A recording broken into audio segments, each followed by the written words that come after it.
Hello and good morning. Ein herzliches Grüß Gott from Vienna, from the 17th building at the United Nations, 17th floor, excuse me, from the United Nations building here in Vienna at the 17th Brand Global Summit. My name is Sonja Kato and I'm your host today.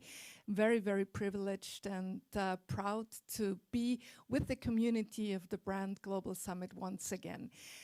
It is a tremendous journey Gerhard Rebicek and his team have already behind themselves, and it's an extremely interesting journey we still face and have ahead of us. It's the question of how can brands change our attitude to products, to policies, to industries, to whatever, because change is the impact we need right now. And I think everyone around the planet is sure about that the last 18 months behind us facing a pandemic made obvious how important change is. And we want to focus on how can brands contribute to change, how can they have an impact on change, and also to underline the immense power of brands and how important it is to strengthen that power and to do that united. And we're so happy to have the UNIDO as our strong partner, our reliable partner on that very important issue. And we're having tremendous speakers for you today, international panels, so stay tuned. This is a packed program, but for sure a program that leaves your brand stronger and makes your idea about brands, I think, even more changeable for whatever is lying ahead of your company, your attitude, your whatever you're focusing on, if it's in the context of brands. We're happy to have this partnership with UNIDO, and at the very beginning of this year's Brand Global Summit, we're happy to announce a video message of Li Yong, Director General of UNIDO. Thanks for sending us the message.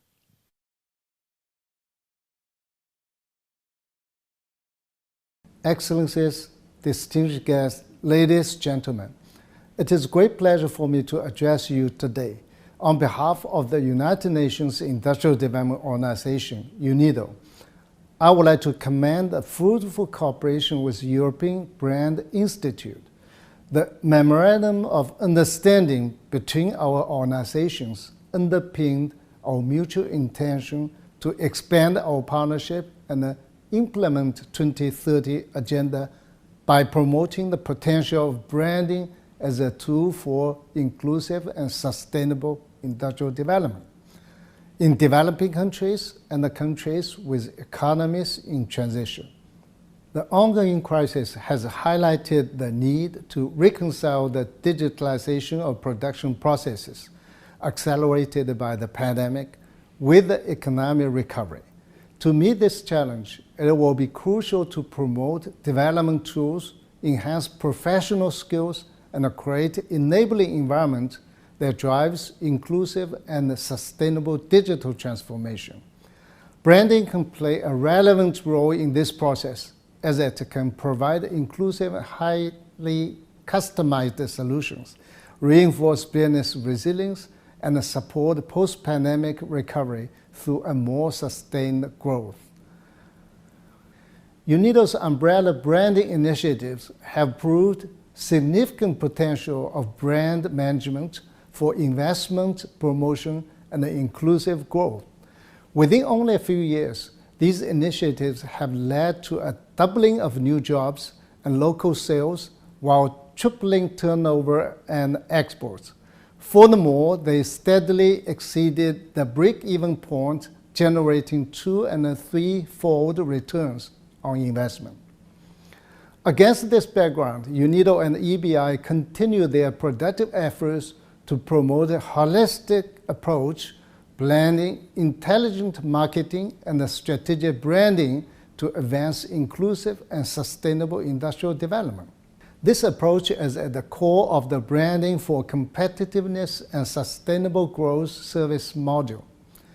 This module has successfully demonstrated the impact of branding initiatives on product quality and marketability.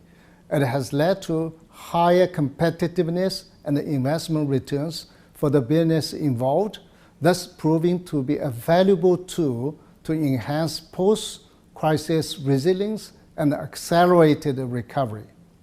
Building on the strong foundation laid by the previous joint initiatives, UNIDO and the EBI are working to replicate high-impact practices associated with B4C service module through several new projects. This includes a destination to region branding initiative in China, where we focus on enhancing linkages between the health industry and the tourism, and a project in India aimed at enhancing the bicycle production sector's global competitiveness through industrial design and the branding. Excellencies, distinguished guests, ladies and gentlemen, to assist member states in overcoming the pandemic's devastating impact, UNIDO and the EBI will further expand their branding activities to mainstream the value of branding and fully unleash its untapped potential for sustainable development. This goal will require our combined efforts. UNIDO and the EBI will continue to bring together leading brand experts and the representatives from the governments, the private sector, academia, and the international organizations.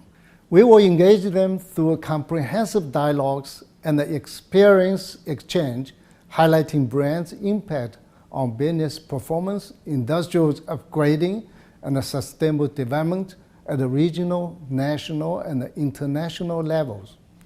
I would like to wish this year's Brand Global Summit great success. I look forward to its thought-provoking presentations and the insightful discussions. Thank you.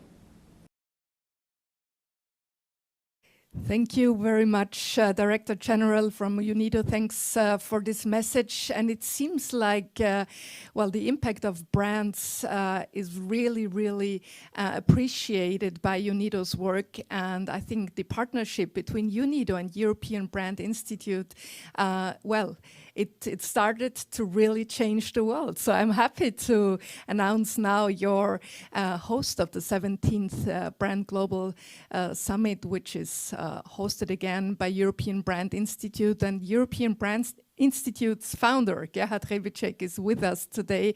What a journey, Gerhard. I mean, 17 years. And you really infiltrated also the UNIDO with your thoughts and your provoking theories, which you're working on for more than 25 years now, on the impact of brands. And it seems like we're right in the time now to really focus on what impact brands have. Happy to have you.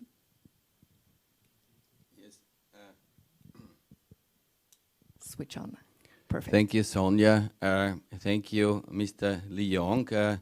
Welcome, ladies and gentlemen, excellencies all over the world at your devices and screens. This year we again have this online summit here in Vienna.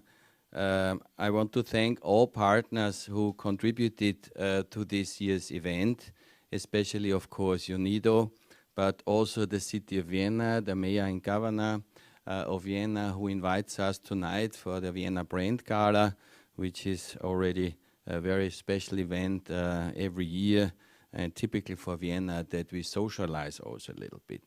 Yes, Sonja, we do this now the third year here at the Vienna International Center, and this year we have chosen the topic of brands for change. Yes, brands changed a lot already in this pandemic, and they will change even more. They have the potential really to change our world to the better.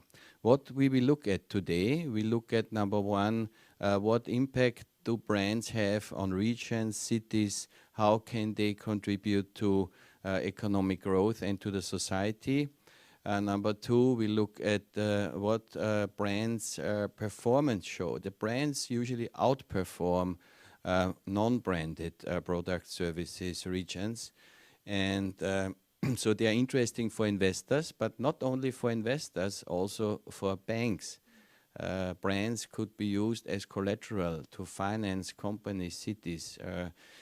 They can act as assets for financing and maybe we could develop them into even tradable assets. We look at the issue of innovation and digitalization, which needs branding. Why does it need branding? On the other side, brands need digitalization and innovation. So that's another point we're looking at. And last but not least, we look at some best practice cases, management implementations, ISO-based implementations on how they improved and increased the value of brands. Now, why we are doing this summit? Because brands are, our perspective, the most valuable but still least understood assets. If you know that in Europe only 9% of companies are using the IP protection system of WIPO, 9% of companies, so 91% are not using it. And globally we estimate it's 95% who are not using it. And that's why we are holding this summit to promote brands, to promote this asset, this intangible asset brand. And especially post-COVID, I think, as Sonia said already, they will support us, they will help to grow prosperity and sustainability. So as a president of European Brand Institute, I'm glad to have you. I wish you an exciting Brand Global Summit, get inspired, and if you only take one idea with you and you implement it, this summit was a success. Thank you very much. Thank you very much, Gerhard, and thanks once more to you and your team for not being tired after so many years to let the world know about how important brands are. And I'm sure it's not only one point you will take away today, but many, many points, since there are so many interesting speakers, high-ranking, and of course also very focused on their knowledge. And so you're really having the best messages and experts today. And we're now jumping into our first topic, which is just the challenges and changes and the importance of brands. And there will be 3 speakers.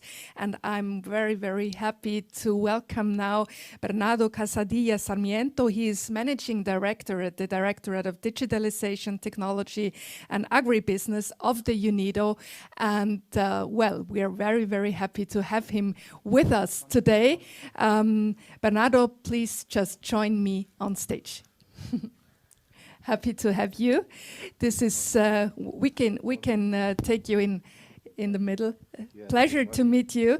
And as Gerhard already said, it's the 3rd time now that there is this, well, how would you call it? I think it's almost a friendship between European Brand Institute and the UNIDO, but it's really impressive to see what all your projects and your clients and your initiatives around the globe, they're now really focusing also on brands, right? Indeed. Happy to have you. So, very good morning, and thank you from my side as well to have this wonderful opportunity to continue this partnership and this journey together. And as we see, things have becoming more elaborate, and we have been changing our brands. So inclusive and sustainable development have been the major challenges suffering on the pandemic, but we also gave resilience. And we continue to move forward to the sustainable development pathways. We cannot neglect the fact that branding can be highly efficient for sustainability, resilience, and qualitative change. And when we talk about change, we also talk about transformation. And UNIDO is about industrial transformation. It's about digital transformation. So this very good brand slogan of this year's brands for change, brands for transformation, brands for industrial transformation. I like it very much. So thank you. So we will highlight the change, the innovation, and create sustainability on that basis. And change is definitely inevitable because we need to harness it for good. Innovation is characterized by change in process, product, and businesses, and business managing this has to be done in a strategic manner. Yeah, and it is about changing the strategy. When we were talking about transformation, digital transformation, it's not digitalizing. It's really transforming and changing the business model. And the way we change the business model, we have to also change the business message that the brands bring forward. So we have to manage the change. We need to make sure that there are the quality improvements. And in the post-pandemic economy, we have to be aware that we need to embrace innovation, digitalization, sustainability, but also social inclusion is very important. We need to focus on people. Yeah, so branding, and this is the nice part of our partnership, our role has been to highlight the development dimension. Yeah, you have been on the standards, on the commercial part, on the business case of branding. We have been trying from the UNIDO side to contribute, showing how branding is also a development tool. And we have developed an initiative called the Brands for Competitiveness and Sustainable Growth. And this is a module of our delivery. And today also we are very happy that we had this documented. If you may recall, we had this documented in this brochure, Branding for Competitiveness and Business Growth. But along this line, today we are launching, and it's a pleasure to launch today the second of this, which is about industrial design, industrial design for sustainable development. And this means that we are moving up with our series of intellectual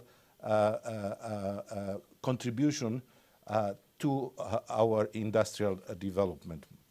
So we said that we have been working on a number of digitalization projects in improving the performance of enterprises, the competitiveness. But today we have to really see that they have contributed for resilience, to export revenues, to more jobs, higher incomes, and also innovation. Brands looking for innovation have also to work more on sustainability. And for that, I think another very interesting element that we need to include, and I mentioned before, social inclusion, focusing on people. So we need to make also that brand needs to have a message of responsibility. They have to send this responsible action. Managing change in a highly unpredictable, crisis-driven environment requires commitment and responsibility. So brands are increasingly expected to play a bigger role to help society, communities, environments, and their need of support, and to build but better. So this is an expectation also to the brand, is what message they are carrying forward, and the message has to be the sustainability, the responsibility of the individual enterprises towards society, what we call social responsibility. Brands which fail to meet this expectation are certainly at risk to fail to become irrelevant, and this is why social responsibility should be an integral part of brand development and brand performance. Apart from building reputation, fostering trust and credibility among consumers is very important to encourage companies to adopt these values and to reflect and outreach with these values. So we have to change the behavior with very concrete actions.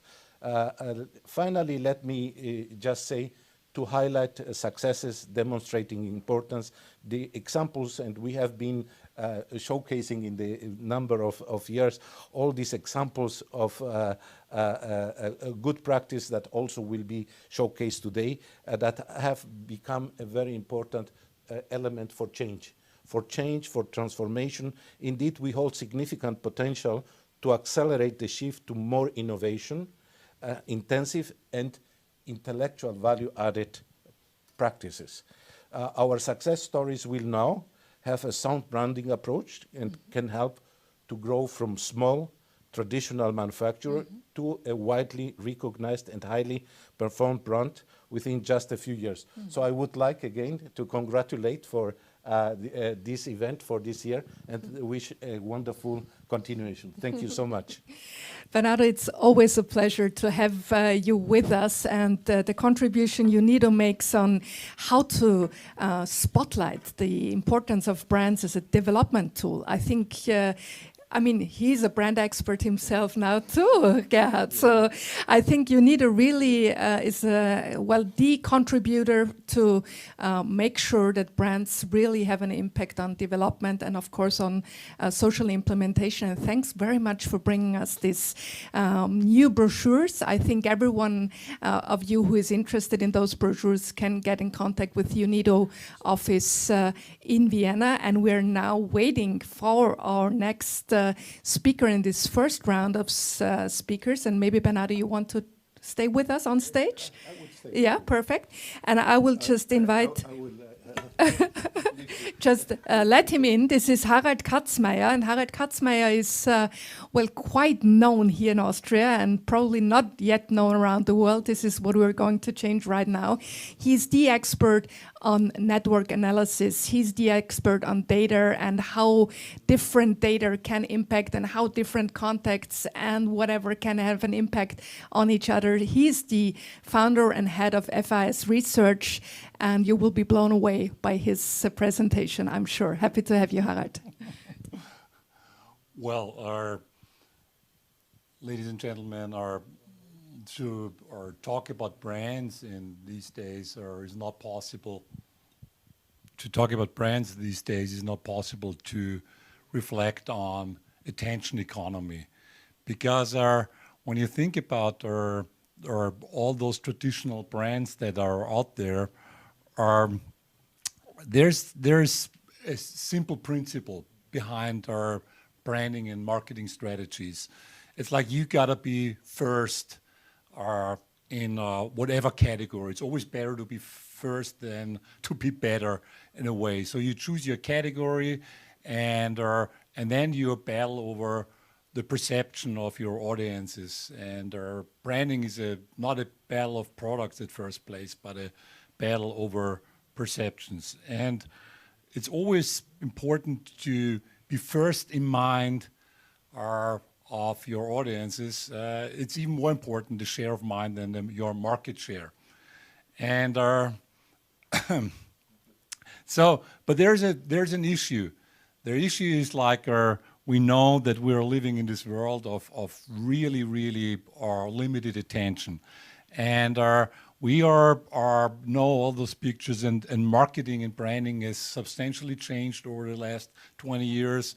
It was like in this old mass media age, it was like about sending out the message to the audiences, but now it's really what we call like inbounding. So you try to suck in people on your platform, and then you have your algorithms that help you to understand what they like, what they dislike, and that's the way how you conditionalize or condition their behavior.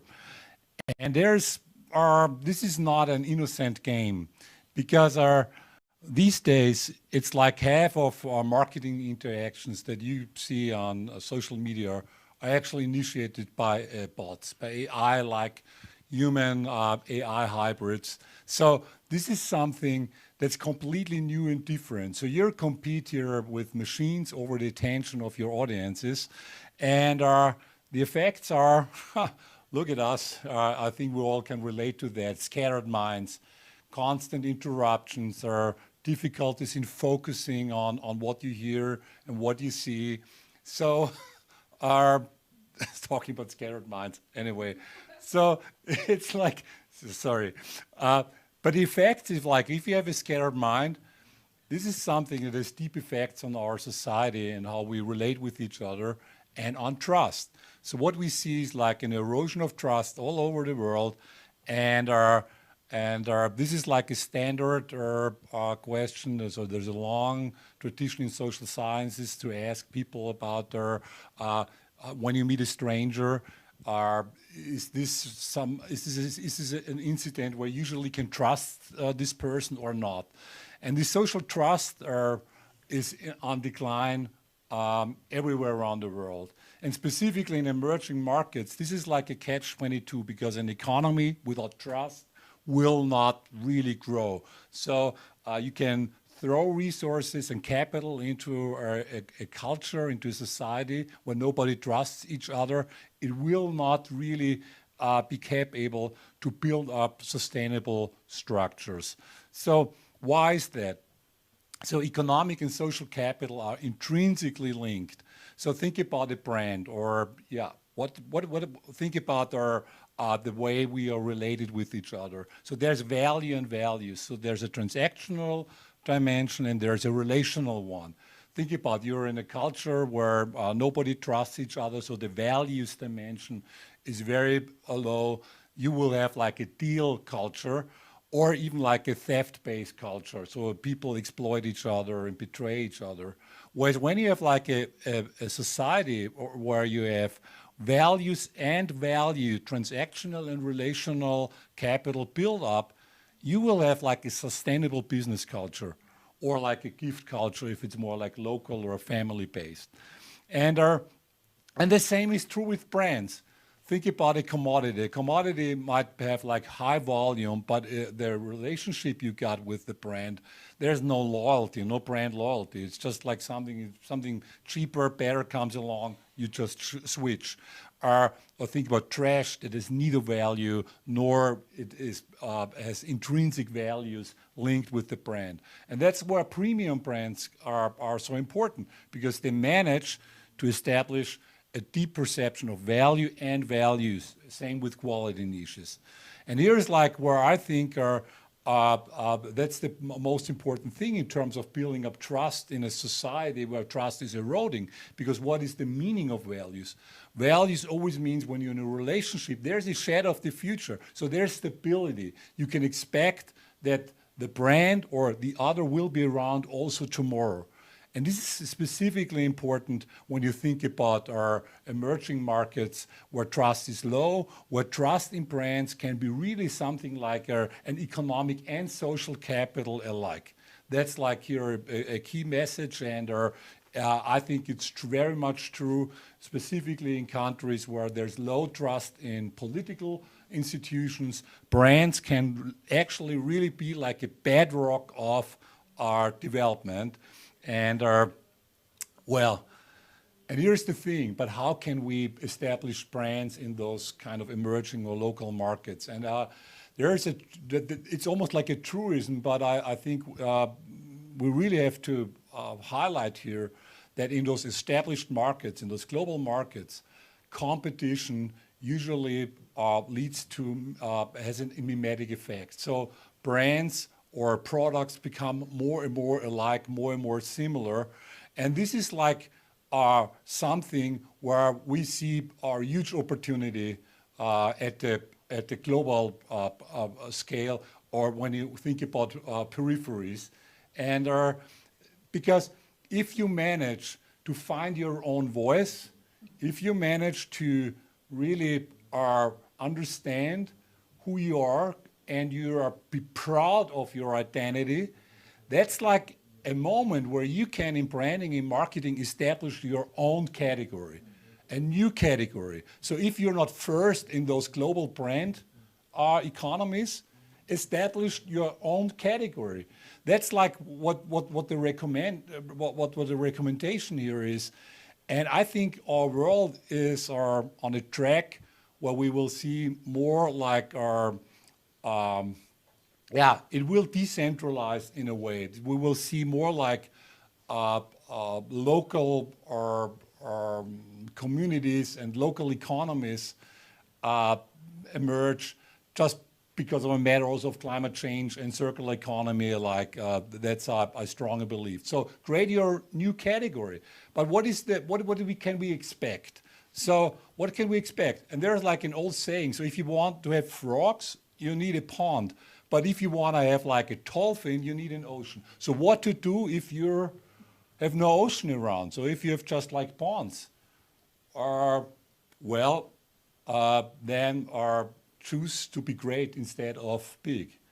That's my recommendation here for all of us in this world of saturated attention, of eroding social capital and trust. Let's choose to be great, have a great brand, trustful relationships with our value and values are work together. Yeah, and let's be great instead of big. Thank you very much for listening.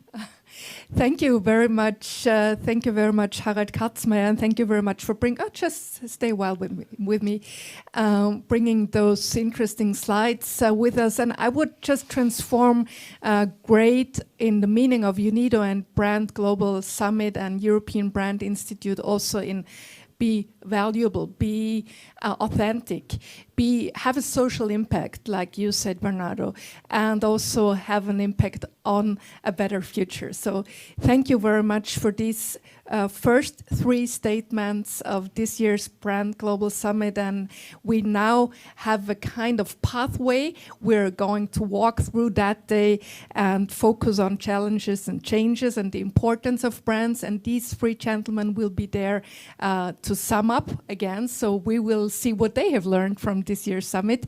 Gerhard, once more to you. Yeah, thank you very much, Bernardo and Harald. I think in this attention economy, one sentence even more is true what we always said. People buy brands and not products. It's the story, it's what's in our mind. Brands are in our mind, they are created in our mind. And this idea in our mind, we transform into financial value. And it transforms into financial value, as we will show also today. So brands create trust, relationships. Now when we come to the digitalization, we say digitalization needs branding and brands need digitalization. Why does in the digital world we need brands? First, you must be seen. So you can create the ocean because once you are in the internet, you are a global company. You are global already. And try, second, is that the more digital the world becomes, the more relationships you need. That's what you said, values. So we need relationships, and brands build these relationships through these blogs, through events like we do it, and so on. So brands really are increasingly important in those days of digitalization, and every digitalization initiative actually also needs a brand initiative. Because just to digitalize and not build these relationships and leave the people social responsibility, what you said, we need also a brand initiative together with a digitalization initiative. And yeah, because of these relationships, brands outperform. They have higher trust, they have higher loyalty. In the telecom business, we say they have less churn rates because of more trust. This means they're outperforming. They show better performances in many indicators. So you can take all indicators of SMEs in revenue, in margins, in EBITs, in loyalty, in whatever. So in every indicator, when you have a brand, you're better. That's why when you do look at the stock market, you also see that brands have higher returns. Now in the crisis, brands came back after 6 months. They were back and are gaining already on the stock market. When you look at the other financial markets, in banking, for instance, we see that brands, the more valuable they are in a segment, they have lower cost of financing. This means if you are a strong brand, you pay less for your loans. Wouldn't that be something for SMEs? When they go to the bank and say, look, I have a strong brand, I get a loan and maybe I get it for a better credit. So this is what we're working on. We work on that this is appreciated, that brands are appreciated as collaterals also in the financial industry. Actually, that's what OECD is saying. I read what OECD says. Despite the recognized importance of intangible assets, the success of SMEs, these assets are of limited utility when they seek to attract external sources of financing. So they know it already that intangible assets are needed.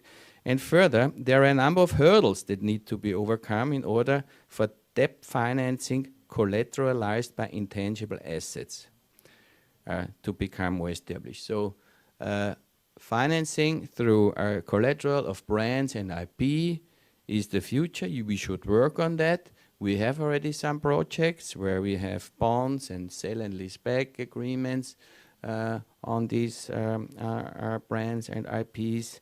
And of course, or I think we will hear later on, we wish that brands could be on a balance sheet so that it's transparent. It's still not in some legislations. And if this is not, then of course a brand and IP report would be helpful. Now, not only in the financial world, this is important. We did a study that there is a 92% correlation between the value of brands in a country and the GDP per country. So this means the more valuable brands you have in a country or in a region, the higher your GDP becomes. That's why we work on this, because we want to establish brands in the regions, in the cities, in the countries, so that we create better GDPs, that we contribute to the wealth, to the prosperity of the people. This is what we want. And there you see that brands are important for cities, for regions, heritage brands, future brands. As it was already said by Mr. Director General, we show in our project fantastic returns, times 10 of the investment, up to times 30 of the investment if you see it long term. We did a study on the city of Vienna. There is a 19 billion potential of GDP growth if there are these cluster programs, brand initiatives implemented in Vienna, which means 20% more than the actual GDP. And this is fantastic what it can be done, and in the end it's good for the people. Yeah, and of course if you want to become a traded by asset class, it's very important to value the brands properly. So it's a little bit also our of course activity. We are certified valuators. We created the standards worldwide. We created the first brand valuation standard here in Vienna. In 2004 we started with this development, and we are chairing ISO our committees and so on. So very, very important to have the proper valuation and implement ISO processes. And I think everybody should keep on branding.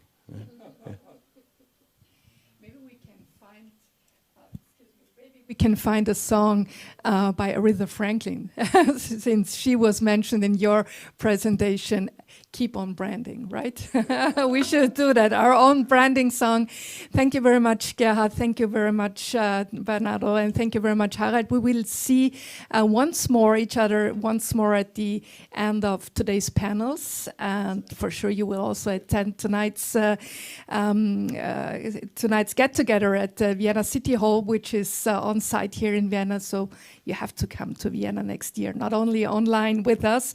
Thanks very much. And we will now jump into what Gerhard already mentioned in his speech, that is about how it works if a city focuses on its brand values, and what can be the impact on a brand if it is a city. And we're waiting now for Alexander Biach. He's Deputy Director of the Vienna Chamber of Commerce and Industry, and he will just give us some insights on visions and perspectives for sustainable brands. Focus Vienna.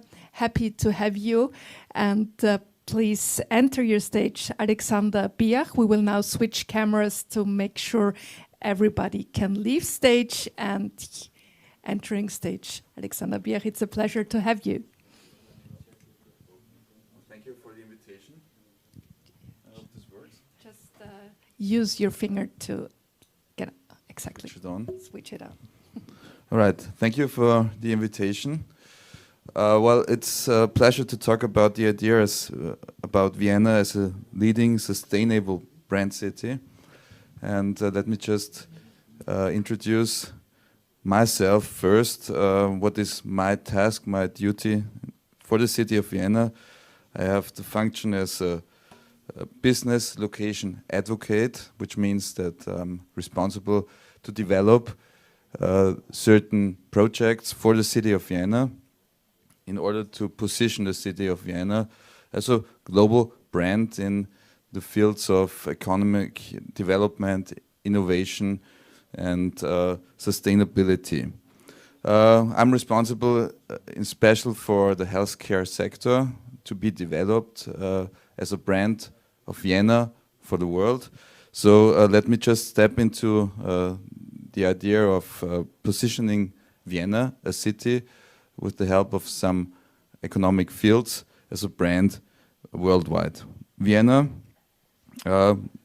has a big history, we know this.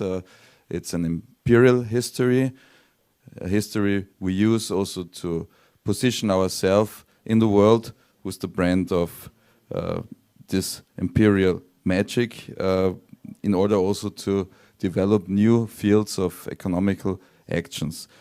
And brands, we know, they do profit from regional origins, especially if the origin itself is known and also clearly positioned.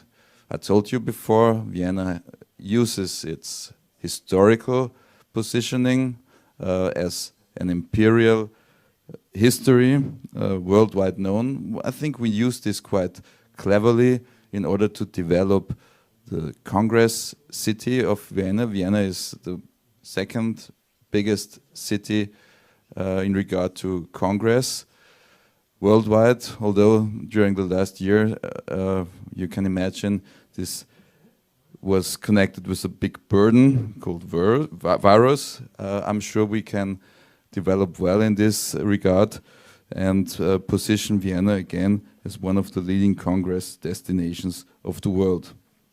But Vienna has, besides this imperial and historical image, also the goal and the aim to position itself as an innovative, vital city in the world with new goals and fields of action. And therefore, we look for new, authentic brands, roles of business possibilities in order to attract more business and companies to come to Vienna. So what we did was, together with the City of Vienna and the Chamber of Commerce of Vienna, we developed the so-called Vienna 2030 strategy in the fields of economy and innovation. And this strategy concentrates on 6 key issues. These 6 key issues, I will name them, are first of all smart solutions, second healthcare, third smart production, fourth Vienna digitization, fifth international meetings, and sixth culture and creative. So what you see now is we calculated the value of these 6 fields of action, these 6 issues. We think about to be quite strong as a city of Vienna in these 6 fields. And what we did is we looked for the different companies in these 6 fields. We added the brand value of these companies concentrating in these fields, and we weighted the total value by multiplying it with the turnover or the revenue of the sales. So what you see, and this is the main idea behind it, we did some quite clever analysis, and we found out that the 2 sectors, namely the healthcare sector and the smart solutions sector, they provide the highest value to the cross-domestic product and also to the employee sector. All right, so concentrating on these sectors, I will just give you an insight or a short overview what we do to develop Vienna as a brand in the sector healthcare and in the sector smart city, smart solutions. First of all, let's concentrate on the healthcare sector. Well, Vienna has a big history as the Vienna School of Medicine, quite famous, Nobel Prizes, although long time ago. But still a high and well image as a destination, well, for healthcare, for curement, and also for research and development of new medicine technologies and innovations. So what we did is we focused on where will the world go to, where will cities go to in regard to healthcare.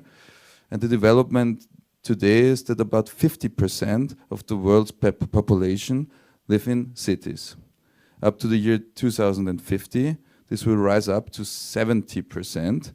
And rising up the quantity of inhabitants means also the demand on healthcare sector will rise, especially in cities. So what we do is we concentrate in the healthcare brand sector, to say like this, on 4 fields of action to develop Vienna as the healthcare capital of Europe. This is the aim of a new brand we try to develop. Vienna, the healthcare capital of Vienna, of Europe, sorry.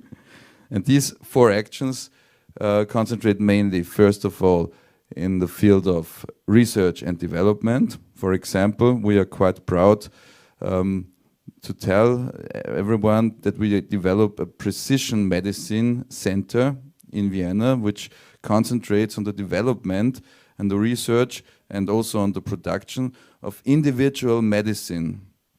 So designed for every individual, not a total or common medicine, an individual medicine center, precision medicine center for the people, not only of Vienna, but in whole Europe.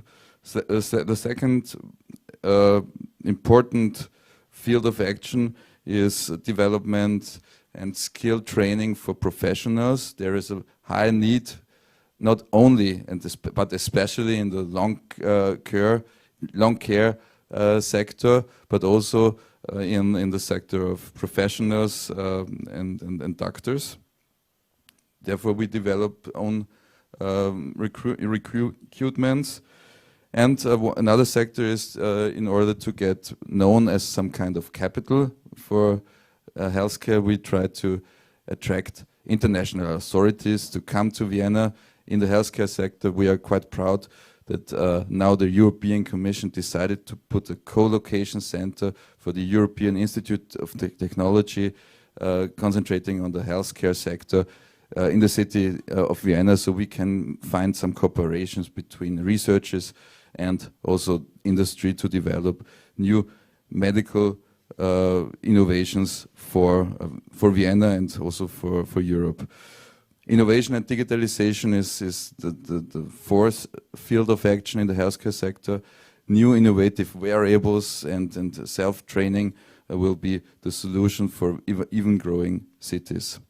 And the second, and then so let me come to the end of my brand positioning of Vienna fields, is the circular city. We saw that the smart city solution is one of the big cash cows in brand regard. So developing the treatment of the environmental challenges in regard to reusing, recycling and circulating energy, waste and whatever is one of the big challenges in order to face the climate challenge. And we are quite innovative in this regard, using and developing new energy sourcing constructions like the sewage sludge reusage for waste, for example, where we put the energy out of it in order to run different energy offers or institutions. And this will be the second big field for us to be quite famous, or to hope to develop a brand of Vienna for the world and for Europe. So all this helps to strengthening our region, our city of Vienna, and in the process of establishing the city of Vienna as an engine for the future, with a lot of ideas, innovative ideas, creative entrepreneurship and sustainable growth. Thank you very much, Alexander Bier. I just want to add one question, because all of you might wonder now, why Vienna, the capital of health and a circular city, but this is the capital of culture. Why don't you focus on that anymore? So let's just have a word on that, because I think our international guests are really familiar with Vienna as a city of culture. And again, you mentioned health and science and research. This is such a strong part in our DNA as city of Vienna.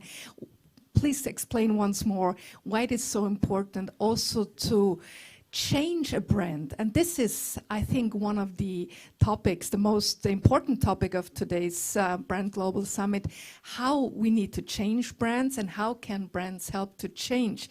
And I think the city of Vienna is really focusing a future where also as a city we need quite a change, right? Well, developing new brands doesn't mean to drop common and old ones. So it would be a big failure in order to drop the historical imperial brand of Vienna. People come to Vienna, congresses come to Vienna in order to experience some kind of imperial magic. This will stay for sure. But it is also important to develop new brands. And these brands concentrate on the global word of trust. And trust you can find in healthcare sector and in smart ecological solutions. And I think that Vienna is quite trustable in these two fields. That's why we concentrate on developing this, also based on the analysis I showed you before. So be excited about Vienna's transformation to the healthcare capital of Europe, and there is still so many exciting things to do and to learn. So we're happy to have you maybe next year's Brand Global Summit again, Alexander Birch. Thanks for your contribution.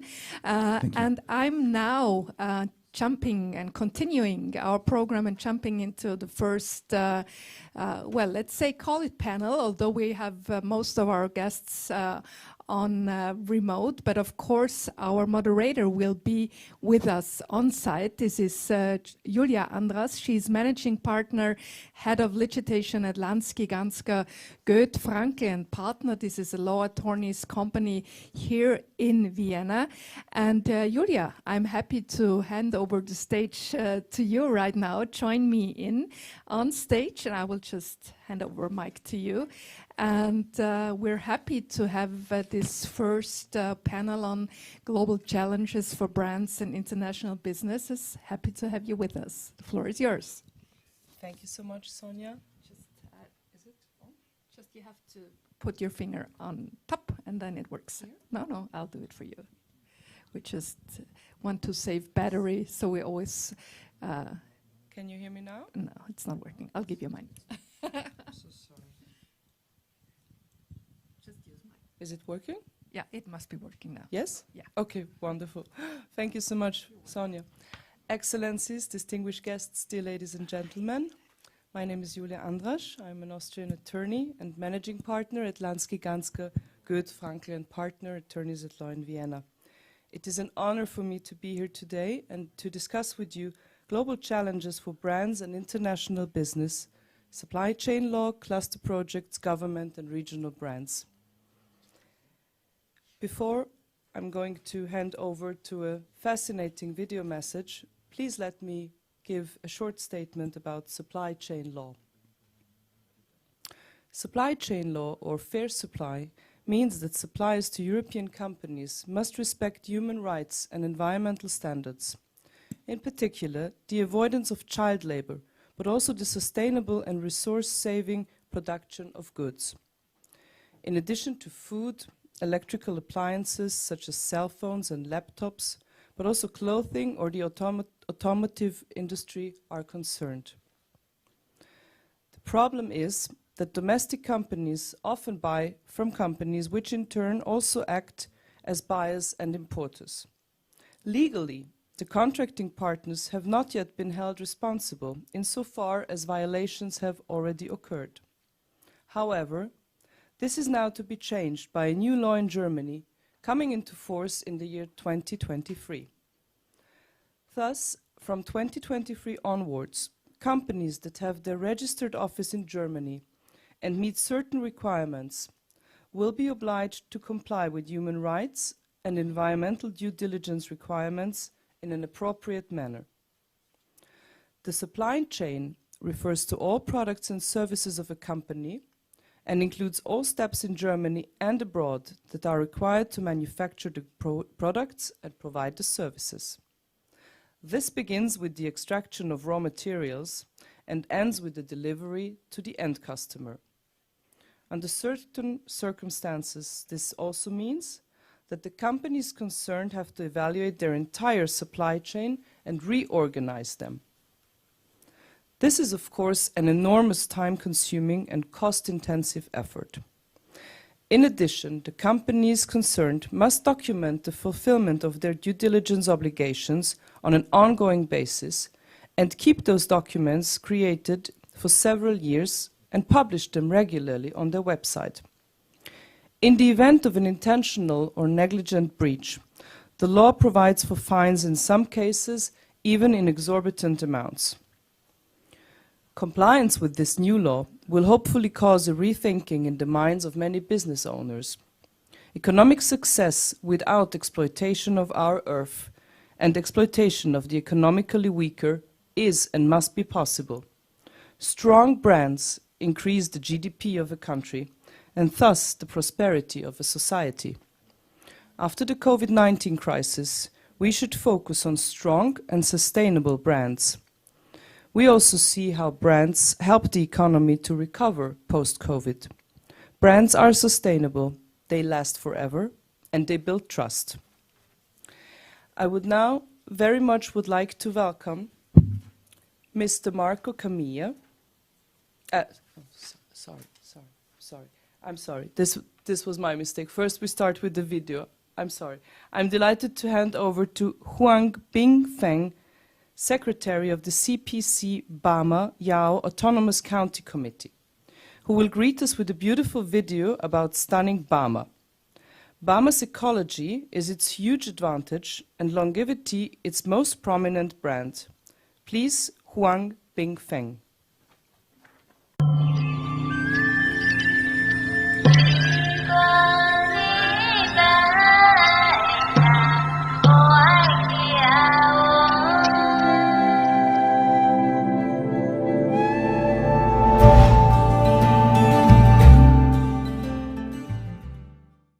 尊敬的女士们、先生们，大家好。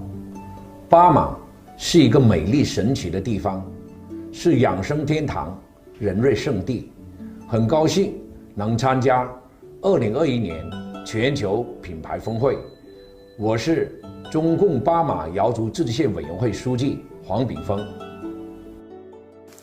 在我们巴马，最大的优势是生态，最大的品牌是长寿，最大的潜力是养生，最大的引擎是开放，最大的动力是创新，最大的商机是文理康养。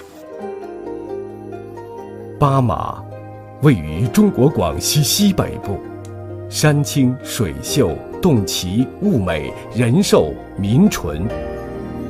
巴马依托世界长寿之乡的美誉和丰富的生态资源，立足本地实际和优势特色，大力发展大健康和康养旅游产业，致力于提升巴马国际健康领域的形象和品牌知名度。近年来，巴马积极构建以大健康产业为主要内容的巴马现代经济体系，围绕健康食品、健康服务、健康科技3个核心业态，重点发展天然饮用水、长寿食品、健康康养、精品体育、会议会展、生物科技、特色医药等7大产业领域，努力推动巴马康养旅游由单一的景区景点的观光旅游向融合大健康的康养旅游转变，致力于把巴马建设成为具有鲜明文化特色、浓郁康养氛围的国际性、复合性、全天候的国际康养旅游目的地。越是贫困地区，越要坚持高质量发展，越是贫困地区，越要走开放发展之路。我们意识到，构建以大健康产业为主要内容的巴马现代经济体系，必须发挥品牌经济的引领作用，同时激发企业的创造力，加快创新，提高竞争力。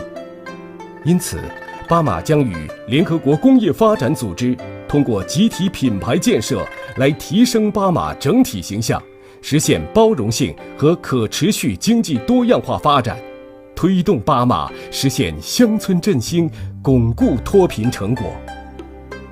我们将聚焦巴马特色健康食品和其他健康产业价值链，包括巴马矿泉水、山茶油、火麻油和巴马香珠，以及巴马康养旅游产业，并发展少数民族和乡村文化旅游。当餐桌上待客的祝歌响起，人们好奇探索着寿香的饮食密码。香珠、火麻、山茶油、珍珠黄玉米等长寿健康美食，诱惑着八方来客，成为世界长寿之乡的美食品牌。这些丰盈的物产来自于优质水源的润泽。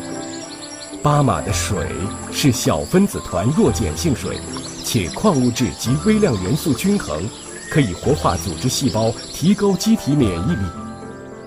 如今，巴马之水正以科技现代的方式走出巴马，期待着向国际品牌迈进。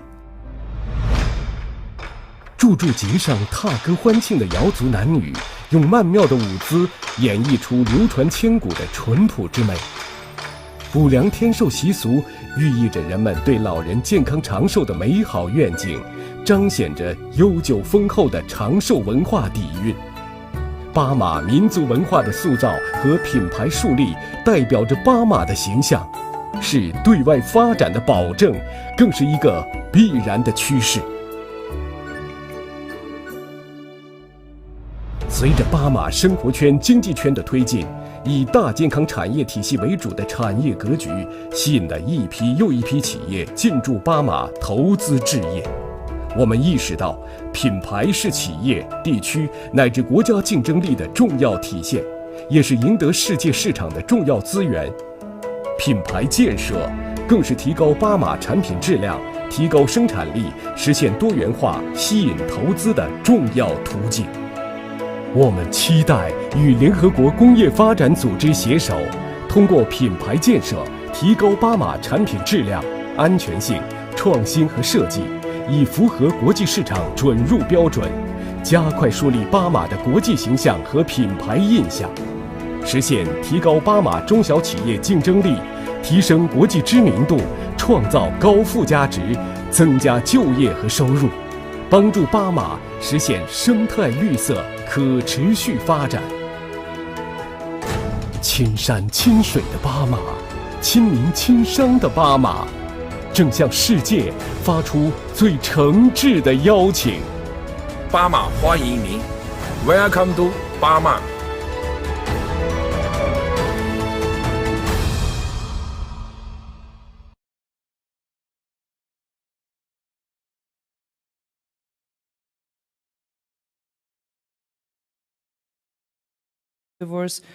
To enhance the overall image of Bama through collective branding and sustainable economic growth.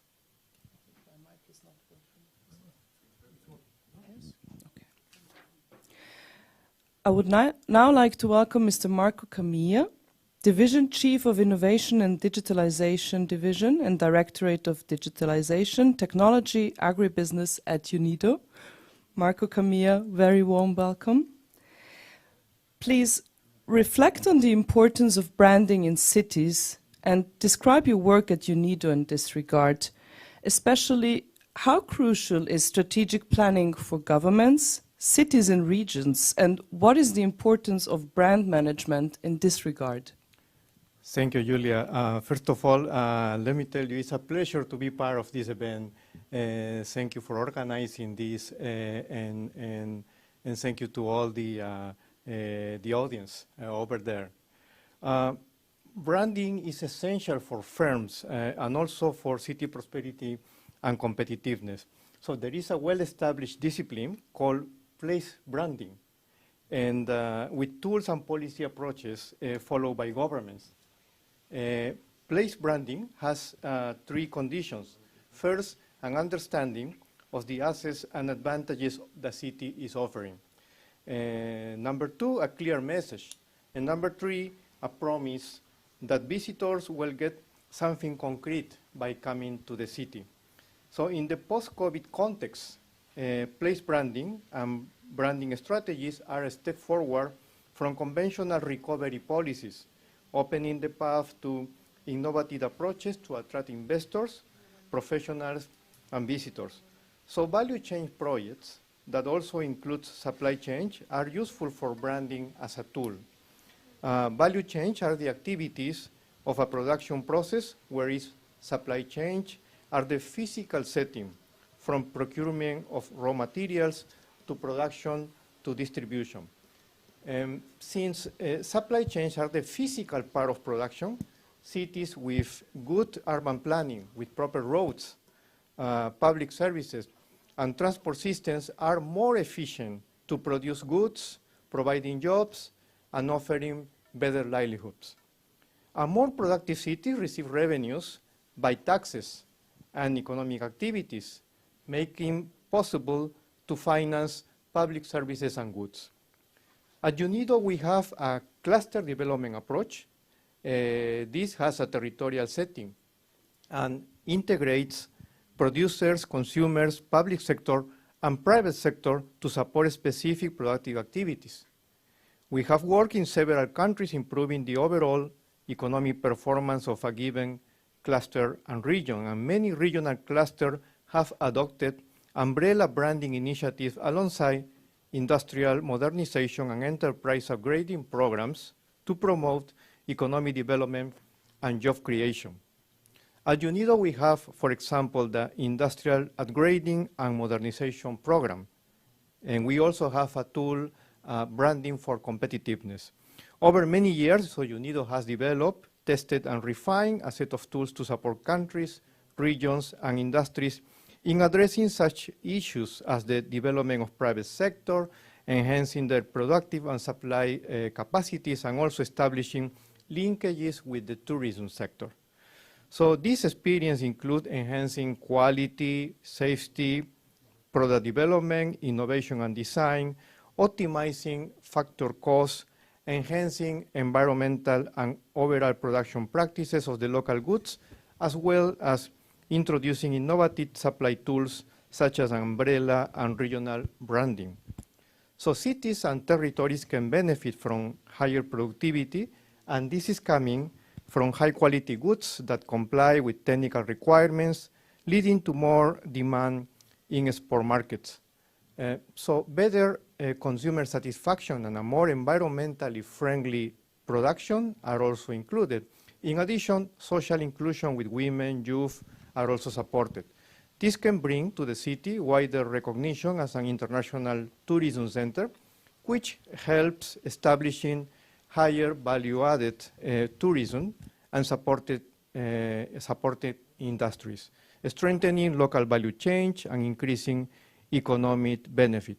So overall, the cluster approach, or the place branding, as you prefer to call it, provide a timely response in terms of facilitating a country, a region, an industry, or an enterprise a pathway towards sustainable development with prosperity and competitiveness. So branding is an important component of city success. Thank you so much, Marco. Allow me a couple of questions, please. Can you explain about tracking supply chains, especially how frontier technologies can help to integrate laws and regulations with proper supply chains? Thank you, Julia. This is essential and important question. Frontier technologies of the fourth industrial revolution have enormous potential to improve value chain and supply chain. The blockchain technology in particular allows two major things. Recording of the transaction and activities in a production system and a value chain, and also allows to make payments with cryptocurrencies. So if these technologies are integrated with laws and regulations at the regional and global level, we can track and prevent the use of child labor, abuse, and exploitation in certain segments of the global value chain, making production more efficient, but also complying with human rights. This can be a useful approach to branding, providing a guarantee that the product the consumer receives is certified. In the future, this will bring a more humane production system that supports global prosperity. Thank you, Marco. One last question, please.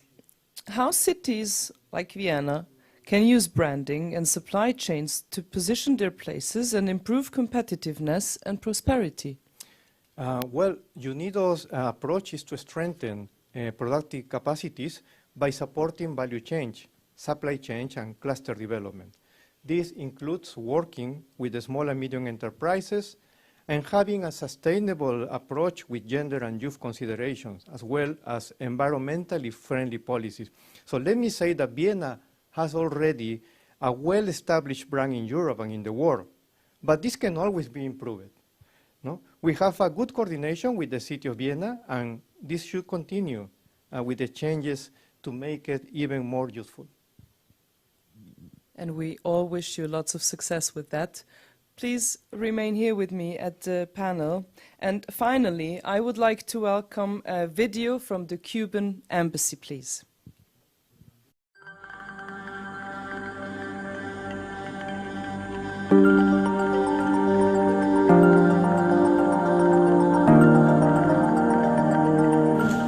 On behalf of the permanent nation of Cuba, I would like to convey our greetings to all the distinguished guests to this important event.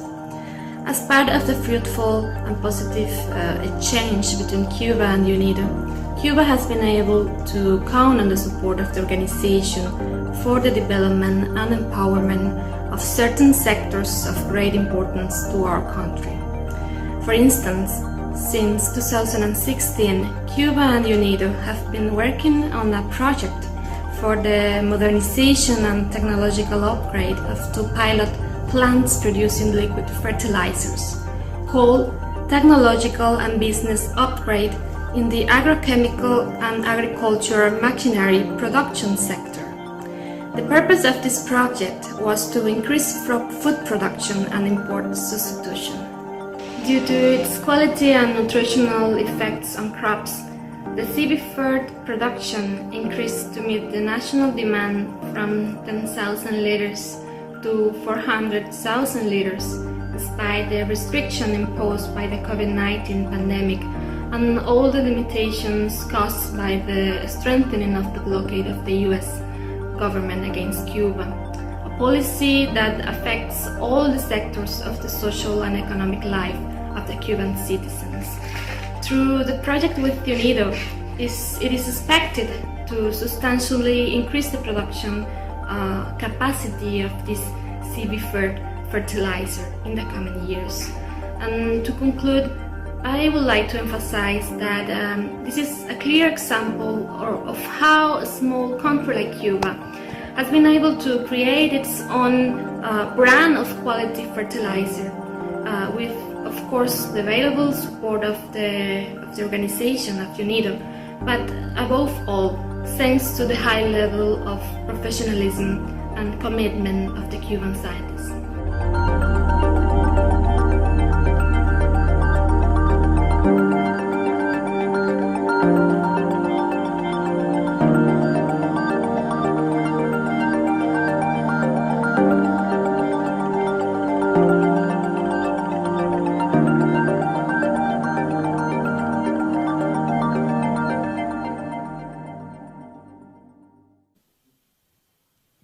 Thank you so much.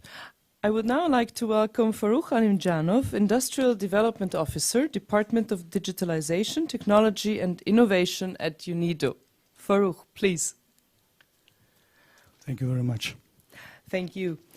After seeing this video about Cuba, what can you tell us about this project, especially with regard to branding? Could you elaborate a little bit on that, please, Farukh? Thank you very much. First of all, I'd like to speak a little bit about this project itself. At a certain time in 2016, we were approached by the government of Cuba with the request to support this country in helping achievement of the food security.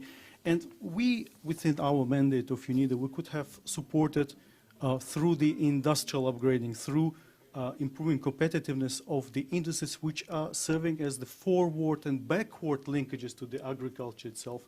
And what we decided to do is to support Cuba within the upgrading projects for two industries, is agricultural chemistry, so chemical fertilizers, and agricultural machinery, which is helping to apply the chemical fertilizers in the country.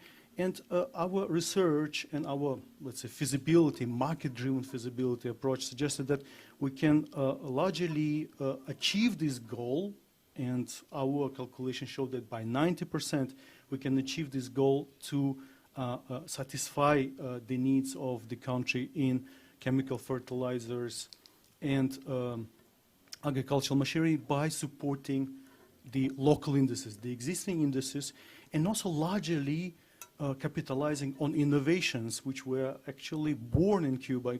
Cuba is very famous to be very advanced in terms of education, especially technical education, and we were happy and surprised and not surprised to see how the country was advanced in own R&D, in own research and development within the agricultural fertilizers sphere.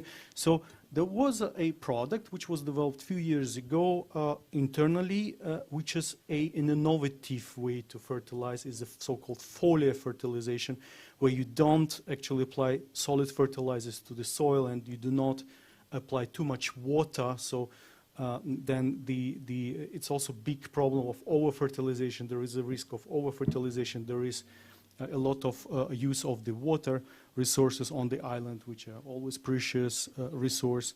Then we came up with this foliar fertilization. It's a new generation worldwide of fertilization. It's basically application of some, in this case, organic origin, mostly organic origin fertilizers chemistry, which is actually prompting the plant to get from the soil all needed nutrients without really much using of the water. And this product was fantastic. It went through a number of tests, and it was showing applicability and also higher fertilization, higher fertility rates applying to the food and non-food products. It was checked on the rice, it was checked on the vegetables, on fruits, on other technical cultures, and it was having only very small scale of production. And what we did actually, we supported a research and development institute in Havana, which is called CIQ. It's a Center for Studies and Research in the chemical industry, to upgrade their production by, first we achieved 1,900% increase, so 20 times we increased within 1 year the capacity of this pilot plant to produce it for the needs of the industry. And before the COVID time, the plans were even to double this result, to achieve 3,900% of increase in this production. And then the final, the further, let's say, upscaling of the production, when we can say that the industry is playing bigger socioeconomic role in terms of creating jobs, more value addition, we thought of internationalizing this product, yeah?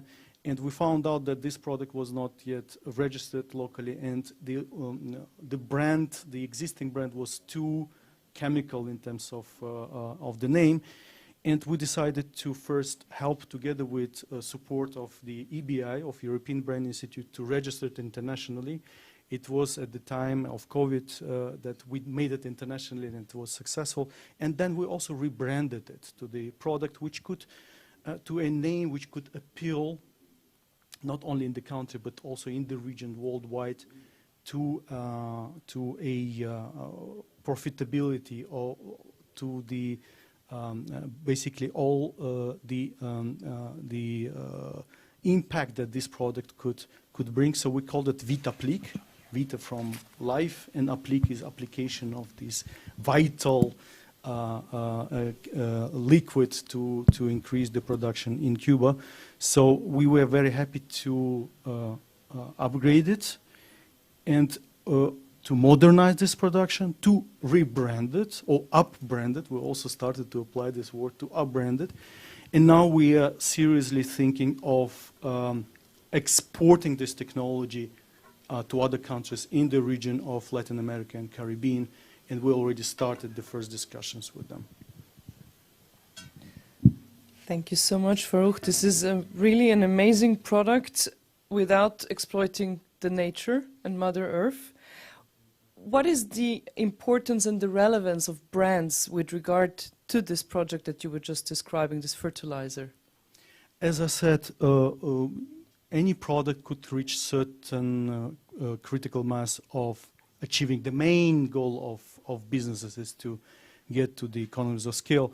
And I think in Cuba there is a strong potential, there's a huge potential to increase the production and market access to the local market in Cuba for this produce. As I already was reporting that from a certain volume of production, we already increased the production by 20 times, and we're expecting 40 times increase of the local production. But then to talk about further scaling up of this production, we have to see to the export market. And I think export is one of the words sounding very well nowadays in Cuba, because the country needs to diversify its export list.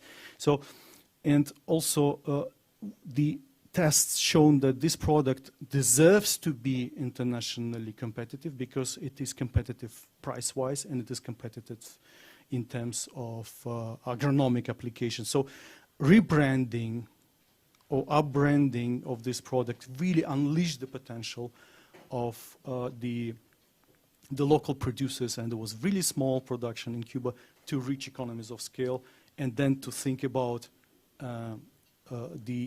also the scale in terms of creating additional jobs in Cuba, but also in contributing to what you were saying, to the environmental sustainability, not only to the social, economic, but also environmental sustainability, to promote lesser water application in using fertilizers. That would be a great impact.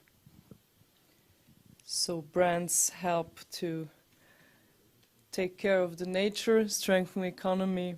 Thank you so much, Farouk. Ladies and gentlemen, distinguished guests, we have concluded our panel, and I think we have learned really a lot about supply chains, the importance of brands and branding, and how crucial sustainable development is for the growth of our economy and for the well-being of our planet. Hopefully, the beneficial effects will be harvested very soon, and more companies will incorporate sustainable supply chains for a better tomorrow. Thank you all for your attention, and enjoy the upcoming presentations and the rest of the summit. I would now like to hand over again to Sonia. Thank you. Thank you very much, Julia, and thank you very much, Farouk, for your insights on the last project we have learned from. We're now facing the next, I think, very important issue if we're talking about how brands can have an impact on change and how brands also can promote change, and also maybe to give you some information on how important the value of brands are, maybe the value of your brand, and maybe you don't know it so far. So we are very happy to now give you some information and also insights about how important brands can be for financing as a collateral, as a subsidy for brands, and how important it is to, well, invest into governmental and regional brands as well, and how to work with development programs. Since we are here now hosted for the third time by UNIDO, we also like to focus on the impact brands have on the development of societies and economies. I feel very proud and privileged also to hand over the moderation of this next coming panel on brand investments for change to Wei Shigong. He's Chief of the Investment and Technology Promotion Division and Coordinator here at the UNIDO Investment and Technology Network. And of course, he is with us in the UNIDO building. Happy to have you, Wei Shi. Please enter the stage. And I'm now heading over, giving over the lead of this next panel to you, and like to invite your guests by your own. So happy to have you, Wei Shi. Thank you, Sonia. Happy to work with you. Ladies and gentlemen, globally, online, and we are happy to work with, we are happy to discuss with you today brand investment for changes. Brand investment, we know all the created value from at least the 5 aspects, so-called commit. From customer point of view, from organization point of view, from marketing beneficial point of view, from the technology point of view. So, and from the economic scale point of view. From that point of view, today, we are not talking about specifically brand investment itself as such, but we are talking about the changes and brand investment for changes. Changes means risk.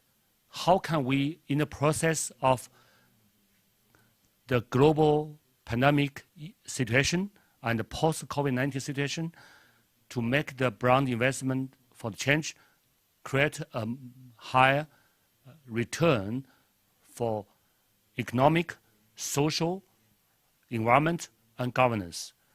I'm happy to share with you today the top-notch specialist in the area of tax, in the area of investment, in the area of legal, as well as academic aspect in the brand investment area. Why?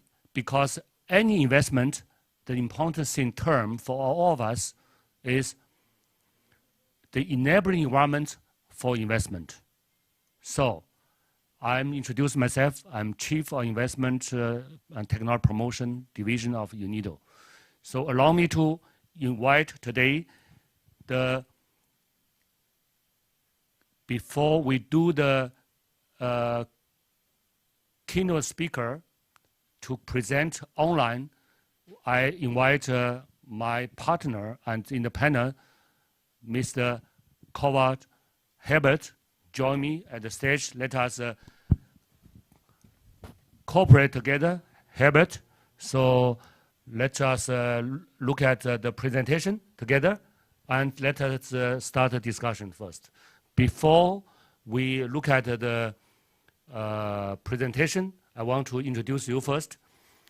Herbert is the partner of Deloitte Austria, specialized in tax, and particularly you have a long year experience in the area of, to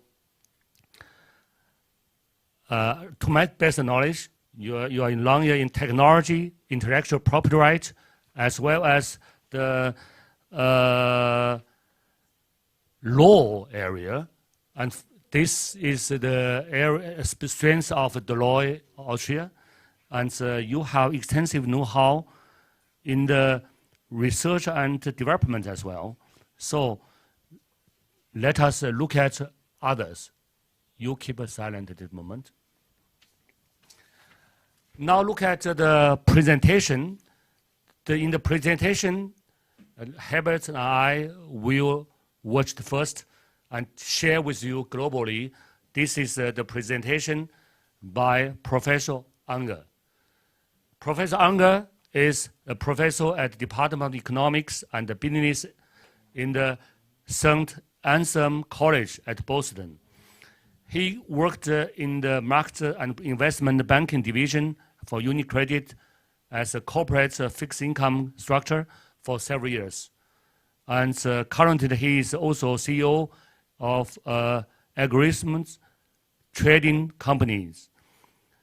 Now he is talking about the effect of brand value on financing cost of a firm. Floor is given to Professor Unger presentation.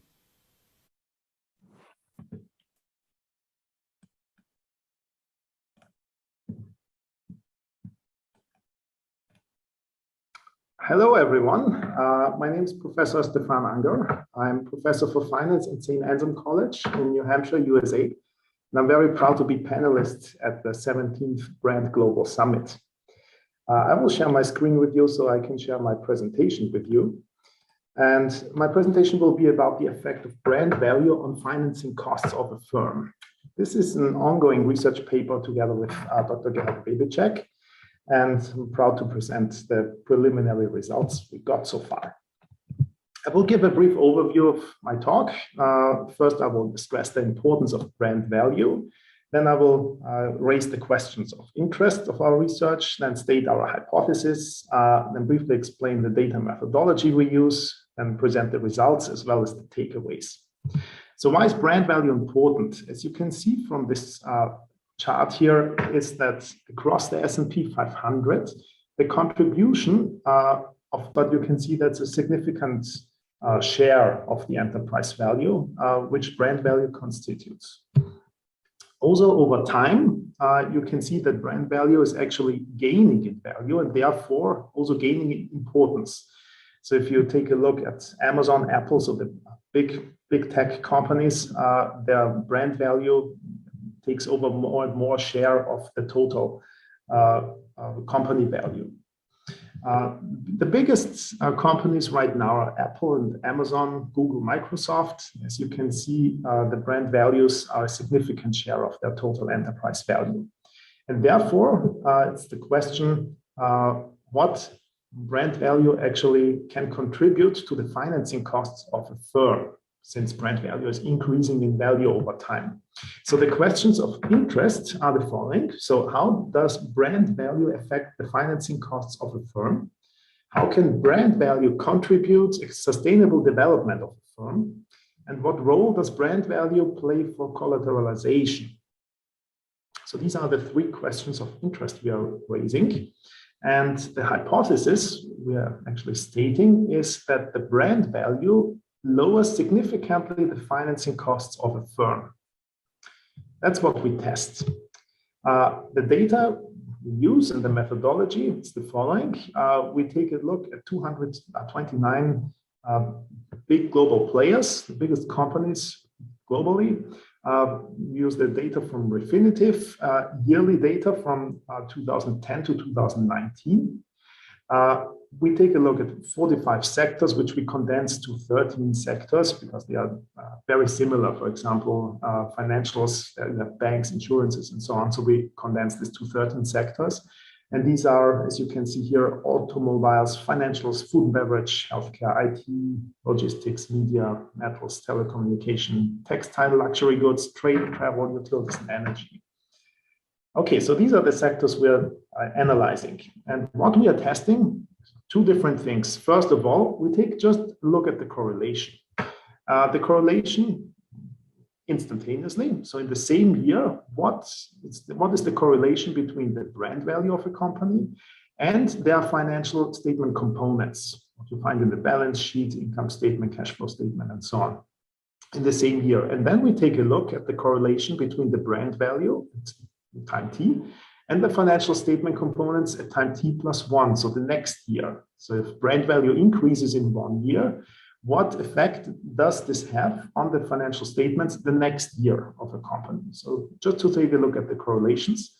And then we figure out which are the most impacted one or the biggest one. We take a look at the effect of the brand value on the financing costs. Actually, for this, we take the weighted average cost of capital. And as you can see, we run a multiple regression on the brand value, market capitalization, enterprise value, and the earnings.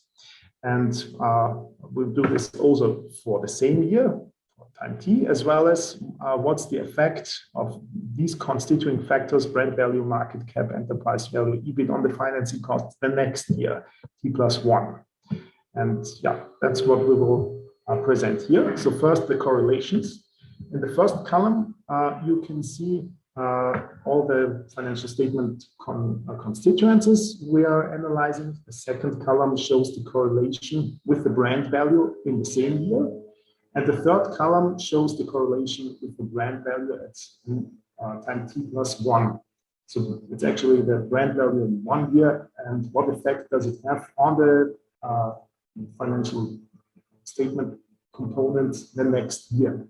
As you can see, I highlighted the ones with highest correlation. So we can see a market capitalization has a positive correlation that increases the year after. So if brand value increases, you also increase the enterprise value in the same year, but even more in the next year.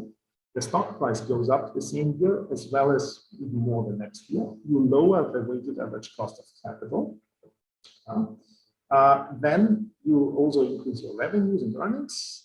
They also increase the years after. And very interestingly, you can see that it has a positive effect on ESG. So if you increase the brand value, the same year your ESG measure will go up, which is important for financing in the future, as well as in the year after. And from the pillars which constitute the ESG, we can see the most important effect is the brand value is on the social pillar score, which increases. So that's a sign for sustainable effect long term. So which sectors are actually affected significantly by a reduction of the financing costs in the WACC? We can see that financial sector, healthcare sector, logistics, telecommunication, textiles, apparel, luxury goods, as well as travel are affected positively by an increase in the brand value in the same year as well as in the subsequent year. So what are the takeaways? Brand value reduces the cost of debt simultaneously as well as for the next year. Brand value increases revenue, income, earnings, and therefore the stock price next year and even longer time lags, which is an indication for sustainable long-term effects. And brand value increases also social responsibility instantaneously as well as next year and the year after, which is also an indication for a sustainable effect. And very important, the significant reduction of financing costs allows the collateralization of brand value, which would allow to take on loans and you give the brand value as a collateral. And this would long-term even add to a sustainable development of the firm. Thank you very much, and I wish you a nice day. Thank you very much. Our thanks, and on behalf of the audience and the panel, go to Professor Unger for the excellent academic explanation and justify why do we need to invest in the brands, because they create value from different aspects. As a takeaway, Professor Unger has provided several points. I would like to highlight 2 points for audience to easy takeaway. The point 1 is the increasing brand value and in the meantime increase the debiting effect. And due to the high marketing cost and the cost for the building up reputation. But since it lowers the cost for taking on debt, it is also servable debt. What does it mean? It means as long as the brand created, the brand can be used as collateral in the process of getting your workflow and cash flow instead of only the bond or tangible one. So this is an additional value particular feature. And the second point I would like to share with you, my perception is brand value increased mostly social responsibility, followed by environmental score and governance score, and keep stable in short-term and long-term diversity a little bit. So this is my point. Now I would like to give the floor to Herbert. I want to listen to and let us enjoy the points of the reaction of Herbert it is also first time for Herbert to get this video. I think you, from your professional point of view, you have your points and you can combine with this video together with your professional expertise. I want to give you one point as a stimulate so that you can share your expertise with the audience globally.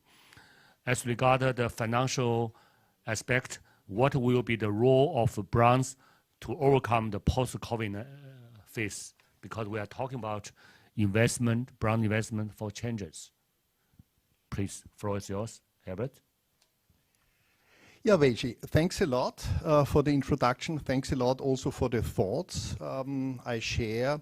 And it's interesting what we saw just now in the study of Professor Unger and also the thesis you explained to us. This is what I see with my clients. I'm managing partner tax and legal here in Austria, and also I'm heading the Chinese service group for Europe. And I see as regards our local Austrian clients, I see as regards European clients, but I see also as regards global clients, that companies having a strong and well-established brand, yeah, they are more resilient in crisis. Yeah? And it was interesting, so COVID was like a burning glass. Yeah? And now we have post-COVID, which is still part of the crisis, but I think we learned much more. We learned that future economy will be determined by changes. I would not say crisis. It will not always be crisis, but it will be changes. Yeah?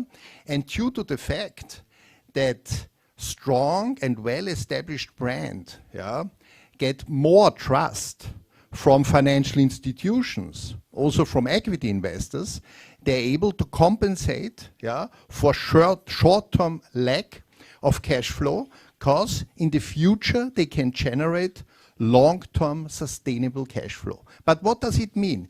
It means if you have, as we have seen in crisis, if there is change, they are able to go do these changes and disruptive developments, yeah, in a much better way than companies not owning such strong and well-established brands. And that's empirical. That's our impression that we know. Yeah?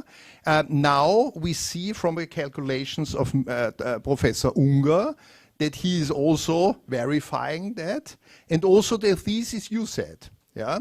And coming back to your question, yeah, I would say what we learned is economy is much more part of the change in the future than we thought maybe 5 years ago. Yeah?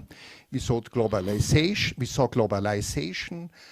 saw optimization, supply chain, all was fine-tuned to the last digit. Yeah? But now we see we have to have also safeguards. Yeah? And I would say it will not go in the direction, because now everybody is saying we had globalized supply chain and now all will be regional. Yeah? I don't think so. Yeah? I think global cooperation, yeah, is the fact of success for all economies in the world. Yeah? But nevertheless, the companies and also the governments, they will try to have safeguards in order they can minimize disruptions. Yeah? And that means on the other side also the companies have to be equipped for that. What does it mean? It entails also more financing, because also safeguards in processes have to be financed. And now we come back to Professor Unger and what you said. Thank you very much. For that financing, we need affordable financing. And affordable financing you can obtain if you possess a strong and well-established brand. Thank you very much, Herbert. I like your comprehensive description and with a very constructive perception. I pick up two key messages from you. Basically, one is the change is not the crisis. Fully agree with you. Change may need to, let us say, change means a risk. The risk we need mitigated. The risk mitigate means generate new opportunities. How to extend the opportunity to social environment and economic governance return. So this is one point. Second point, the changes and even the risk cannot make the regional value chain fully replace the global value chain, because global value chain nowadays make the resource globally optimized. And this is the resource is the key message. In the Professor Unger presentation, I would like to say there are two messages I want to emphasize on this moment. One is the data and methodologies. So let us invite our colleagues together to let us enjoy their opinion on the aspect as well. So invite Mr. Tama Guadumi, the partner at Venture Soc. He is the partner with Venture Soc, a Dubai-based venture capital firm. Venture Soc has made over 150 investments and grown invests based off large institutions around 1,000 individuals. Venture Soc invites into the early funding rounds of tech-enabled business that have demonstrated that they can scale across meaningful markets with a particular focus on MENSA region. Mr. Guadum, Tami, how are you today? I'm doing well. I'm doing well. How are you, Ishi? I can see the Dubai's the beautiful buildings behind you, and you might have also, yes, wonderful. You might have already get to know the presentation of Professor Unger, and you have your expertise and in the region in venture capital, and also you have expertise in brown investment, and you are in the center of one of the centers of changes. So I want to listen to you, your first reaction on the presentation of Professor Unger on the from theoretic aspect, as well as your point at large collective issues that's directly related to sustainability become more pervasive, and to what extent are the companies' positions on ESG become their primary brand affiliation. This point I want to listen to you, and you share your expertise also from the what is the difference in the critical of ESG positioning for B2C vis-a-vis B2B business. Floor is yours. Thank you very much, Wuxi, and it's great to be here with you. And Professor Unger, I thought your presentation was super interesting. I actually want to take the same concepts, some of the similar concepts that you were talking about, and extend them even further. I think that one thing that probably should be made clear is that the companies that you're kind of like conducting this analysis on are necessarily big, probably later stage companies, mature companies, where a lot of that data is available, where you can sort of bifurcate, isolate brand value within a weighted up within a cost of capital calculation, and apply that to some sort of like discounted cash flow to determine a value. The companies that we deal with are much earlier, in the parlance of venture capital, Series A, Series B companies, where a lot of what we're doing is very risky, and it's based almost entirely on narrative. But we see similar importance. So your conclusion, actually, brand value decreases WACC, which which decreases the cost of borrowing or increases the amount of borrowing that you can take on as a company. Similar principle with us. We could not hear you. We could not hear you. You may touch your. Yeah. Yes. Yes. Did you hear anything Yes. I said or? Now it's okay. Okay. So right. Let me try to pick up. So taking Professor Unger's point and sort of like applying it to earlier stage companies, venture capital companies, the conclusion is not, or what's significant for those companies is not that you can lower the cost of debt or increase your debt capacity. That's most of the companies aren't doing that. But what it does mean is that you can isolate value from an investor standpoint. You can sort of bifurcate technology or operational value from brand value. And we've seen inevitably what any of these companies are doing are optimizing for something. The name of the game is to find a vertical that you can win in and then scale as wide as you can across that specific vertical before you introduce, new business lines. And so we find brands that are optimized. We find companies that are optimizing brand almost entirely. And that is how they're achieving sort of the top valuations. And so if you look at some of these really brilliant direct-to-consumer businesses, the examples that come to mind are Warby Parker, Dollar Shave Club.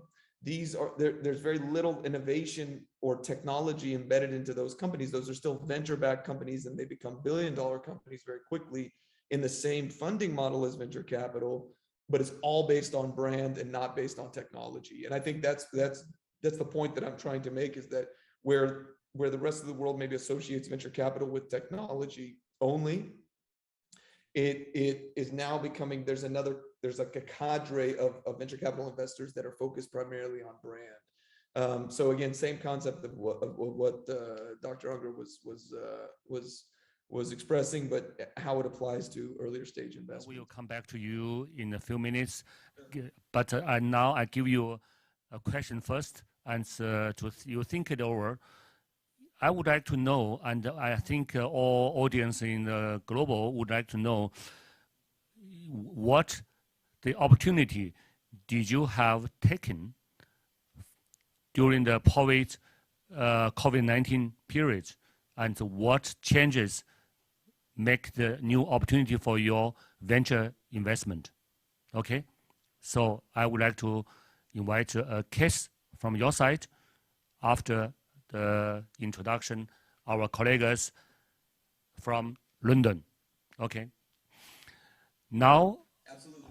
Now we would like to introduce you, Mr. Barnabas Us, the ESG specialist, Refinitiv. He is, in fact, he is a specialist in data and technology. In his current role as Global Sales Strategy Director for Sustainable Finance and Investing at London Stock Exchange Group, he is dedicated to building a community of experts who provide sustainability solutions to the financial and corporate market. We have learned from the presentation the data and methodology importance play the role. Now we have Mr. Us is here with us to share his first-hand expertise from data and technology point of view, and exploring how the combination of data and technology can help to build a more sustainable and circular economy. So, floor is yours, Bernie.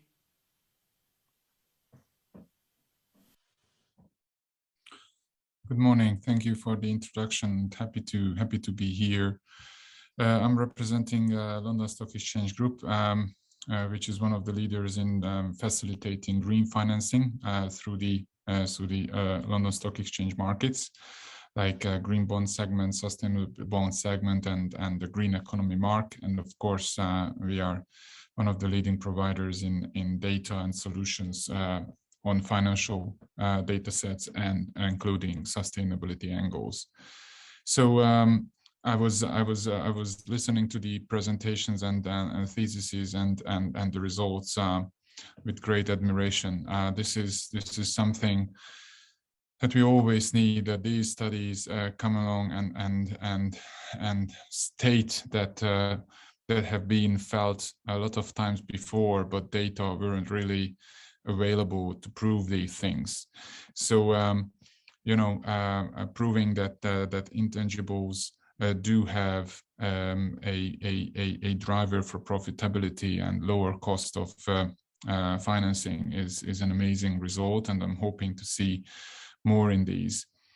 What I would do is maybe differentiate a little bit between brand and intangibles, because I think brand can have multiples and aspects, and maybe here this is something parallel that we see with the ESG analysis. You know, in the early days, it was one ESG rating as such, an overall ESG rating, and then you trusted the system and basically said, okay, if something is an A+ or an AA rating, then it should be good. And then ESG analysis and sustainability analysis went more into the details. So, okay, it has a good overall rating, but is it good in climate transition? Is it good on social angles? Within social angles, is the company good in workforce enablement, or is it good in social impact, etc., etc.? So this kind of in-depth information gathering about companies is helping these studies that Dr. Unger was running, and it helps fine-tuning the methodology as well. And to that, what I would say is you know, there are multiples of brands, and companies need this kind of granularity to basically be able to differentiate themselves, because after a while, you being sustainable might not be enough, but you being able to say that you are a company which is really one of the best in internal promotions, or which is really the company of brand for career development or flexible working hours, enabling enabling the onboarding of a multicultural workforce, or even in the impact space.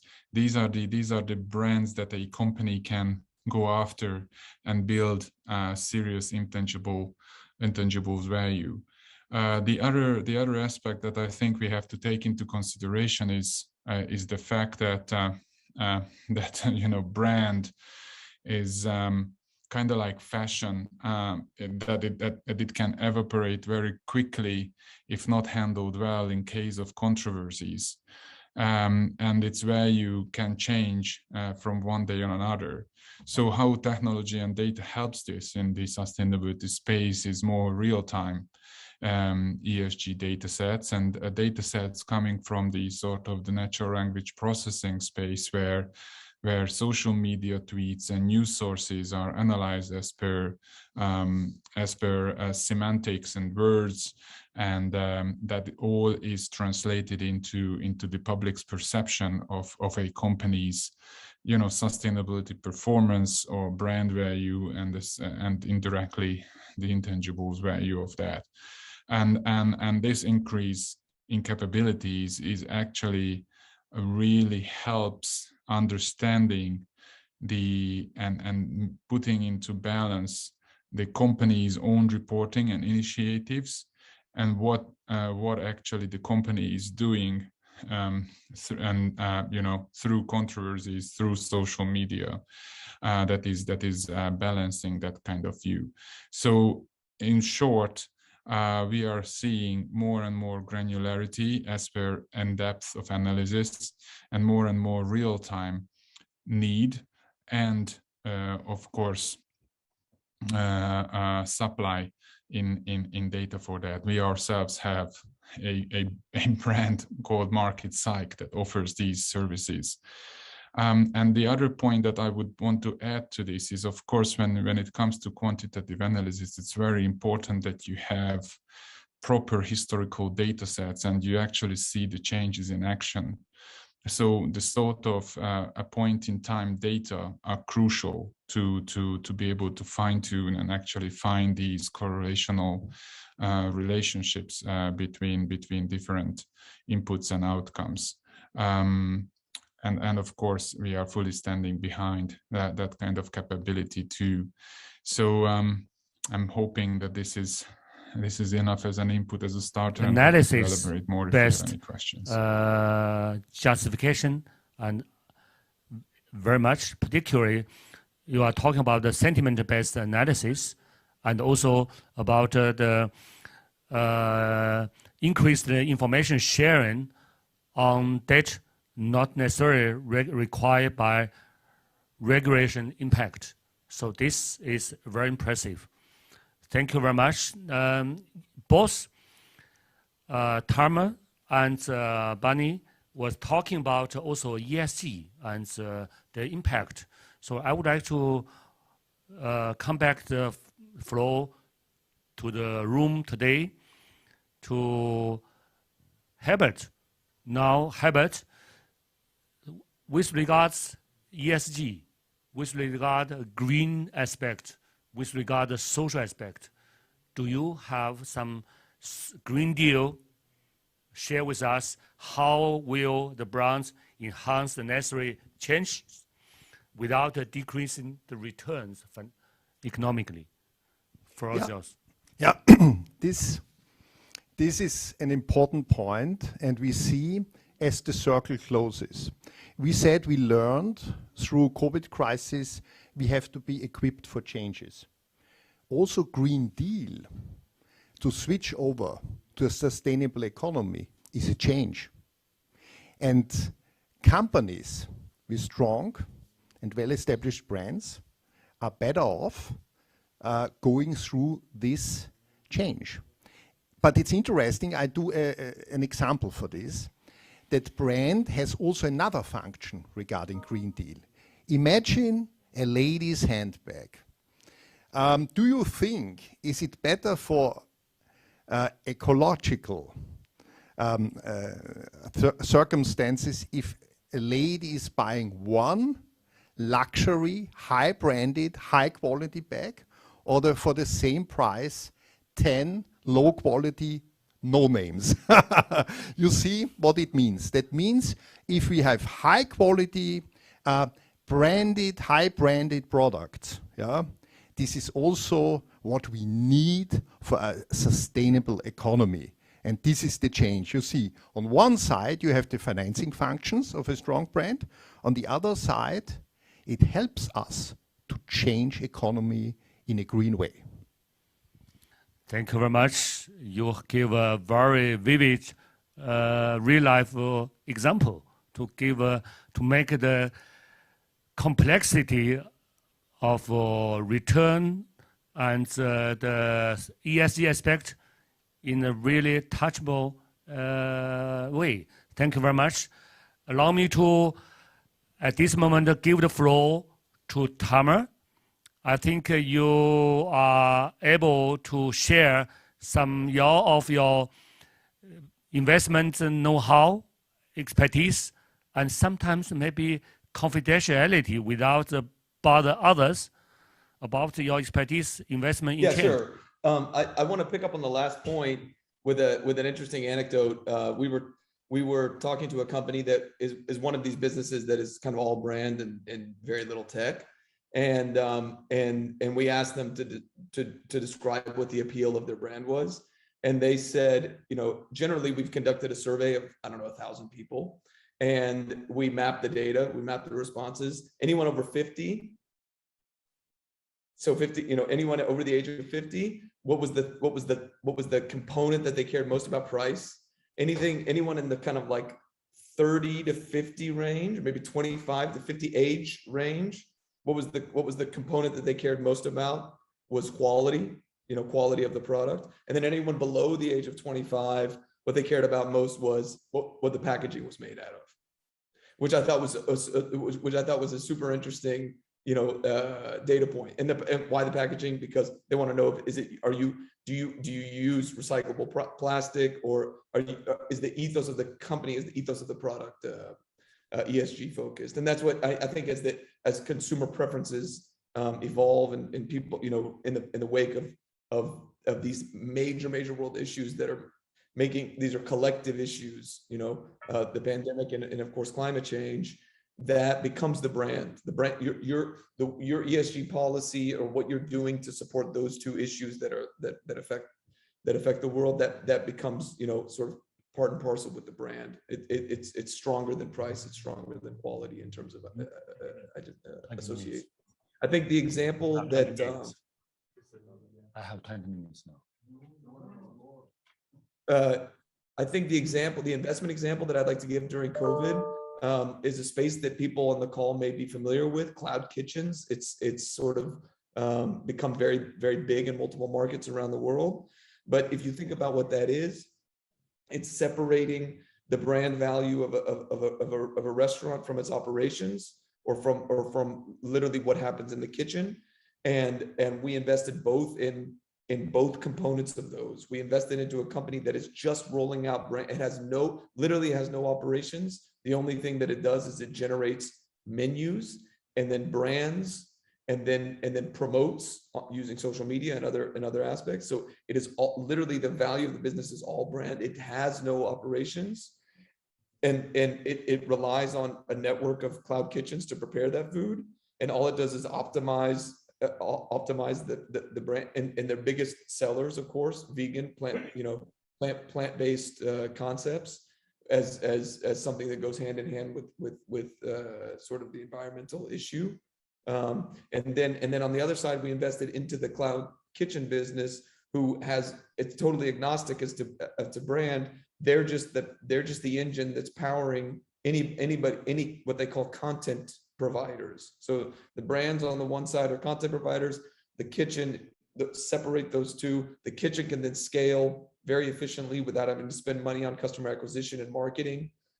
And then the brand itself can scale without having to worry about operations.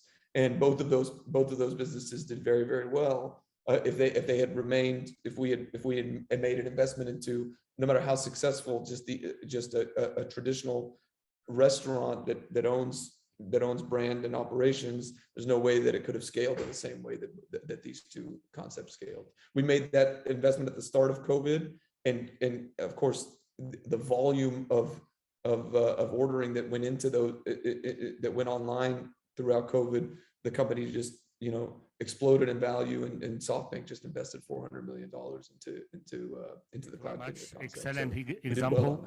You have utilized the change as opportunity in the investment and make it dramatically increased. And the concern maybe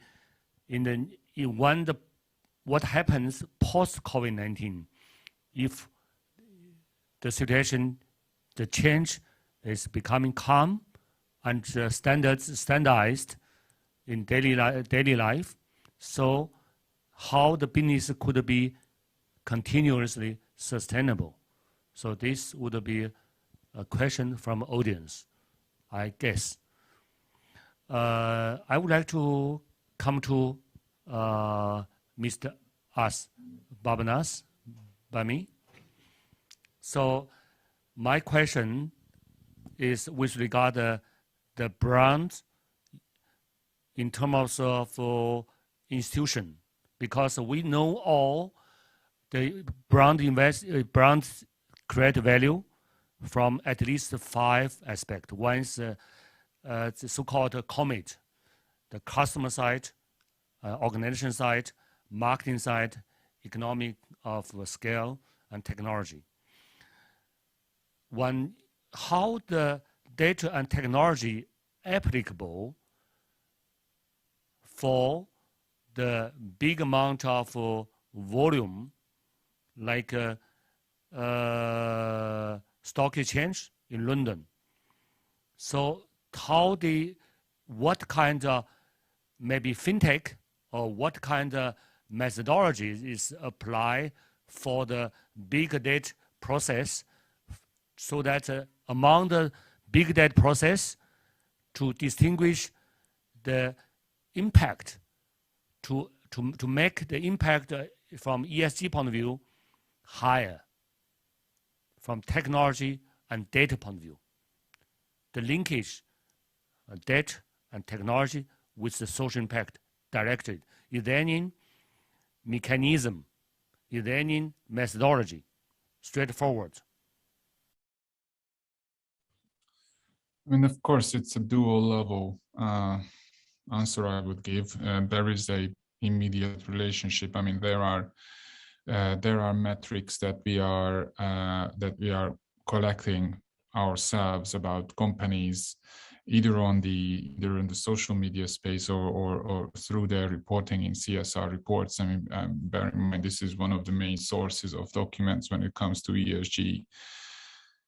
Of course, in those cases, what we do is we have special metrics on impact, like policy on fair trade, policy on community involvement, organic product initiatives, eco-design products, etc., etc. So these are mainly yes or no questions. However, so that's already an indication whether in a fashion industry, as an example, what are the companies that actually make certain commitments to policies or initiatives or targets, or basically animal testing or animal testing reduction initiatives as such.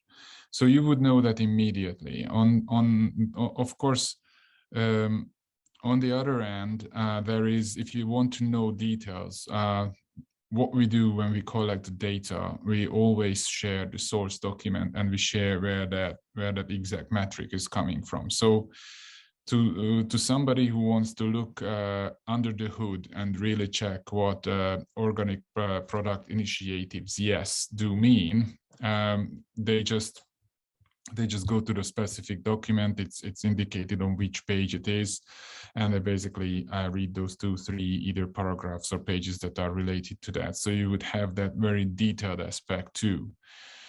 Then of course, so that's on the ESG angle and the depth of analysis on granular data. You can all roll that up into your specific aggregated metrics, or you can use the given categories that these metrics are in. So all the ESG metrics that we have are paired to one ESG pillar, so whether they are environmental, social, or governance pillars members, and within that to 10 categories that are, for example, product innovations, emissions, workforce, human rights, etc., etc. So you can roll these up into these different set of categories as well.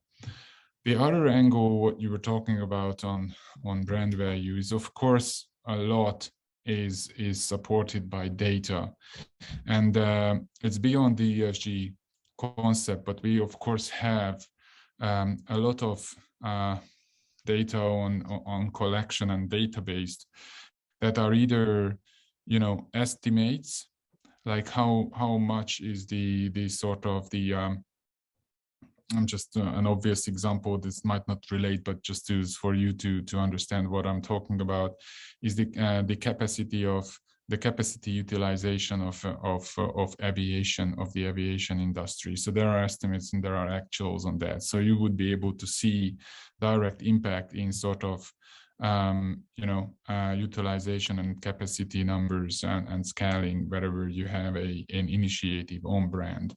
The other area is of course more around the alternative data. So when you check whether how many cars are parking in a car park and what's the attendance of the store. So from there you can anticipate what's the buying proportion of that product set in that specific location.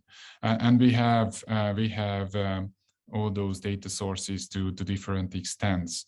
So again, my short answer is how data and technology can help. It can provide you with the granularity of the data. It can provide you with certain amount of cohesiveness or alignment with between different data sets, so you don't have to clean them.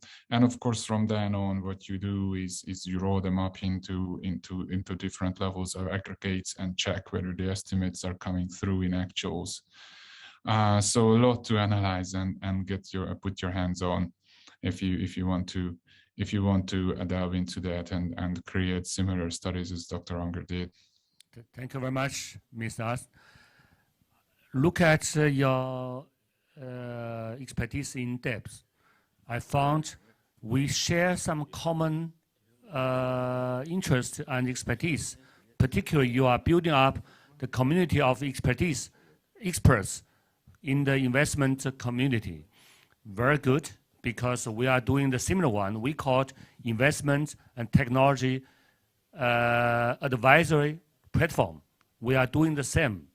So we can work together, and some other asked, why should UNIDO, why should I be here? Because as the Chief of Investment Technology Promotion Division, I would like to share with you, we are building up the institutional capacity for the national investment promotion and investment agencies.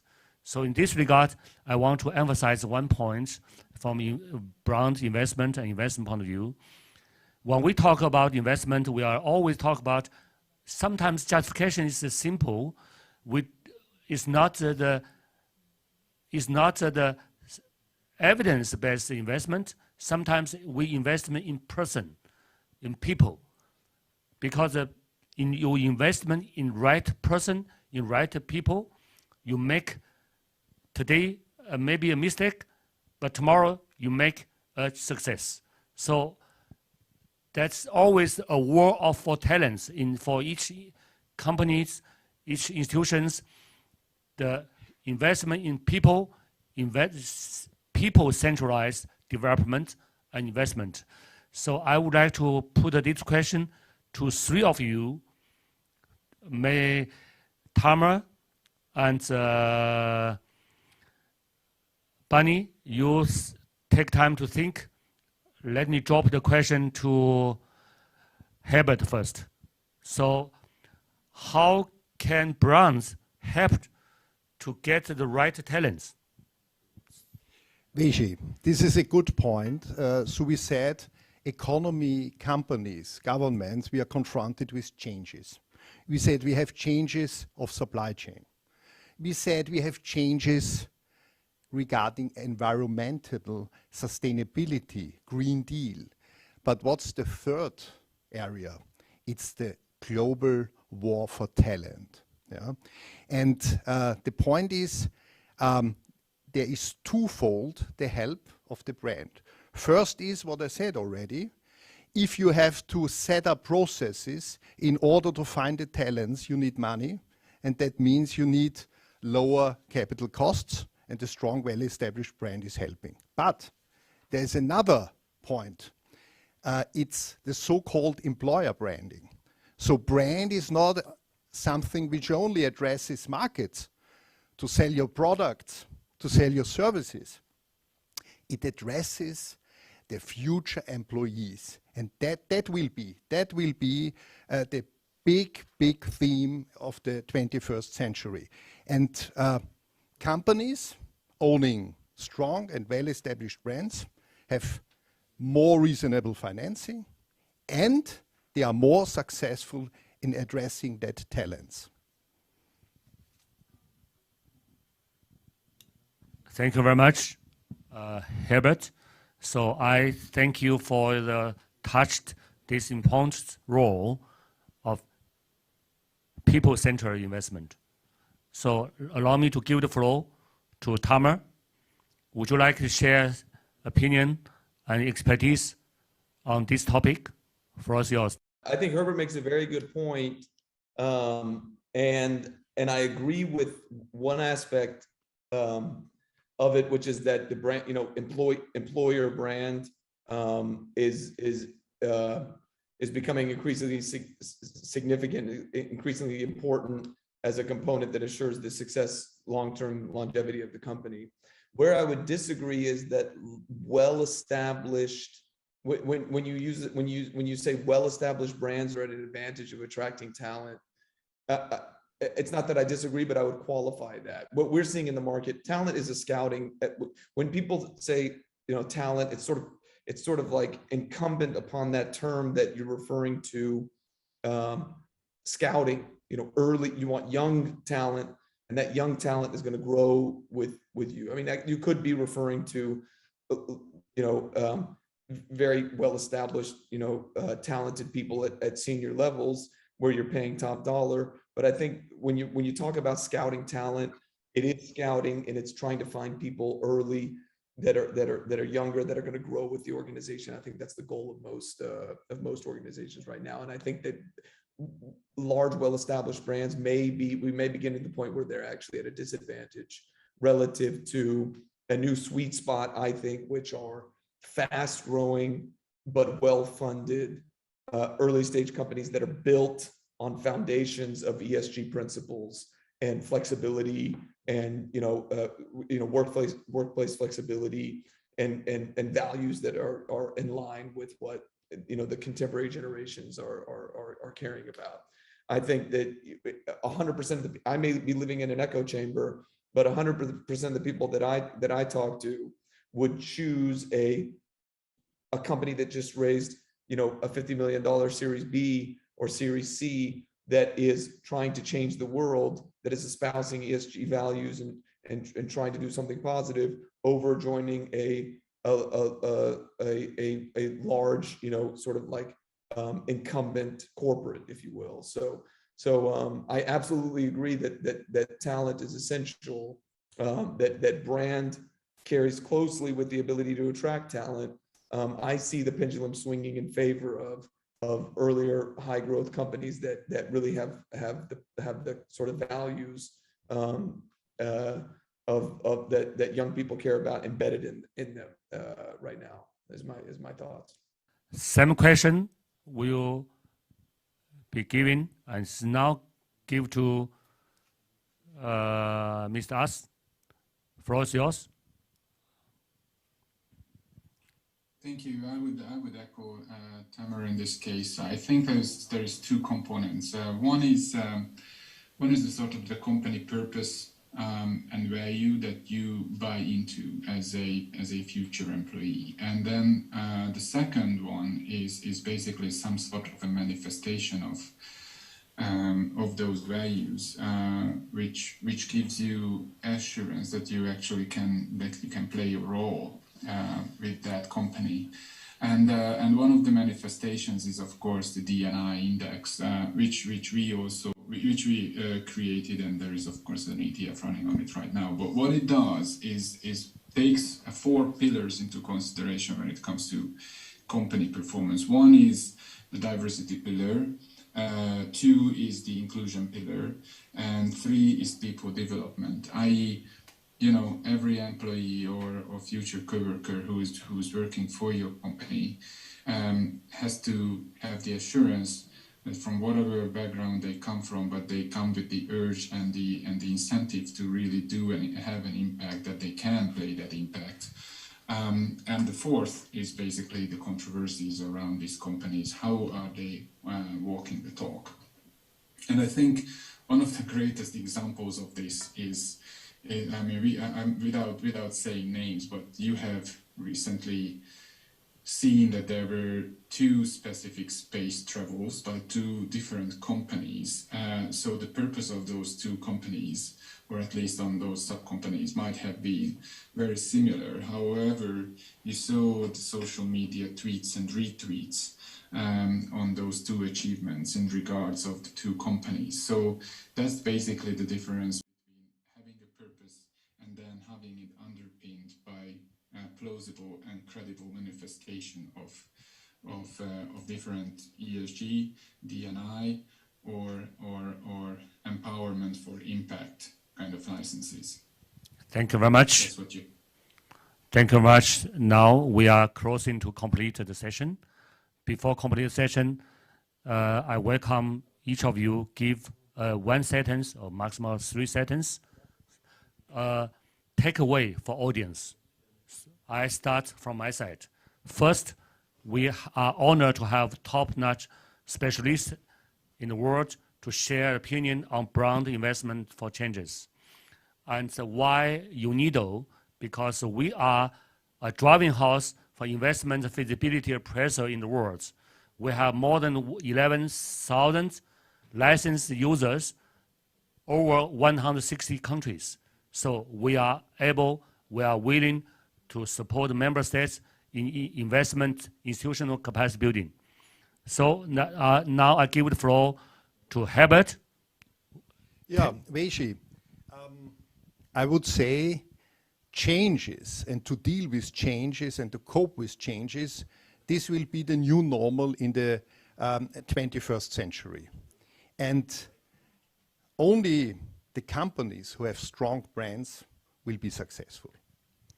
Thank you very much, Herbert. Tamer, takeaway for global audience, please. All right. So my drop the mic statement is that the democratization of publishing has allowed for the bifurcation of brand from activity or brand from operations, that has allowed for enterprises or individuals to build equity value in brand alone without any other substance, in brand alone. And the more that the world cares about big collective issues, then the more the brand, those same brands that are being promoted on a democratized publishing paradigm, the more those brands are defined by what those entities do towards ESG principles. Thank you very much. Floor is yours, Ms. Ast. Yeah, I always have the pleasure of echoing the two speakers before me. I mean, there is the famous saying of Heraclitus that the only thing or the only constant in life is change. And I think that the 21st century is going to provide us with a lot of requirements for change. So what I would urge everybody is to always monitor their brand value, their intangibles value, and check whether they are up to date to the challenges that are concurrent. So change with the word, and don't be afraid of transition. Transition is going to be the key word, especially after COP26 as well in a couple of weeks' time. So be prepared that change is good, and transition is actually going to be something that is welcome by the financial markets. And don't hesitate to share stories and data around that transition. It will be honored, and it will be financed accordingly. Thank you very much, and thank the audience globally for your attention, for your question, for your involvement. And we share the thanks to all speakers and for the very innovative discussions and for the session of broad investments for changes. I declare it's completed. Now I hand over the floor to Madame Sonia. Thank you. Bye-bye. Thank you very much. Thank you very much, Weishi, Chief Investment and Technology Promotion Division and Coordinator here at the UNIDO Investment and Technology Network. It was a very inspiring panel and discussion. And thanks all of you for following this 17th Brand Global Summit, the third one in cooperation between European Brand Institute and the UNIDO. We are now offering a small break of about 15 minutes, so see you back at 15 minutes past 1, and maybe take a break from the digital device, let some fresh air in, take a little walk, and maybe have a sip of water or soup or whatever you feel to feel comfortable. See you back in 15 minutes. So happy to have you then back again, and all the best from Vienna so far.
Welcome back after the short break. I hope you enjoyed some time off your digital device, but we're happy to have you back on the second half of this year's Brand Global Summit, live here from Vienna, from the 17th floor of the United Nations building at the UNIDO headquarters. And with the 17th Brand Global Summit, it's an amazing journey that is already behind us, and we're of course very much looking forward. What is going to be the future of brands in our world? We were discussing about the impact of brands on financial structure of businesses. We were being shown best practices from the UNIDO, and we're also, of course, had a really interesting presentation at the very beginning of this year's Brand Global Summit on the importance of brands for building trust also within societies. So brands for change and change within, what the position of brands is. This is the focus of this year's Brand Global Summit, and we're now entering the next topic on today's discussion about brands for change, which is innovation and brands. So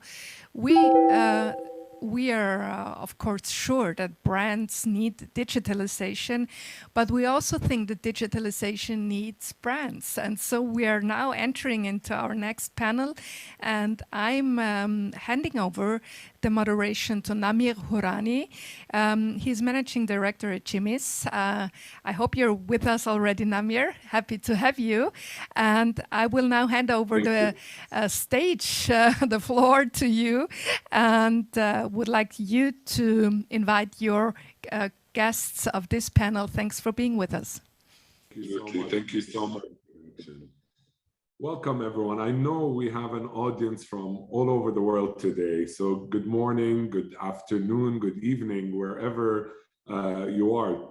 Brands have always been fascinating. It's really almost like a science. What makes a brand successful has always been a never-ending debate. There's no right or wrong answer. There's no cookie cutter approach in the way you develop a strong and recognizable brand. And in today's world, this is even more difficult, where everything is digital, the new real estate, where new brands pop up in abundance, where brands can quickly become overnight hits. And all this is possible because of digitalization and the borderless reach that brands have today. So here, there's no arguing that in today's world, brands need digitalization and innovation if they want to survive and be relevant. Moreover, the digital world has also its own complexities. So it makes it easier for phony brands to be introduced, easier to mislead consumers, and easy to make false statements about a product. And not only that, you can get away with it too. In addition to these complexities of the digital world, consumer behavior and consumer needs are evolving and changing. Customers demand sustainable products. They want to know the source of your ingredients or raw material. They want to know that no child labor has gone into the production process. They want to know no animal lives have been sacrificed. They want to know what your brand is doing to fight the climate action cause. So this begs the question, how important are brands to digitalization for the credibility of the digital world? To build trust and loyalty in the digital world is very different than developing the trust in the physical world, where you can touch or feel a product, you can test a product before purchasing it. So the reality is, trust in brands is very important in the digital world, because they help build and develop the credibility of the digital world. In today's panel, we'll be talking about the importance of digitalization for brands and the importance of brands for digitalization. We'll explore how design contributes to digitalization and innovation and the development of a brand, how digitalization influences the decisions that brands make, and how brands build trust and loyalty through digitalization. We have three great panelists with us today. Each will introduce a completely different perspective on this topic. I'm excited about this session, and I hope you are too. I will now introduce our panelists. We have David Kasuma, the president-elect of the World Design Organization. David is also the Senior Vice President of Product Management and Innovation at Oregon Tool. David also served as the Vice President of Research and Innovation and Vice President of Product Development worldwide at Tupperware Brands Corporation, where he was tasked with developing new technologies and materials to create amazing product solutions that resulted in the development of 150 to 200 new products every year that were launched in over 100 countries. David also worked at GE, General Electric, as the global manager for design and vehicle engineering, where they developed the use of polycarbonate as a viable alternative to glass in automotive window systems. David, I'm excited to hear your insights, an abundance of experience. Welcome. We also have Ms.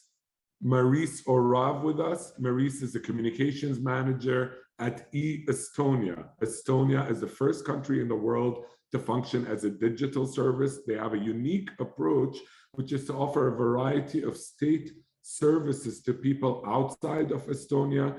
You can register a company online, digitally sign and exchange encrypted documents, conduct secure online bank transfers, and make tax declarations electronically. Since 2014, more than 45,000 people from 154 different countries have been granted an Estonian e-residency. Estonia was also named the most advanced digital society in the world and has built an efficient, secure, and transparent ecosystem where, believe it or not, 99% of governmental services are now online. Maurice, thank you for joining us. I look forward to hearing more from you. I must say, a pretty unique perspective on how a country has actually developed a brand versus a typical product brand.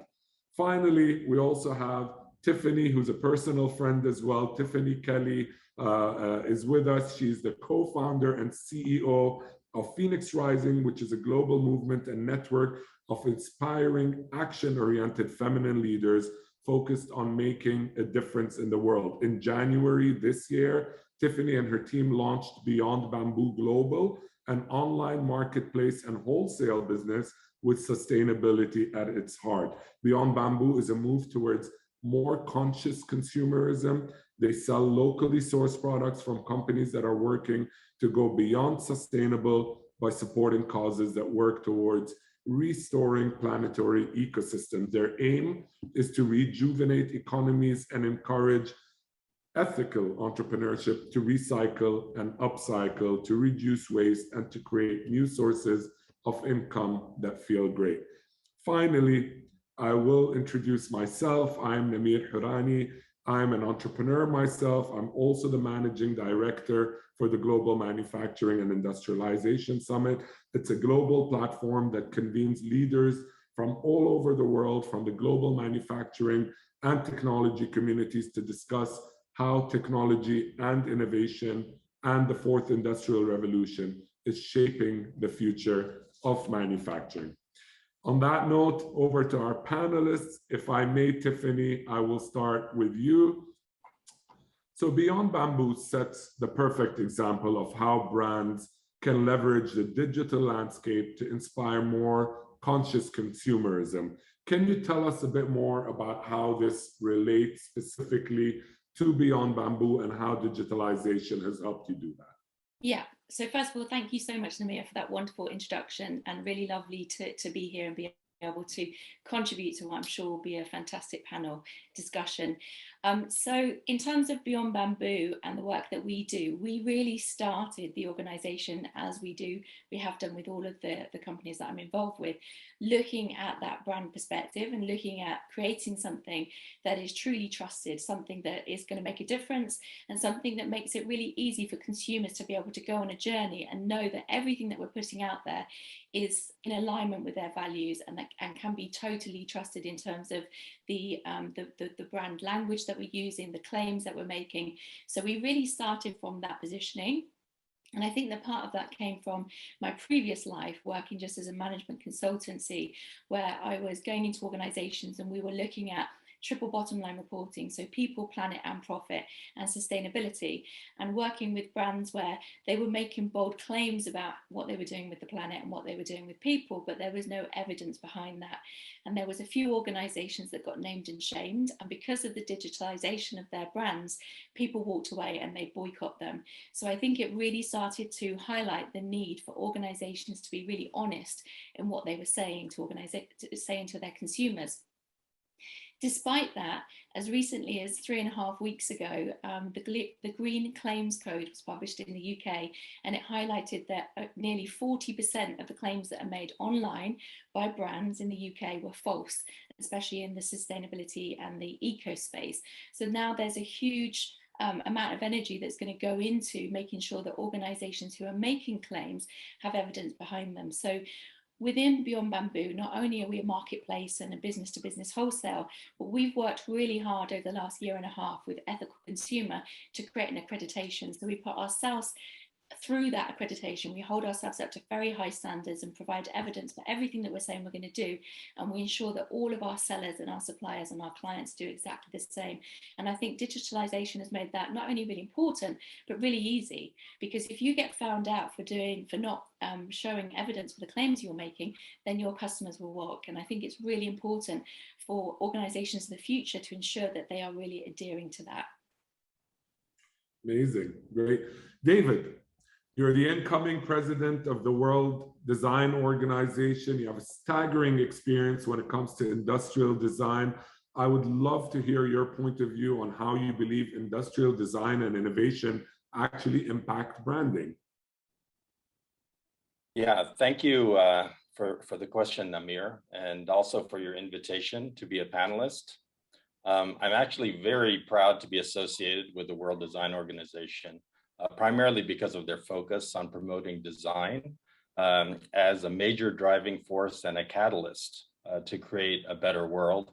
And they use the United Nations SDGs, by the way, as a guideline. So this includes, the sharing of knowledge, what we call design-driven innovation that can enhance economic, social, cultural, and also environmental quality of life.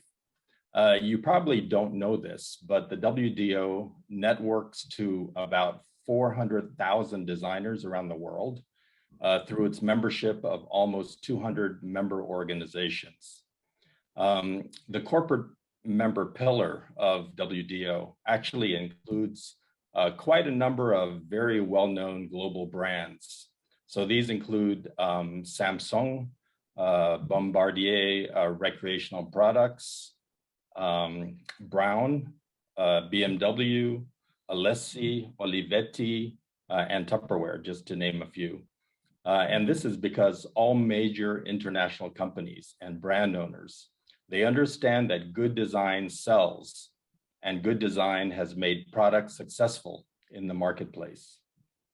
So design can play an important and strategic role in raising brand value for a company. When a company develops a design lexicon, over time, the design language can actually become synonymous with the brand identity. So think about BMW as an example. The German car company has been in existence since 1916, over 100 years ago. But in 1933, they came out with the BMW 303.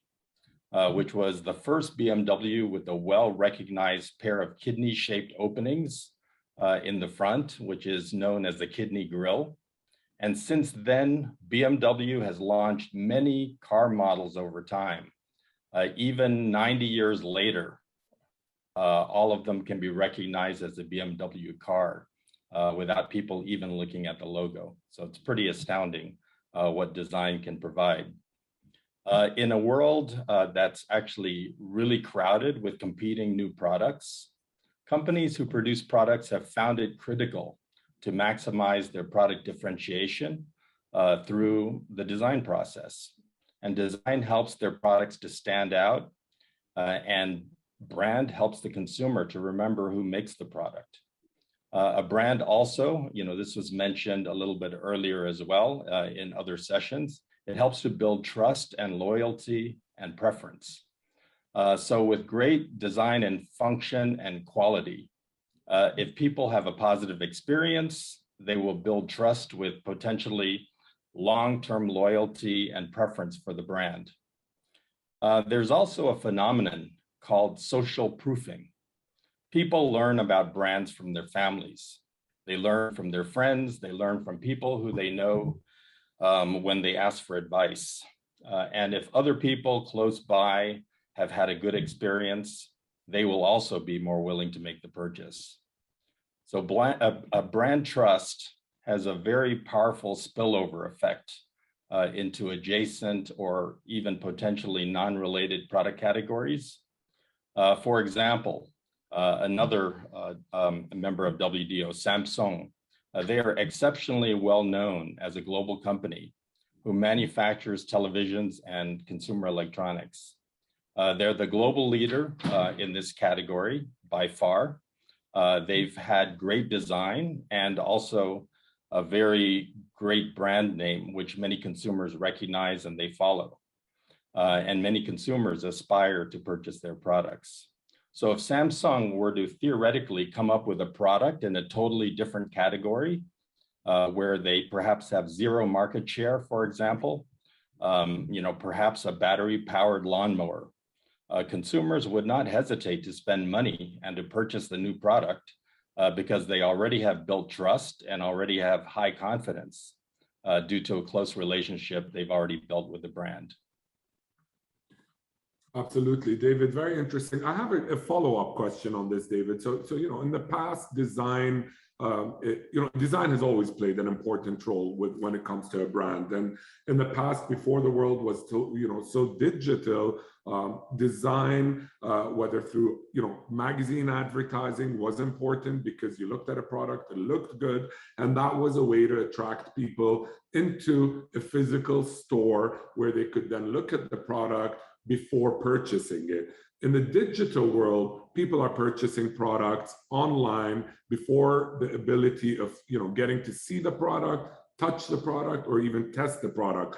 Has design become even more important because the convincing power that you have now is purely virtual, and you're not really bringing them into a physical store to be able to convince them? How much more of an important role does design play in this?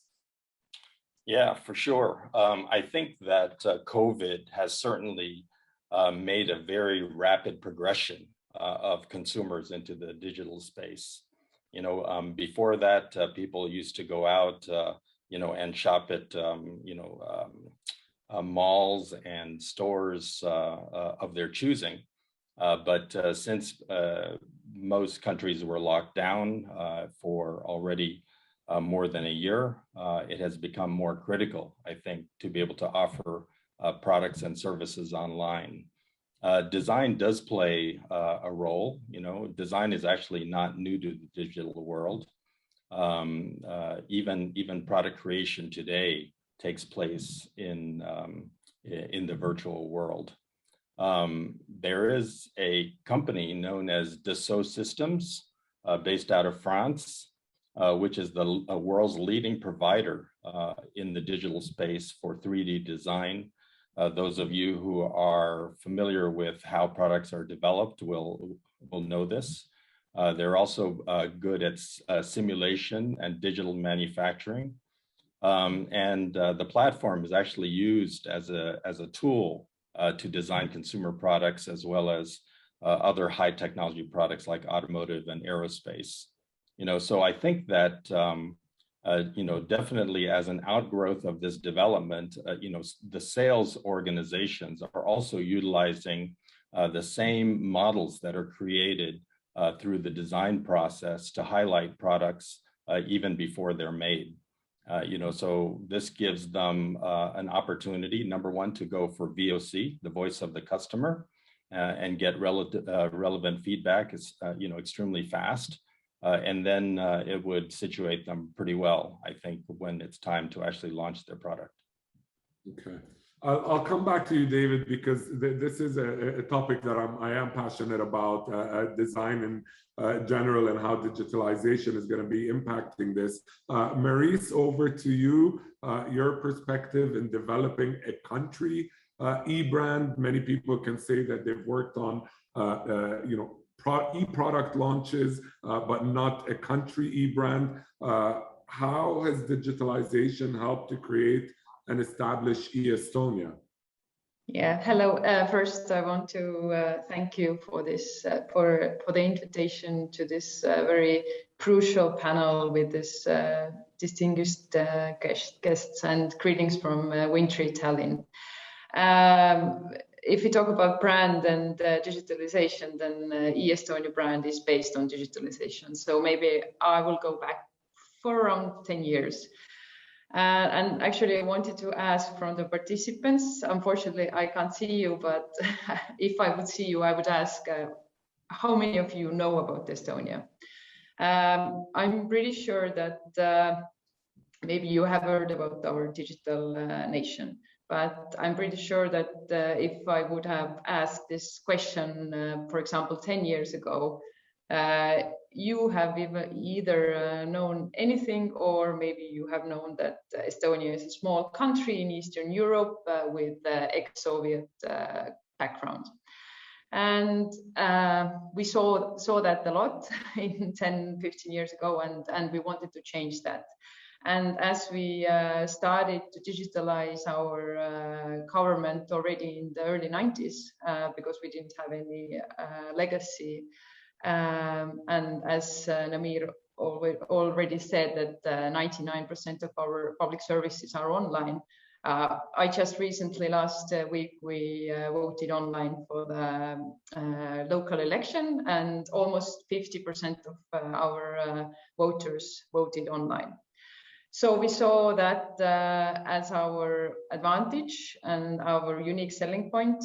We saw that we were digitalization, in terms of country digitalization, we were the pioneers or the first ones. So we thought that we will build our brand, our country brand around this, because this was also the main export that Estonia was doing. And as Estonians tend to be quite humble and self-critical, especially when it comes to digitalization. Every Estonians think that we are not doing very good, and we don't want to oversell.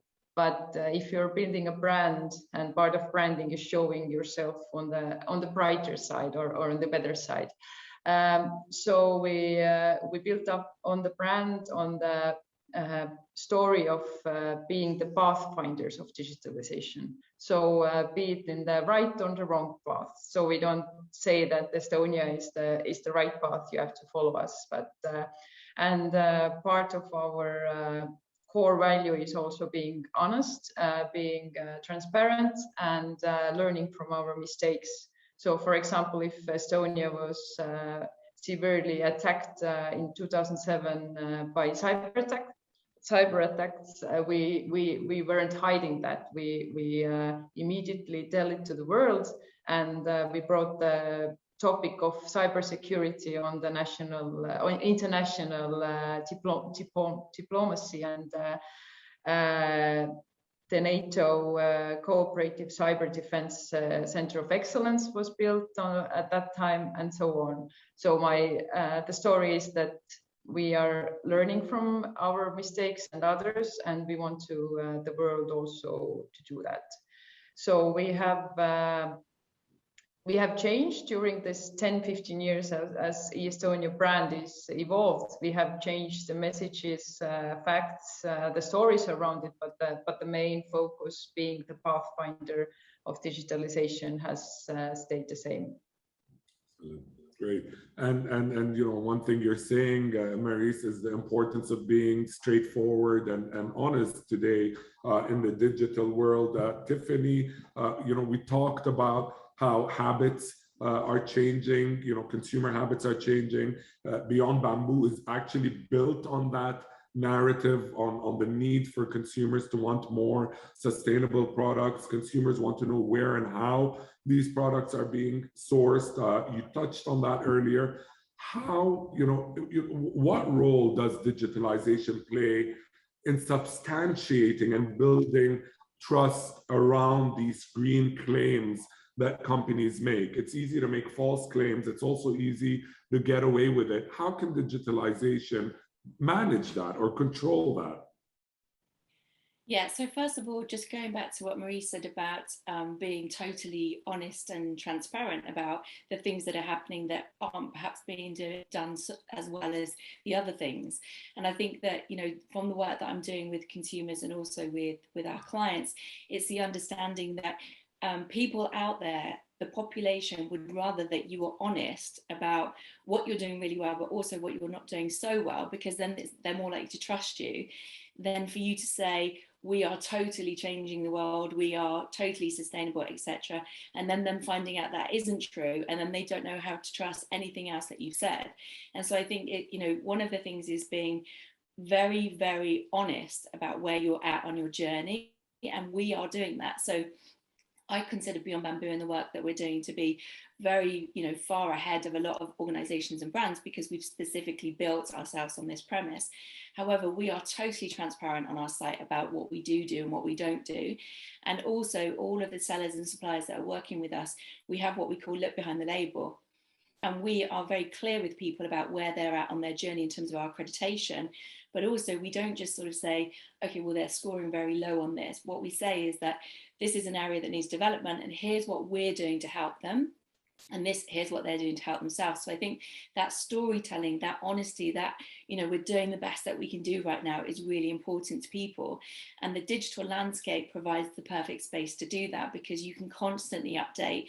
It doesn't mean that, you know, before being able to do things digitally and people had to come into your store and see a physical product, if they didn't like what they saw, or if they looked into it and they found there was child labor or whatever there might be, they might never come into your store again. But with digitalization, you can continuously evolve your story and you can update your story. So again, to what Marie said about, you know, with cybersecurity, they didn't do something so well as they wanted to. Well, now let's show you what we're doing and let's constantly update you. And it makes people feel like you're taking responsibility and you're owning where you're at and your journey. And the constant communication makes them feel secure in the fact that you are taking them seriously in terms of their, you know, their consumerism and their trust in you and everything else. So I think that, you know, we're at a time in our evolution as businesses and as individuals where there aren't any hiding places anymore, where you've got, you know, information at the tips of your fingertips all the time. And if you do something that is untrue, if you make false claims, it only takes one thing and that could be the total end of your brand. And I think that that's great. I think it's really, really important, because it's forcing all of us to take a look at what we're doing and become even better versions of ourselves. And, you know, we aspire at Beyond Bamboo and at Phoenix Rising and Roundtable to be pioneers and role models in this space. And we're documenting our journey every single step of the way. We're constantly asking for feedback from our sellers, from our consumers, from our contributors, from our employees, and we're sharing those stories as well. And I think that organizations that decide to go down that route and really kind of take seriously what's happening at the moment in terms of that brand communication and brand awareness are going to be the ones that survive in the future, and not just survive but thrive, because people will want to be part of their journey and they'll want to, it's like a lifestyle choice, right? You either go with keeping your head in the sand and doing what you've always done and it's efficient and it's easy, or with Beyond Bamboo, for example, you go with something that might not be totally convenient in terms of fast delivery, but you know that we've vetted it every single step of the way and that we've done the hard work so you don't need to. So I think it's going back to what I said before about making it easy for people to make conscious choices, and that's our job, right? And I take that really seriously. Amazing. Difficult question for you, Tiffany. You know, I own a restaurant brand here in Dubai, It's a healthy food concept. We try our best. It's almost impossible to get that 100% accurate all the time, but we try our best to source organic ingredients, and that's a big part of the brand identity. Dubai obviously imports a lot of its produce rather than growing it locally, even though we're starting to find a lot more homegrown produce, but we still do import a lot of our produce, and we don't always have access to organic produce. It's easy for me to say that the lettuce that I'm sourcing is organic, even when it's not. It's extremely difficult for, you know, consumers to call us out on that, or to even prove that we're not being honest about it, right? I agree with you. If you are called out, that could be the end of you as a brand. And you know, and conscious people tend to be honest. But there are, you know, digitalization, and the digital world does also open the door for, you know, people that are not necessarily honest and are just looking at their bottom line and want to make sure that they're selling. I can come out on a typical week and say, all my produce is organic, when it's not. There's a high likelihood nobody will find out. How do we manage that situation? How do you control that situation? How do I know Beyond Bamboo is sourcing only sustainable products? And how will digitalization help in substantiating that, in making sure that people are, you know, being truthful about their claims? So I think that from my perspective, where it starts is intention and integrity. And of course, there's people out there that don't care, right? There's people out there who are just going to jump on the greenwashing bandwagon, and they're going to try and utilize that to sell more products. And it's very difficult to stop that, right? That's what happens. And I think that each of us as human beings, it's our responsibility whenever we're making a choice about where to eat, what to buy, what to do, is that we've got to ask ourselves the question, do I know enough about that? Now, going back to what I was saying previously with Beyond Bamboo, is that we have committed to doing that hard work, and we're totally transparent with our entire process, including the evidence that we require from our sellers and our suppliers and our clients to demonstrate. So we don't just have a checkbox that says, are you doing X, Y, and Z?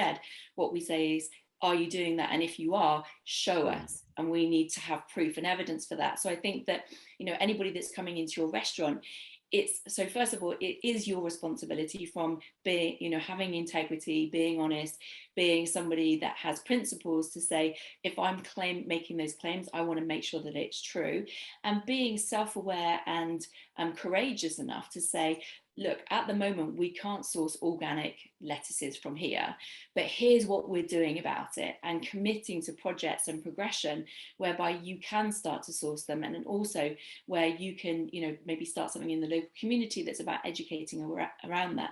So first of all, that's your responsibility. And then secondly, coming into a restaurant, I have a responsibility to myself and to other people that come in to make sure that I'm not just believing what you say because it's easy.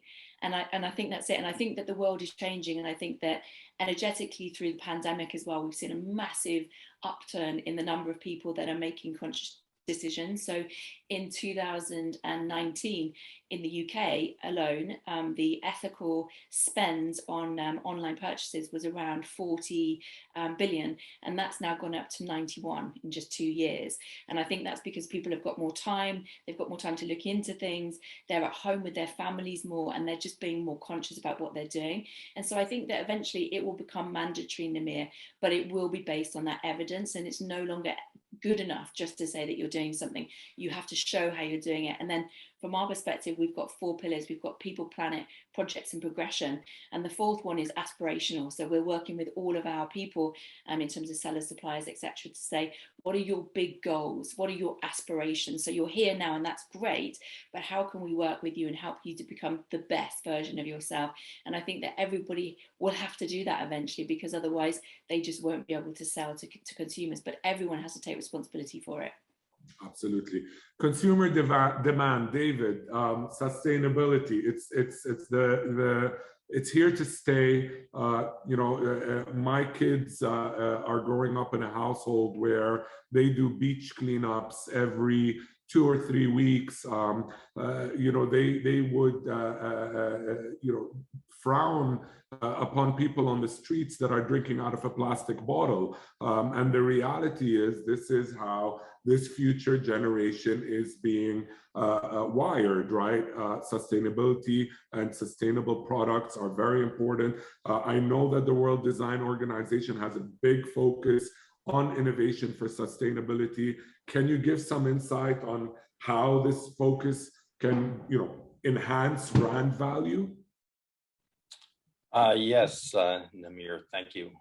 So consumers expect brands to be responsible, you know, and whether that happens to be in promoting sustainability or even safety. They expect a brand to stand for something, you know, and to represent values which are important to consumers. The WDO normally likes to connect this with UN SDG 12, right? Because it stands for responsible consumption and also responsible production, basically focusing on encouraging the efficient use of our precious resources in the world. And with the world's limited resources and, you know, I guess you could call it growing unfavorable environmental conditions, there's a significant effort being placed on designers to design sustainable products. And today there is a strong initiative by major companies where almost every global brand also has an environmental sustainable strategy. So designers should take the opportunity to design products that use alternative materials. But even more than that, we should also be encouraging and applying responsible behaviors. You know, and brands can communicate causes and they can create opportunities for people so that people by themselves can also be environmentally friendly and take steps to reduce their own carbon footprints. I think Tupperware, we found out that if we taught people to wash their housewares in cold water rather than in hot water, they could immediately reduce their carbon footprint in half. You know, it's really amazing. All it takes is good design and good education for people who use products that we design.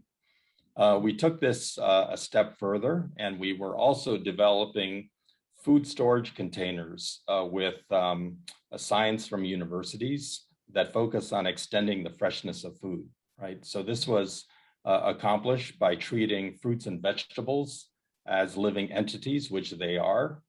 So basically it meant opening up a measured ventilation in the container, allowing them to breathe based on respiration rates.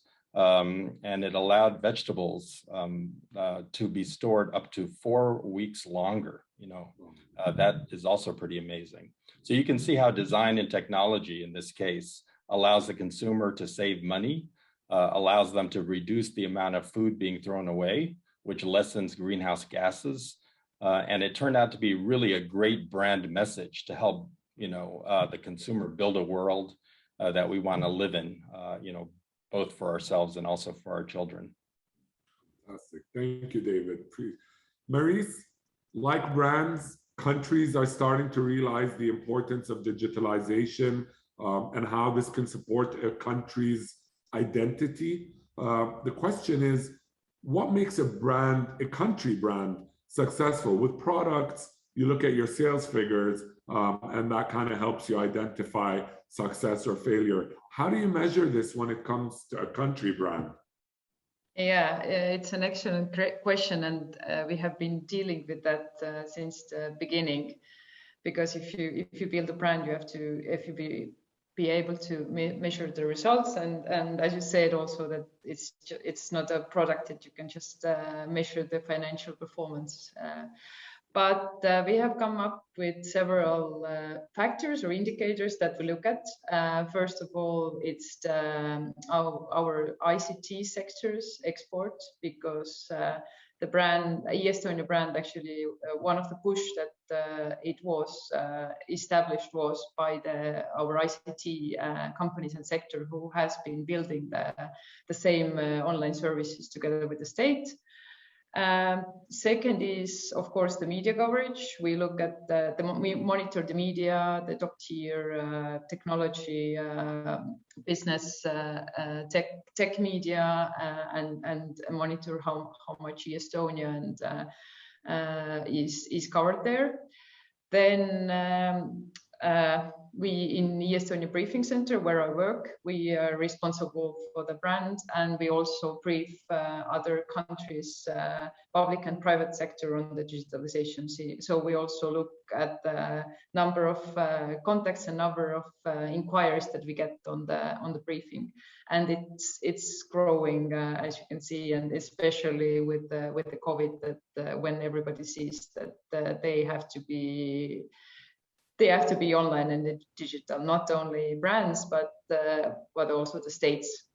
And also, of course, it's very important how to measure the brand in the international audience. So last year we conducted the first qualitative and quantitative survey on the international brand. So we think we are doing great, but we don't know that. So we did the first survey, and we want to continue it in the next years, so to see the results and see if it's getting any better or not.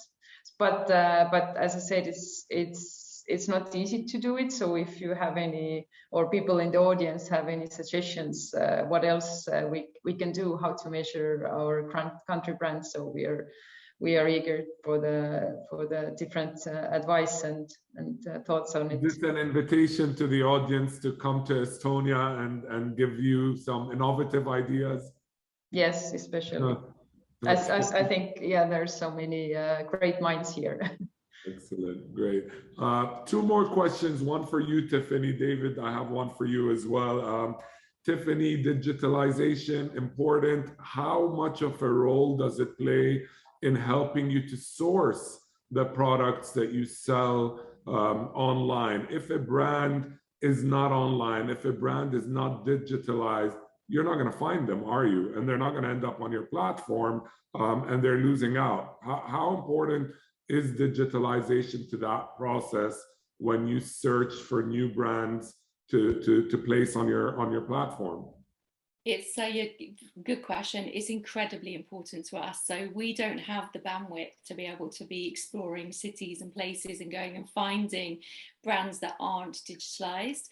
Of course, there are ones that, we get word of mouth, but actually we still need them to be able to have, digital copies of their products, their information.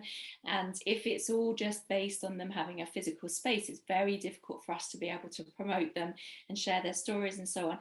And in actual fact, the B2B side of our business, where we're working in hospitality, and we have a number of global hotel chains that are working with us to source, we have had to use, a digitalized approach to be able to source suppliers and to look into them and to communicate with them, because we're looking at all the regions in the world, and we're creating, relationships with people that are, we have to be able to look at their websites, we have to be able to look at their products and all the information there. So I think we're getting to a stage, especially since COVID and lockdown, and people are so much more cautious about going out into shops and purchasing. People want to buy online, and they also want to buy locally.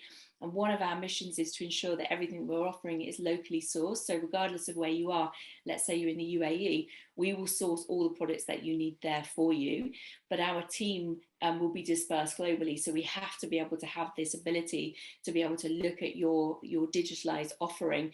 And so, for us, it's incredibly important. And I think also just in terms of transparency and telling your story and demonstrating that what you're saying is true, you have to have that evidence online as well. So certainly for us anyway, it's very difficult to work with anybody that doesn't have that kind of digital presence. Absolutely.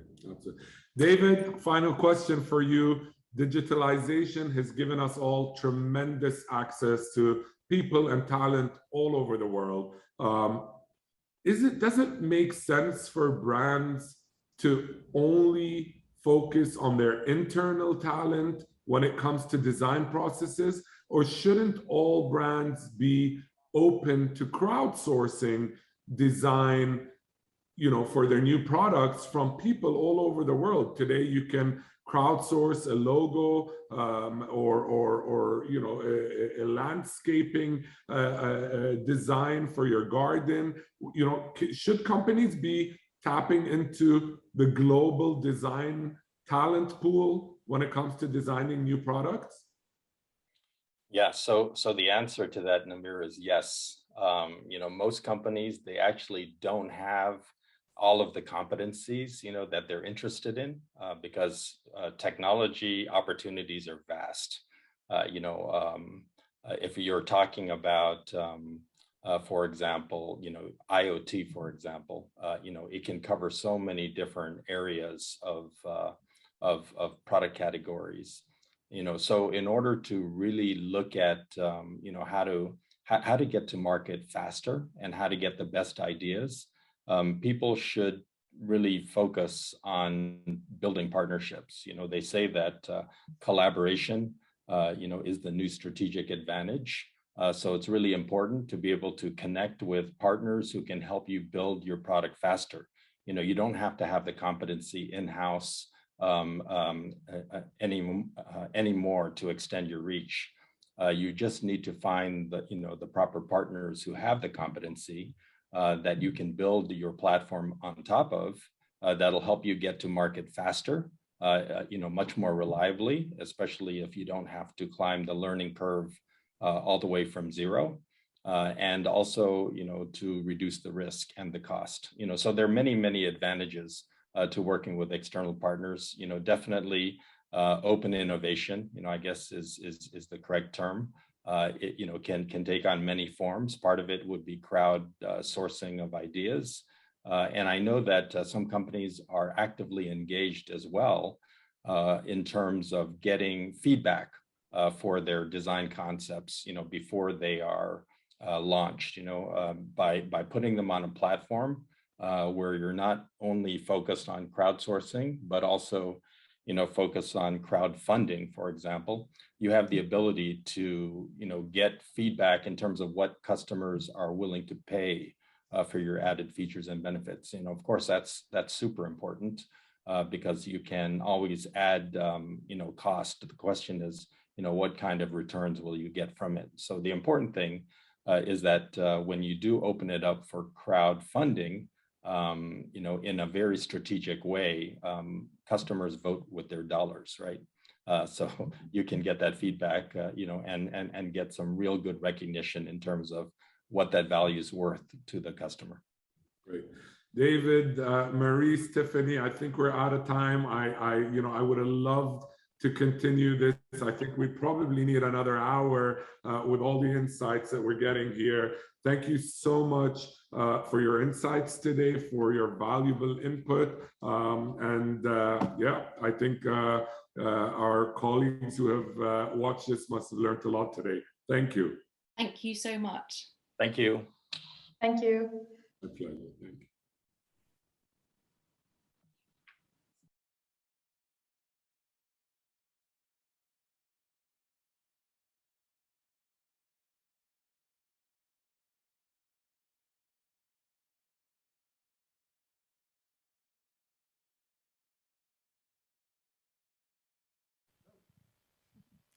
Yeah, once more, hello from the 17th floor at the United Nations building at the UNIDO headquarters here in Vienna. We are now ready for our next hour of inputs at this year's Brand Global Summit because now we are ready and would love to share with you voices and best practice cases. So there's a bunch of people who will now just kind of pitch for you and have their 15-minute slots to share their insights and expertise with you. And the first to talk to you will be Cornelia Grossmann. She's associate partner at Batten & Company, and she would like to share with you how to address multicultural challenges in brand management. It's a pleasure to have you with us, Cornelia. Happy to have you. Thank you for the nice welcome and introduction. And yes, thank you for having me as well. Let's get started to fit this tight agenda schedule. As Sonia has mentioned, there are a bunch of other people who want to share cases and best practices with you. So unlike the previous panels, I've actually brought some slides and some videos to share with you. So let's get that started, please. So Sonia has already mentioned the topic of this talk is how to address multicultural challenges in brand management. And let me just give you a brief context of me and my role so that you know from which perspective I'm arguing that.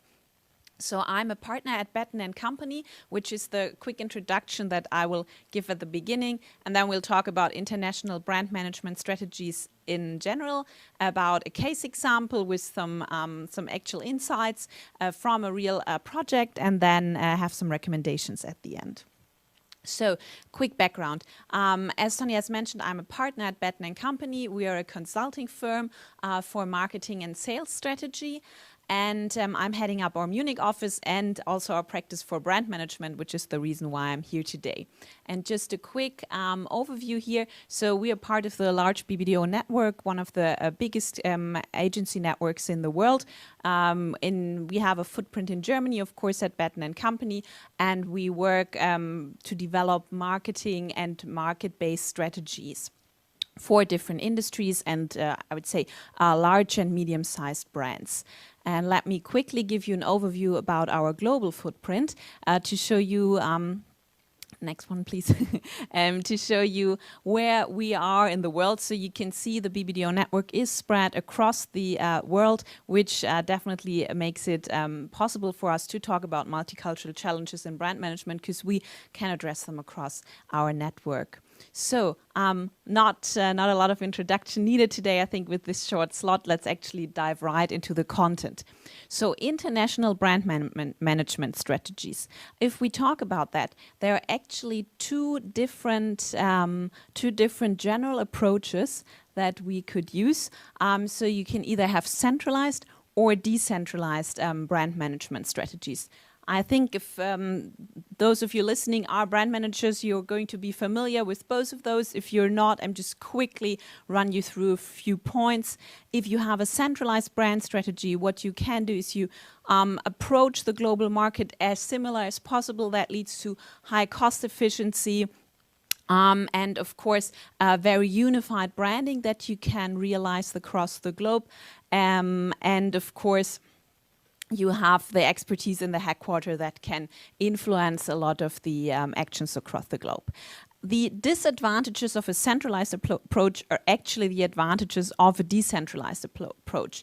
Because with a decentralized global brand management, you'll have higher organizational flexibility, you'll have the ability to cater to very different local market competitions and meet local expectations, and you'll definitely have a higher granularity in your strategy when you translate it into marketing efficiency. So there are upsides and downsides of both approaches, and global brands have always been somewhere on this continuum between centralized and decentralized strategies. And what we want to talk about today, or what I would like to talk about today, is giving you a few examples how centralized can work well and can not work so well. So you see some best and worst cases, and then also see how we approach this in an actual client project. So to give this a bit of more color, not just bullet points on a slide, let's have a look at a good example for a decentralized brand strategy. So you all will know the brand Nike for sure.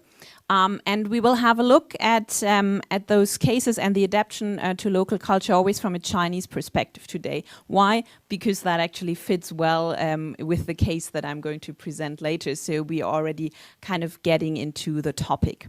So Nike, of course, they have their Just Do It campaign, and there is a certain centrality of about their brand management across the globe. But what they definitely do is they do adapt it to the local market. So they're not just coming, translating their content, and then rolling it over the markets. They did this when they explained their Just Do It for the first time.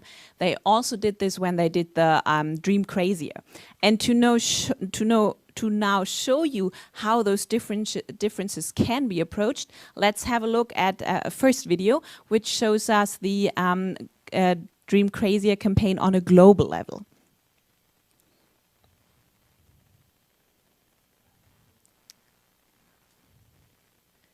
You should be able to hear some sound, otherwise this is going to be okay.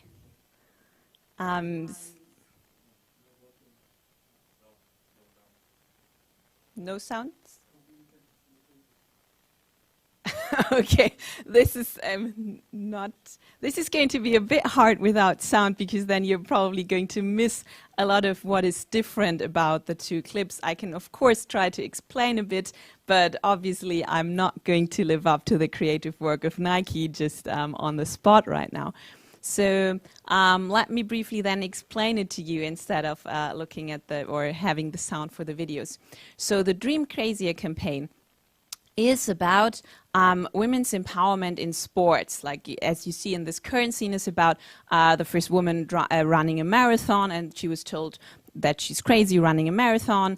This lady was told she's crazy managing an NBA team, and so on. There's a lot of this idea of well, you can't do this. This is not the sport for you. And then obviously the message of the sport is the dream crazier, so that you can actually do it. So that relates nicely back to the Just Do It campaign, of course. But it shows you, well, how much crazier you can dream when you can just do it. I think it's going to be a bit pointless to play the Chinese video to you in comparison, because you're not going to hear the sound, and they've significantly changed the storytelling, but they've brought across the same message also in the Chinese video. So let me explain it to you instead of showing the video to you then. So in the Chinese culture, obviously, female empowerment. Now you can hear it. 做女人多简单，总有人教你怎么做。铁饭碗多好吃，走不了路还滑雪，太逞强了。又是女博士，又是 MVP， 早点加入吧。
越是被说过了，太过了，我们越是要继续。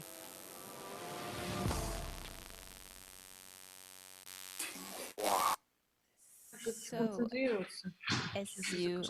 as you can see, two spots, both Nike spots, both Dream Crazier campaign, and they did bring across the same messaging, but one was for the US market, one was for the Chinese market, and it's usually not enough to address multicultural challenges in brand management to just translate your content. Just using the American spot and give it a Chinese voiceover would not have served the same purpose, because the narrative for women in China is very different than it is for women in the US, but you can still stick to the core of the brand and stick to your brand messaging, but you need to approach it differently and really adapt to the local cultures. So this as a best practice example, obviously Nike is one of the best managed brand in the world.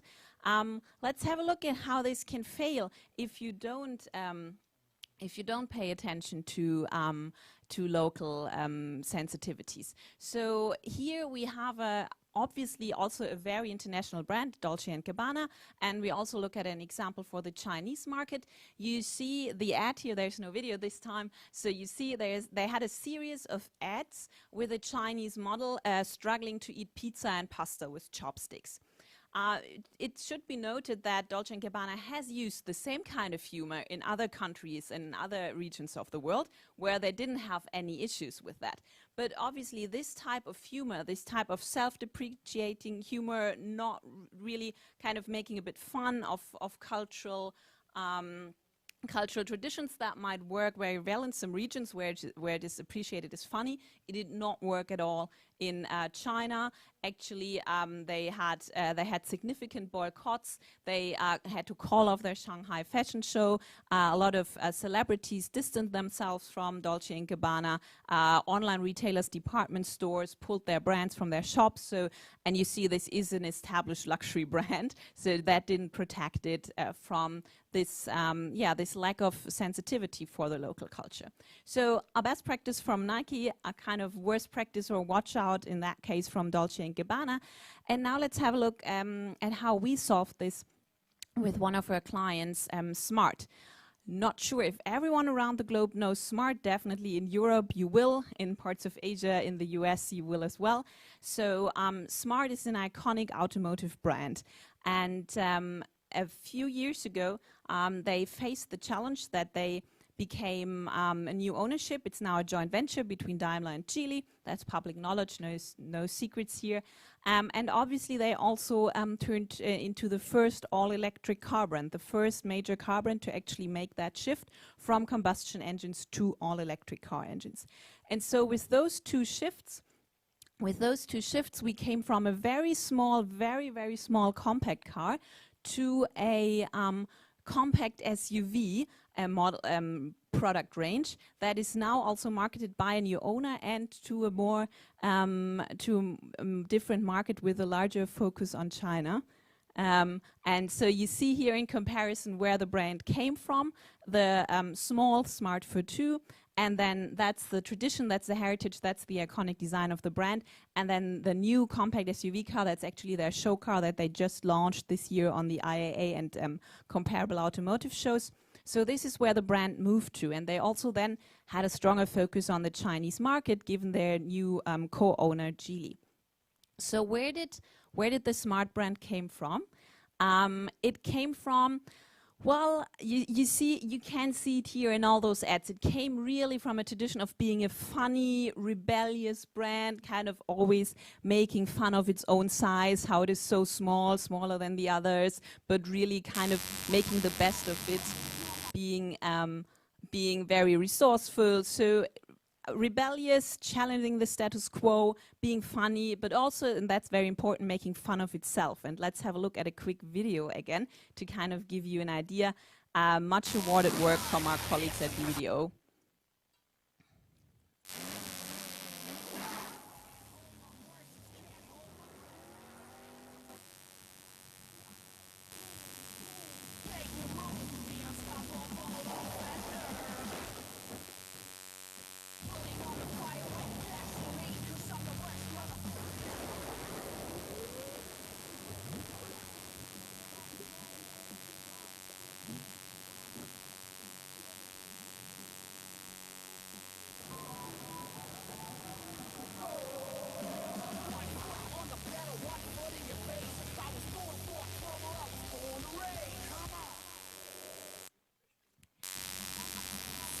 So, as you can see, there's really been that humor of making fun about themselves in that spot, right? So it's really pinpointed the idea of, that's not a car, an off-road car that is sinking in the water. It's not getting up the hill. So, but it's definitely parking way better in the city than the large SUVs, and that's what the car is made for, though it's perfect for its use. But you see this type of humor, kind of, again, a self-depreciating humor that always been part of the identity of Smart, this irony, this making fun of ourselves.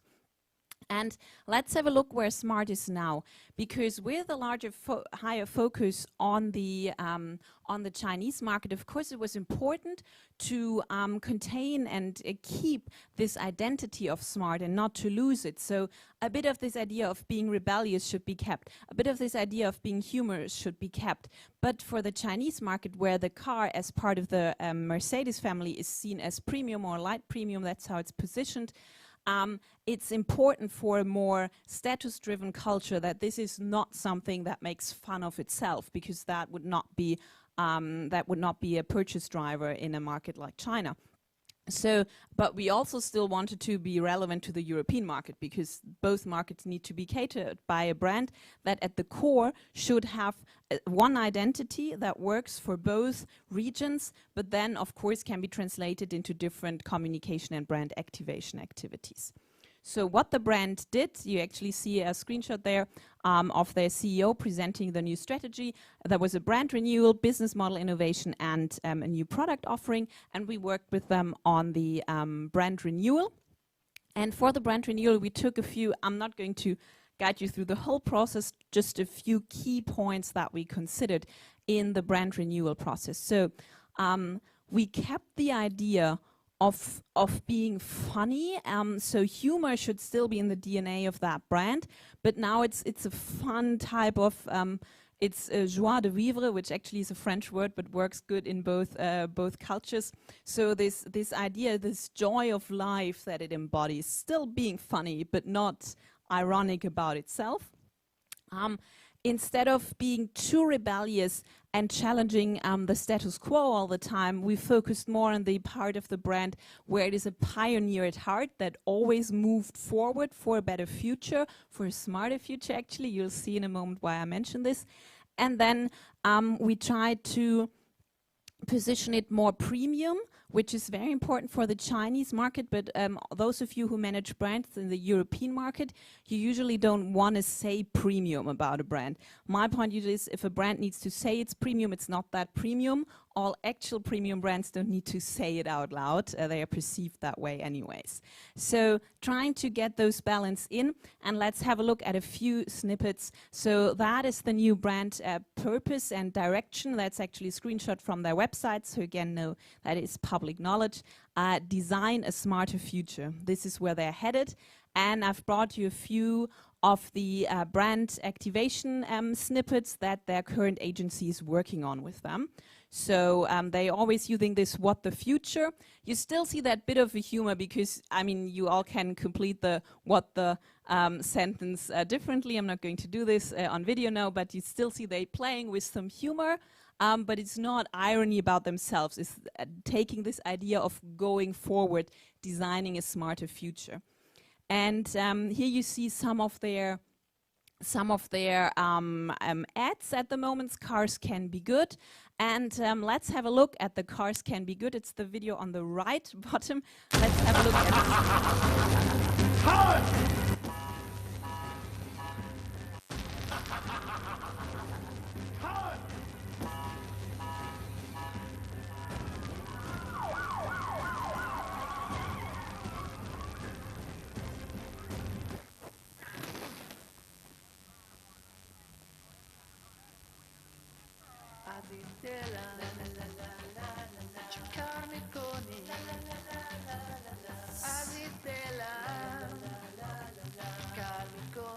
So I've brought that video to show you there's still humor in the brand identity of Smart. It's just not ironic about itself, and it nicely plays with this idea of electric cars being good for the future, but also just cars can be good. I'm not sure if we're running a bit short of time. I would have one additional video, but I can also just move on to the recommendations. Looking at timing. Not so sure. Okay, maybe then we can go back to the slide. On the bottom left, there is also another video just showing you how the car now also is more premium in their brand activation.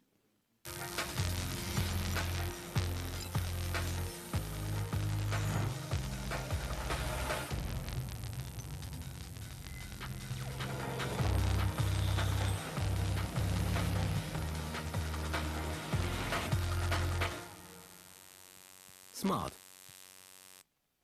Okay. So I think both of those videos gave you a good impression how the DNA of the car is kept while making it more premium and also making the brand still keeping it funny but in a different way. Some brief recommendations because I know I'm running out of time. So the title of this talk was How to Address Multicultural Challenges in Brand Management, and I have just 3 key takeaways that I would like to convey today. So one is always understand the desires, interests, and very importantly, also the pain points of your multicultural audiences. And then don't simply translate strategy and content. Remember the Nike example. Adapt or build from scratch to reach the cultural group in question without compromising the brand core. This takeaway is really why I showed you the Nike example, because it really demonstrates that brilliantly, how you can stay true to the core messaging, to the brand core, but you have to adapt from scratch and can't just translate to really address both cultures. And finally, very important, work with multicultural inclusive teams internally and externally. So if you're managing a global brand, your internal teams should be set up globally, but your external partners, the agencies, the consultancies with whom you work, they should also be set up multiculturally, because then you get first-hand information, then you avoid stereotypes, and then you'll actually be able to address the challenges of multicultural brand management. Thank you very much. Oh, thank you very much, Cornelia. I think all of us could have listened even for hours still ahead. Thanks for bringing these examples. We're worshipping it very much that we have some insights now into what is going on in the car industry. And above that, as you used it as your last recommendation, if a global brand wants to address multicultural challenges, I think one of the issues of Brand Global Summit is whatever your brand is, consider it to be the global brand. So I think all the recommendations Cornelia just gave us are working for every brand, since your attitude and your purpose should be to work on a global market. And once more, thank you, Cornelia. And we are ready now to start into our next voice and best practice case. This one is remote, and it's from Bernd Wegenstein and Barnabas Ax. Both of them are working with Refinitiv. And Bernd, I think you're the first in line to just, I guess, then introduce Barnabas once more to our audience. Or is it already Barnabas starting? No. It's me starting. Hi. Can you hear me well? So hello, Bernd, and the next 15 minutes are yours. Okay. Thanks for being excellent. with us. Thank you very much for having us. Very happy to be on. Barney, if I just may ask you to stop sharing, I'll start sharing my first 3 slides, and then you can jump in. Thanks, much appreciated. So I am sharing the screen. I hope that is now becoming visible. As mentioned, a quick intro maybe from my side before we jump into the topic and the introduction on who we are. So my name is Bernd Wegenstein. I'm the managing director of Refinitiv, which is the data and analytics division of LSEG, the London Stock Exchange Group in Vienna. As mentioned, we're very happy to be on. We deeply care about brands, obviously, and we even care more about what enables market participants to invest in brands in a sustainable way. So what we're going to talk about later, the section that Barney is going to cover is about exactly that sustainable investment and ESG scores. Before we actually go there, what I wanted to talk to you about is also briefly tell you who we are, and we might be very well be the oldest brand maybe on the call today ourselves with LSEG. We are, as the London Stock Exchange Group, central obviously to driving financial stability, and that's where we see our role in the markets. The other point I really would also make is that, and this was mentioned before in relationship to brand, the key importance that we see of trust, and this is a central role that we play well, I believe, for more than 200 years now, being that trusted partner in the middle and being the partner globally that empowers the financial ecosystem to a big extent. As such, we are very engaged with a lot of our clients regularly, viewing, key trends. One of those we are going to talk about today specifically about, the brand. Again, who are we? I said we might be the oldest one. Maybe there's somebody else that will, have a different view later. But so our brand of London Stock Exchange goes back to 1801, when the London Stock Exchange was actually formed. It's not so much a consumer brand, obviously, but it has this, vast history that we're bringing to the table with our clients. And again, I think the key topic is trust in the data. And the topic for today, and the name of the session is Data is the New Gold. I think, it's truer than ever. And the main challenge that we see right now, and this is maybe where it differs from natural resources, it's not that you don't have enough. We all have enough data of sorts. It's not a quantity problem. The problem is what you do with it and how you can interpret it, and how that can lead to a better way of doing sustainable investment. We're a global company. We are representing, a global team of 25,000 approximately globally in over 70 countries. So we have the global breadth and depth when we look at such issues. I think with that, we come to the key topic, which is, among all the trends that we see, the key trends that we see right now that are shaping the industry, from digitalization to regulation, the thing that has changed quite dramatic over the last 10 years, I would say more and more, is the growth of sustainable investment, and how many of investment professionals now very actively use ESG factors as a way to, allocate their investments and make decisions on and where they invest, where they can invest, and where not. And with that short intro, Barney, over to you. I'm just ending my slideshow and stopping to share.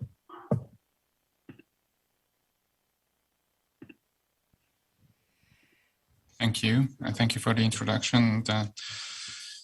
Ladies and gentlemen, I'm happy to be here again. And of course, following the panel conversation that we had earlier, I'm bringing you a couple of slides.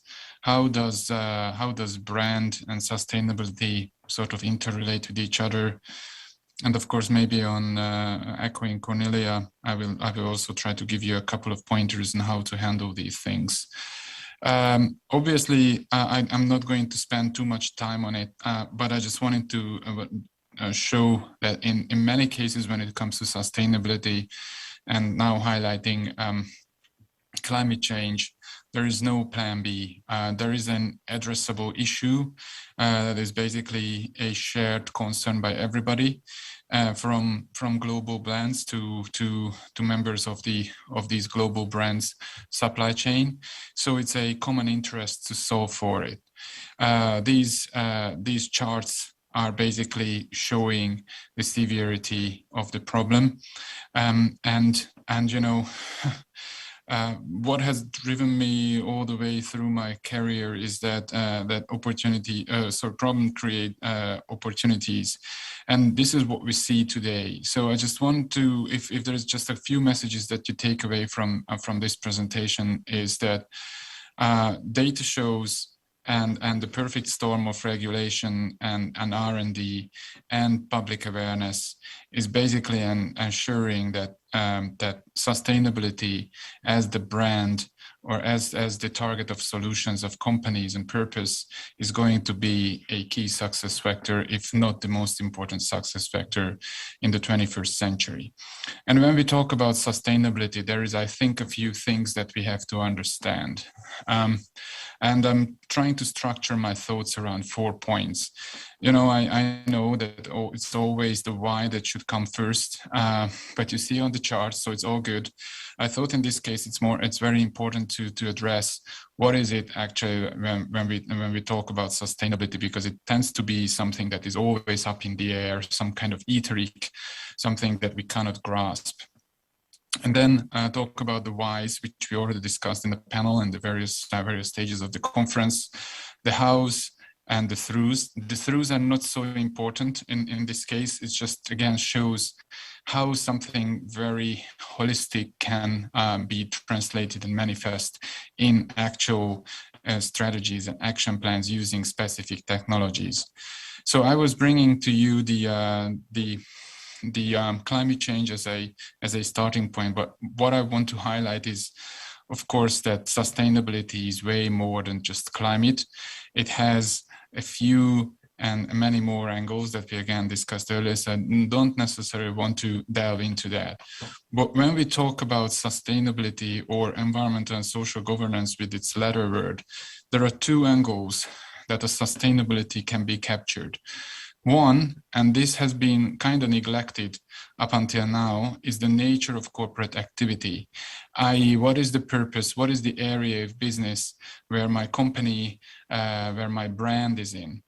Of course, we have to be able to clearly define that, and of course, we as a company always show revenues to these purposes. So the nature of corporate activity is basically stating which activities, whether in renewables, energy sector, or fossil fuel extraction, do we work in. The other angle is the quality of corporate activity. So regardless of what industry group you are in, what your activity is, you have certain responsibilities, either as a fiduciary duty or even in your best interest to make certain that you are operating with as little possible externalities that are unaccounted for by your company. So the quality and the nature tend to go hand in hand. And according to the later regulations, such as the EU taxonomy, which we have quite clear focus on, and you would see uprising in all different regions of the globe, including Asia, is focusing on what do you do, how do you get your money, and whether there is enough that convinces us that you are trying to move to a more sustainable activity list. And this is very important because sustainability is not about divesting from fossils. It's about making fossil fuel companies to convert from oil companies to energy companies, for example. So to make them and give them the means and encourage them, facilitate them through either ways to do that change. And this is, and how do you do that change, or why you would do that change as a company? There are several angles to it. One is the regulatory environment that is shown on the left-hand side, the EU taxonomy, the SFDR, etc. Given the time that I have left, I'm just rushing through this. The other one is the investor push. Asset managers are more often than not engaging with their holding companies and trying to make them, either do specific reporting or implement certain actions, either around climate change or pollution or circular economy. And all these should actually be in line with the corporate purpose. So there shouldn't be any discrepancy between the corporate purpose and the activities anyway. And the other two reasons is the profitability risk that was already discussed by Professor Unger. What I would also bring in here is the revenue risk. Revenue risk comes through when you are part of a supply chain and you are failing certain scrutinize the supply chain scrutinizations, you are deemed as risky or you are deemed as a bad operating company. Because of the competition that is out there nowadays, you can quickly use your space in supply chain, and in that regard, that is basically the end of the company's life cycle. The hows were also discussed.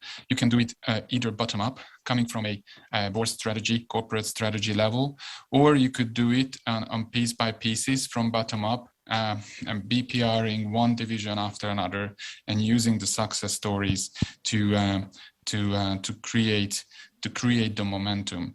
Two things to mention here. One is that obviously it's not going to be an easy ride.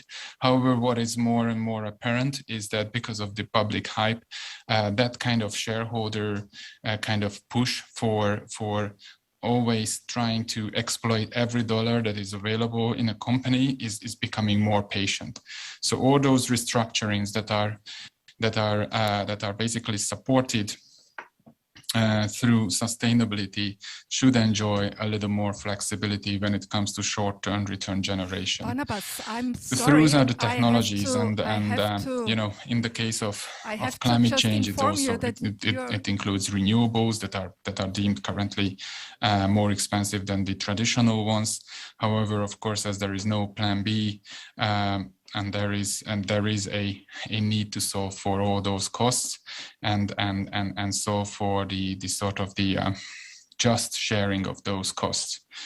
Whatever you do as a company, it's very important that you talk about what you are doing, as throughout the life cycle of all these what's, whys, and hows, there is data being generated and data being collected, and all these data can be used to basically communicate your efforts and make certain that they are in line with your brand and with your communication and purpose. So my very important sort of takeaway for this afternoon as brand management and sustainability, reaching back to the only change is constant, and in this case, change is very welcome. So when you do consider sustainability, then of course, first of all, adapt your strategy, and then secondly, adapt the messaging that is in line with that strategy, and third, do what you say. And fourth, report what you do. So make certain that you support every step of a change with the relevant disclosures. Markets are going to be fond of it. Thank you very much. With that Barnabas, in mind, I thank you for your attention, and I wish you a very good afternoon. Thank you so much. I'm here for any questions that might arise. Thank you very much. Thank you very much. And this was a very, very helpful presentation. Thanks for all the effort that went into that thoughts. And thanks also for starting with the what and not only with the why, but we're definitely kind of desperately running out of time. So I have to rush now to the next I don't know, input, did you? Okay. which is picking up? from Elena. I hope, Elena, thank you very much, Barnabas. I have to now switch to Elena Marinina. She's deputy head at Ross Congress, and she will be with us remote as well. I'm just waiting for the technical team here at UNIDO to send her online. She will talk about brands and investments and give us a Russian perspective. Barnabas, again, thank you very much for being with us twice this Brand Global Summit, and we're just waiting for Elena. I hope you can hear us, Elena. We're a little bit on delay with our schedule. So if you just be with us for the next minutes, that would be fine. If it's not working, why not start with Philip in between? He is here on location, and Philip is around us. Okay, if Elena is ready, then just send her on air. I will be fine with that.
implement a strategy for creative industries development for the coming 10 years.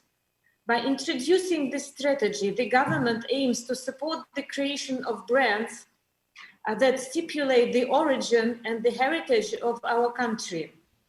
But also it supports creation of territories and cities branding in order to promote cultural tourism and create a right image and impression of the city. Among these examples, there are Moscow and St. Petersburg that are famous all around the world and have their own style. But also I would like to name Kazan as a city with a very different culture, or Khanty-Mansiysk as a city that by its brands promotes the heritage of nomads and indigenous Arctic folks. One of the fascinating examples is Vyborg, a small northern town that became quite famous because one of the communication agencies created visuals that highlighted its uniqueness. I believe it is important to integrate international experience, ideas, and new technologies when it comes to creating brands.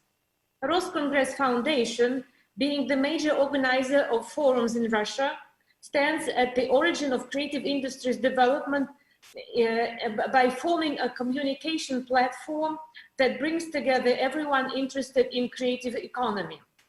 We were one of the co-founders of the first Russian Creativity Week and founders of Creative Business Forum, federal events devoted to promoting collaboration and national brand creation. Last year, Roscongress and UNIDO signed an agreement. Today, we are highly interested in making a showcase of UNIDO best practices when it comes to creating modern and competitive international brands. Therefore, I would like to suggest you making Global Brand Summit a part of Creative Business Forum in Sochi this February. Thank you, dear sirs and madams.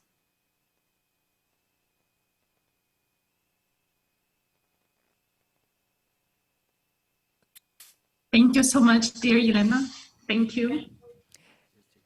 So thank you very much to Moscow. Thanks for sharing your perspective and your best practices with us.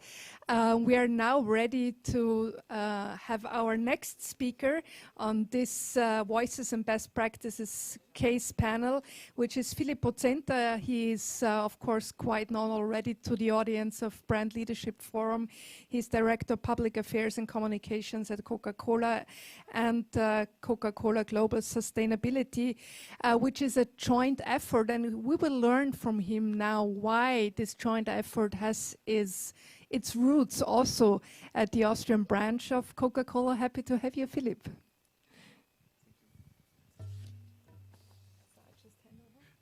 Thank you very much, and good afternoon from my side. I hope I can see my own presentation, which will help me. Oh, fantastic. Wonderful. So now it's quite a challenge now in 10 minutes to share with you some thoughts on sustainability with you. But I'll do my best to hopefully inspire you with some thoughts and ideas.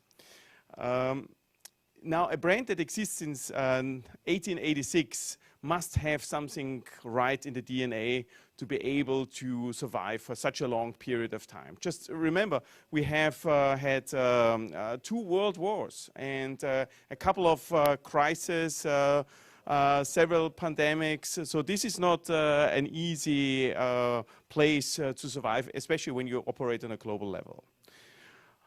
But as it is with the good things, the positive things, it is also with the challenges, and things go always better together. And with this, I really would like to share with you some thoughts on that. The biggest issue, the biggest challenges we are currently facing and working on is the topicality of sustainability when we look is from a perspective of packaging and packaging waste.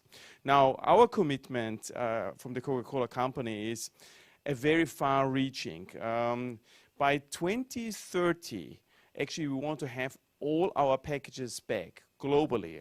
So it's a big shot. It's like going to the moon. And we have several steps actually in between that we would like to arrange and actually achieve up front. This, and you see three areas. The one is the design area. Go back, please.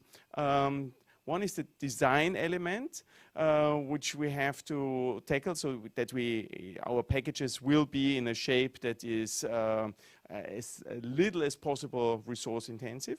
And it needs to have at least 50% of recycled material by 2025. The collection one I've already mentioned, and with all the big elements, it is never possible to do this alone. So you need to partner. One example, and this is on the next slide, is something we have actually announced just this year. The goal, as mentioned, is to get all the packages back. But what are we doing with the ones that are already been littered unnecessarily in the sea or in rivers? And so we are cooperating with an organization called the Ocean Cleanup Project. That because we have only a smaller fraction of rivers that actually carry 80% of all the littering. And we need to get this out of the rivers and out of the oceans.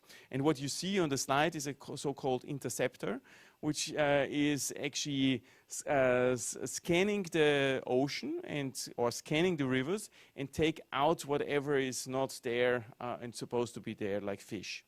And with that plastic, it is actually getting the second life, being used for another round as a packaging, not just for us, but also for other items.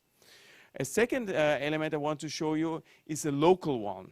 And when it comes to collection, we need really to look into innovative solution. To bring back all the packages needs and requires some new approaches. And what you see is a collection of the Austrian beverage industry, where we are incentivizing currently in the area of Vienna, people that bring back the packages, scan them up front before they are collected in a yellow bin, and then get on a weekly basis rewards like vouchers for Domino's Pizza or Burger King or any type of small incentive. And if you're doing a good job, you can also be selected for a monthly reward, which is a hotel voucher. This system actually worked far better than we thought and is encouraging us to use digital solutions going forward. Just imagine one day that you have, go back please, just imagine one day that you have a code on your package that makes the package unique. And with that you can actually track the package and make sure when you have it collected back, the package is actually registered as a collected back one. So it is easier for you to understand where and when you have the packages in the market and whether you achieve or whether you're close to the goal of 90% what the EU requires or even 100% what we are trying to achieve by 2030. This is far-reaching, but this is also important for us to really get our key targets on track.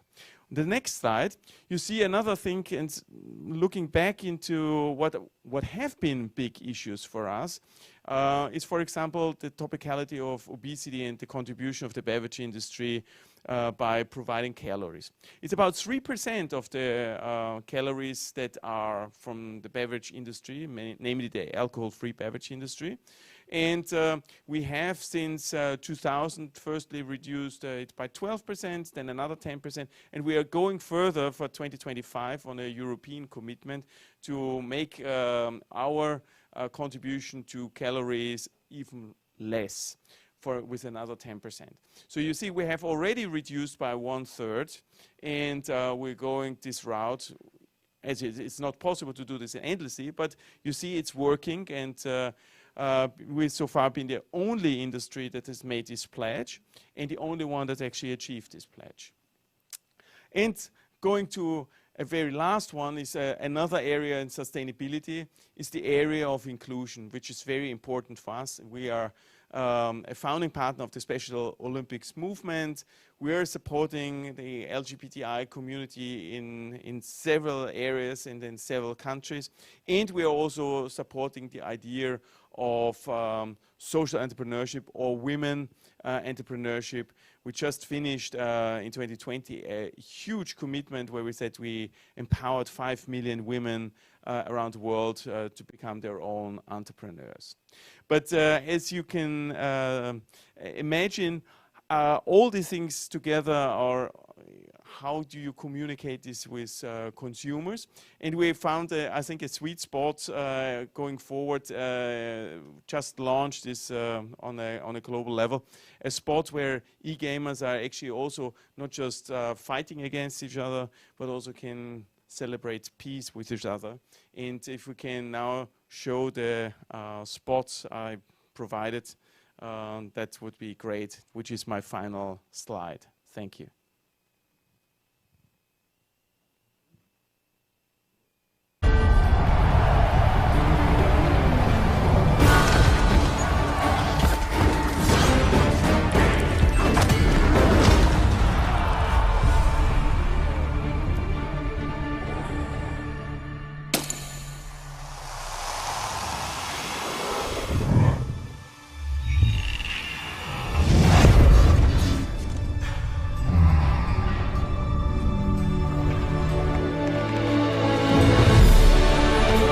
Putting down the weapons. You seeing this?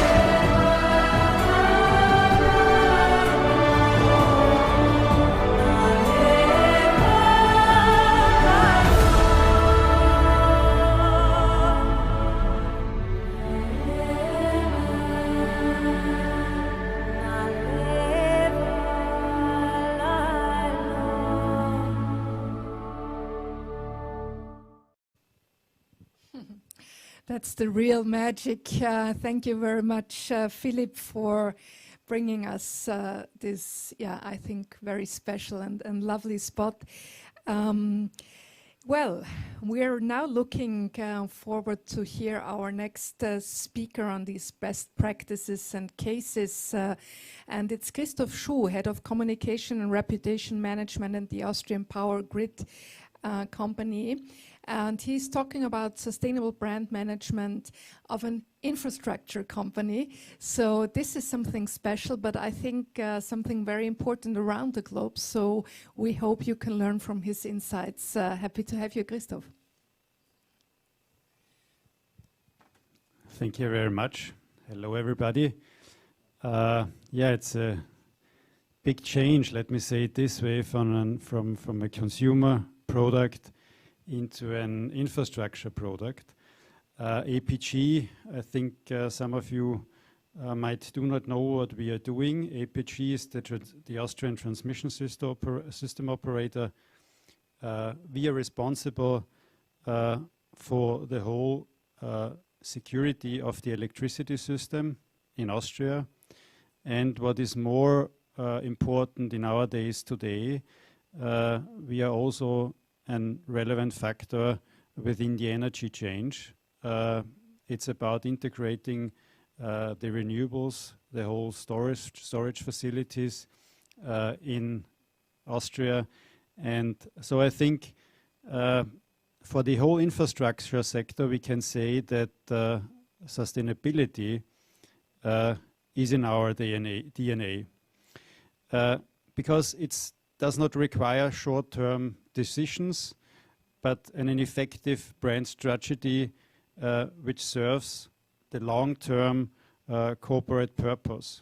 In our case, the managing of the electricity system. Particularly, brands that represent infrastructure facilities or public amenities are obliged to pursue a sustainable brand management. Such as, and just to make a switch from plant operators, hospitals, also educational institutions, universities, and all other infrastructure which are organized in a linear way like the road system or the train system. These facilities were established to provide services for not only 2 or 3 years or for just a short decade. It's built for generation. Like a train station, for example, intends to offer public services for decades, just like the train tracks that lead to one area to another. The oldest pylons, for example, of our infrastructure, of the grid infrastructure in Austria, is around 100 years old. We are talking about 3 or 4 generations. And they are still in place, they are still working. From Lake Neusiedl to Lake Constance. These physical infrastructure elements persist for generations and create something which is very necessary for the whole brand management effects. They create trust. Trust for the consumers, trust for the whole society. And the expectations, for example, when a man or a woman goes to a hospital or a teacher at the school or the expert knowledge of universities, the operators of public transport services as well, or as producers in the electricity sector or grid operators. This trust, from my point of view, is crucial for the high profile of a brand and vice versa. This is a correlation that always has to be taken into account when it comes to the brand management of public organizations, institutions or enterprises, a cycle which promises sustainable success or the promise of sustainable services. And I think the worth of these infrastructure assets were gone into a very higher area, as we all knew in the last 2 years within the Corona crisis. These long-term services were something like the backbone of the society within the last 18 months. Let's think about the mobility services, the energy services, the health sectors, or my colleagues from the education sector.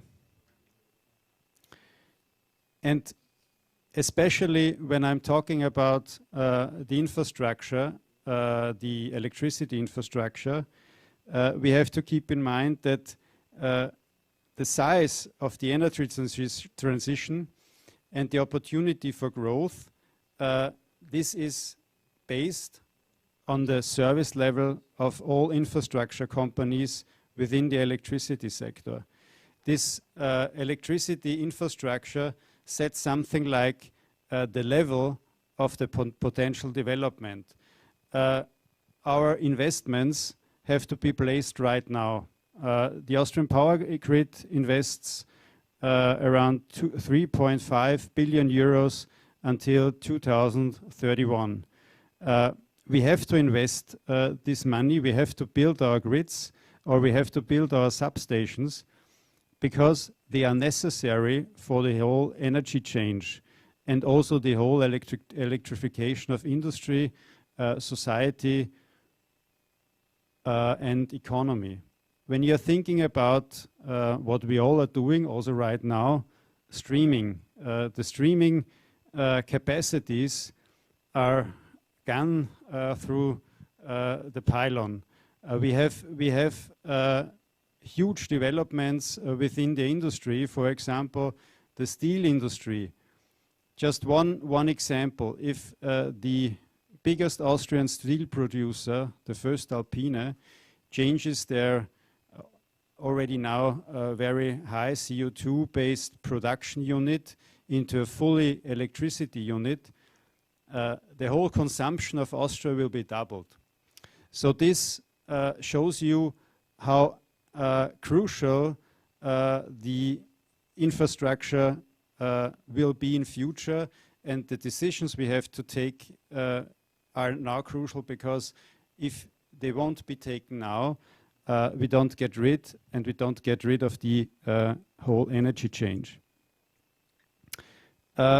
Just another, let me say, sector of the energy system which is now being rebuilt is the whole prosumer or the whole consumption and production organization. In former times, there were two sectors. On the one hand, the producers, on the other hand, the demand. And this has changed completely. You know it from probably your personal household. Every member of this sector is now a producer and consumption in one person.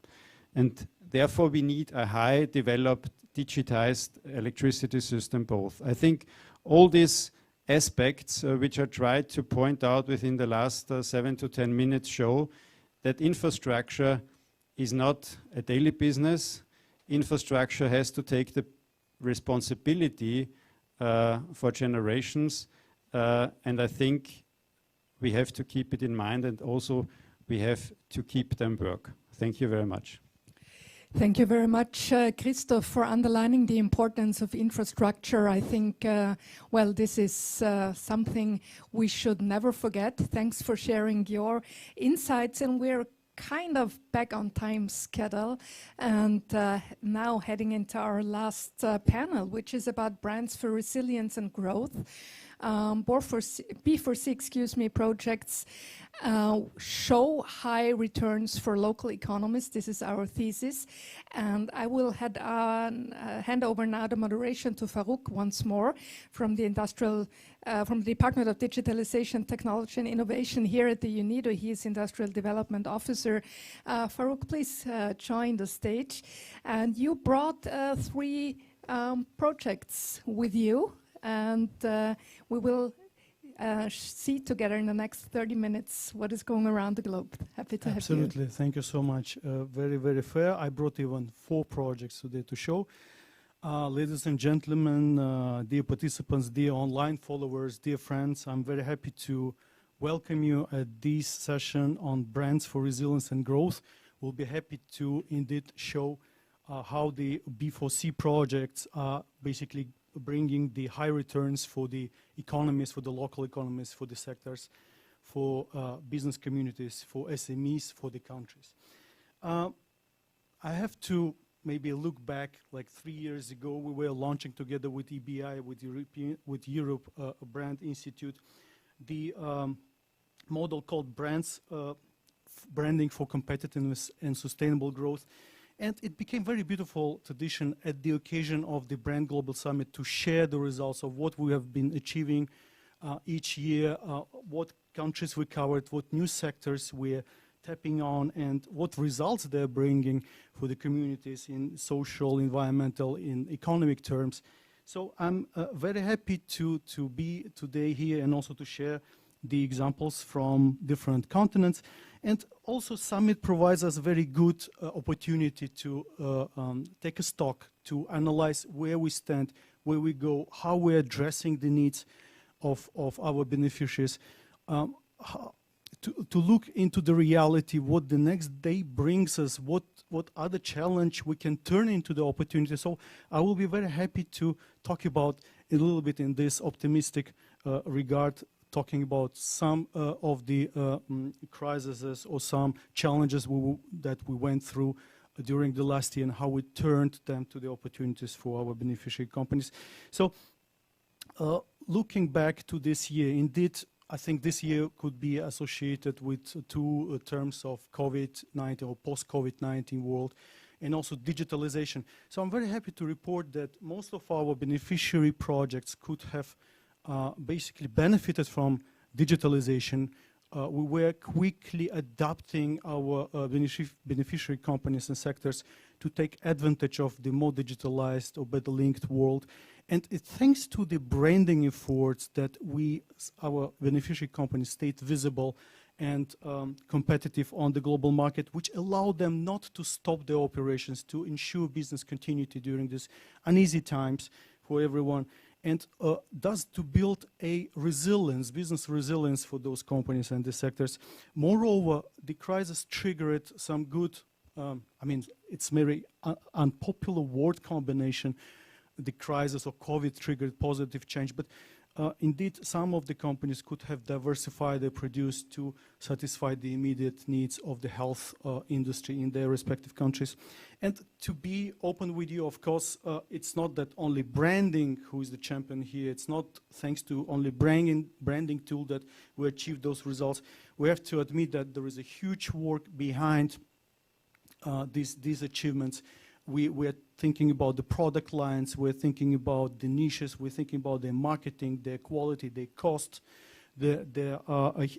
how we manage the human resources and financial resources. But at the same time, we acknowledge more and more that what we call intellectual value added is playing the biggest role in generating higher value addition in the industries we operate. So I'm happy today to announce, and just to extend to what my managing director was saying this morning. So in the family of intellectual value addition tools, where we had the branding for competitiveness and sustainable growth tool, today officially the new tool, industrial design for sustainable development, is joining this family, and I'm very happy to report on this. Also a few words before I give the floor to our dear participants from India, Armenia, and Tajikistan. I wanted just to also report that there is a growing interest from the beneficiary countries, from our member states, both developing countries, but I'm very happy to report that there is a growing interest from middle-income countries, sometimes from the donor countries, to apply, to replicate the experience of B4C projects in their own countries, in their lagging regions, in their remote areas or in their rural areas, how to boost socioeconomic, environmentally friendly development there as well. So last year we were reporting how we extended our cooperation to Africa, Latin America, along with extending our experience in East Europe and Central Asia. Today I'm very happy to welcome India to the summit. Shraddha Shrikant, who is a project and partnership coordinator at the UNIDO regional office in India, will walk us through the two initiatives of UNIDO in India on this subcontinent that are supported by Department of Promotion of Industry and Internal Trade, DPIIT, of the Ministry of Commerce and Industry in India. Dear Shraddha, welcome to the summit. I hope Shraddha is joining us. Today, I will start with a short question. Today, India is producing 10% of world's bicycle in volume. This is a huge figure for me.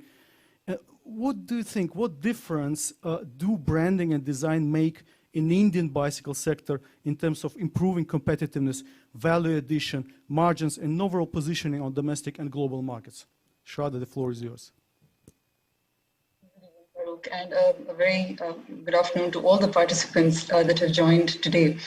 My name is Shraddha, and I'm going to talk a little bit about what UNIDO has done for the Indian bicycle industry, and also how the Indian bicycle industry is evolving over in both its positioning in the domestic as well as global markets. So essentially, this project that we've done for the Indian bicycle industry focused on strengthening the meso level infrastructure. That means strengthening the nodal technical R&D institute and the industry associations on two counts. One is that we've tried to strengthen and facilitate testing infrastructure to meet domestic regulatory requirements, but also export requirements. But the more soft component, the training component of this project focused on technical capacity building for these institutions, but also for the industry, in helping them transition to making higher value bicycles, e-bicycles, and just all the associated technologies and production processes that are associated with these higher value products. There are some things that are very interesting about the Indian bicycle industry.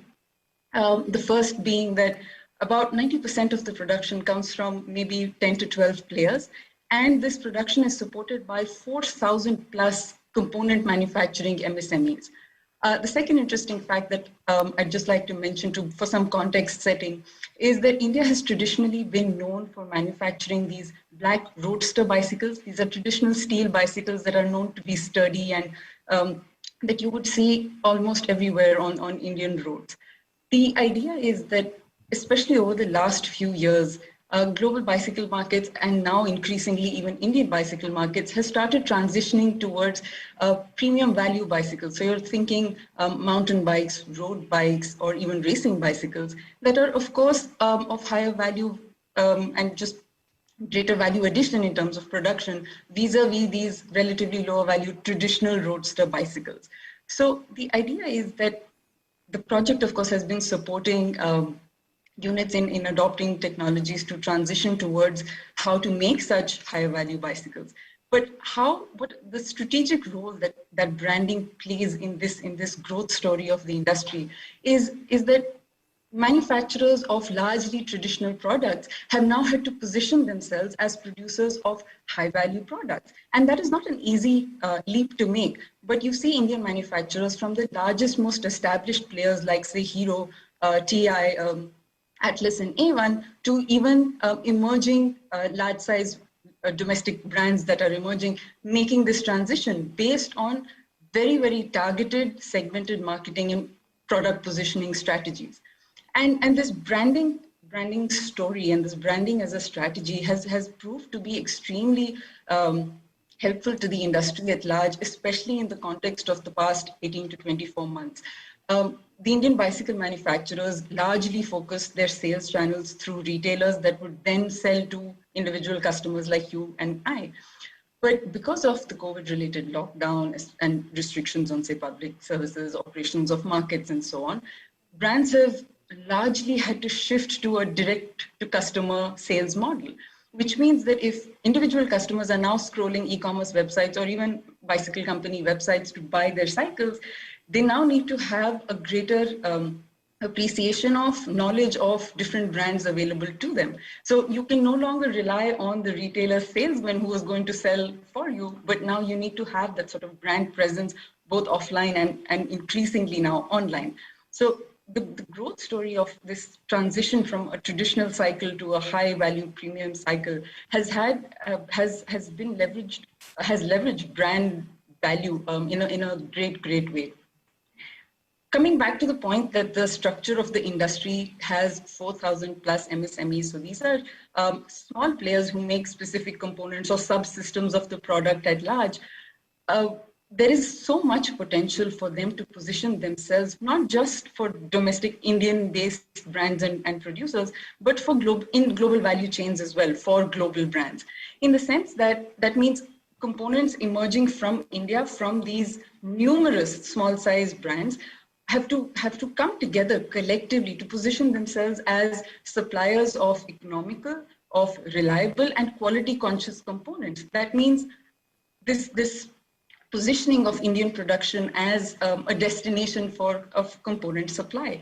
And we did a diagnostic assessment of the industry at large in our phase 1 project that I mentioned earlier. And apart from things like recommendations like technical capacity building to make this transition to advanced products, advanced technologies, sourcing aspects like a common material bank so as to enable manufacturers to procure the raw material that these premium bicycle models require, like aluminum alloy or carbon fiber. But also for some sort of unified strategy for these MSMEs to come together as a brand emerging from India, so that they're able to pitch themselves based on their identity, based on their collective sort of manufacturing expertise, and also then collaborate resources to be able to meet large-sized orders, which maybe they wouldn't be able to individually. And this kind of unified strategy is something we believe could go a long way in terms of greater integration of Indian suppliers in global value chains. And just stemming from that, just pulling from that, phase 1 experience where we've tried to build technical capacity, but also recognizing how from factories you move to the markets. We're trying to develop a proposal for a successor phase 2 project that essentially talks about now hand-holding all these individual manufacturers, especially the MSMEs, in terms of, yes, technical proficiency, adaptation as well as adoption of technology, but also in terms of equipping them with market development tools. So I need to know what market requires what kind of product, and then work backwards to see whether or not I have the competency to produce what those markets require, number one. But number two, also then to be able to present this new and improved product with a marketing strategy and a branding strategy that conveys the true value addition that the manufacturing process is able to make. Thank you, Shada. Now turning to the updates from our famous success story in Tajikistan. Today we're having pleasure to host Takhmina Karimova. Takhmina, hope you are with us today. She's a co-founder and director of Ozara LLC, one of the brightest and successful women leaders. Welcome, Takhmina. And representative of the Tajik embroidery sector, beneficiary of the UNIDO project in Tajikistan. Dear Takhmina, once again, welcome. Happy to see you on the summit. So my question will be of twofold. For your company, what were the biggest advantages of joining Lal Textiles umbrella brand and adopting its collective marketing approach? And at the same time, what kind of challenges you had to overcome to introduce your own branding and improve marketing capacities at Ozara? You have 3-4 minutes, Takhmina. Thank you. Thank you, Farouk. First of all, I want to say that Ozara was established in 2014. And since from 2016, we start collaboration with UNIDO project. And cooperation with the project give us opportunity to increase capacity building of our company and also increase the knowledge and skills of our employees. I should note that we are working with more than 100 women artisans across of Tajikistan. And collaboration with UNIDO and being member of national brand Lal Textiles give us opportunity to promote and present our products in international exhibitions and trade fairs. You all know that participating in such exhibitions and trade fairs is quite expensive, and not all the companies like my company can participate, because it needs capacity, needs expert support, experts support, and also funds for participating in such exhibitions. But within the Lal Textile brand, we could present our products, and our products participated in several exhibitions both in domestic and also international exhibitions and fairs. It helps us to find potential partners, customers, and also set up a business network, which is very important. Thank you so much, Takhmina. Very, very insightful inputs from your side. Now, let us turn to another young women leader in the light industry as well. Saten Hoshoyan, she's Deputy Chief Executive Officer of Milanta LLC, one of our beneficiaries in our project, the pioneering project in Armenia. Dear Saten, given that your company operates in middle-income country and in the one of the world's most competitive industry, fashion, how would you define a success formula for SMEs that leads to a wider recognition in the global fashion industry, despite its competitive pressures and external shocks? Saten?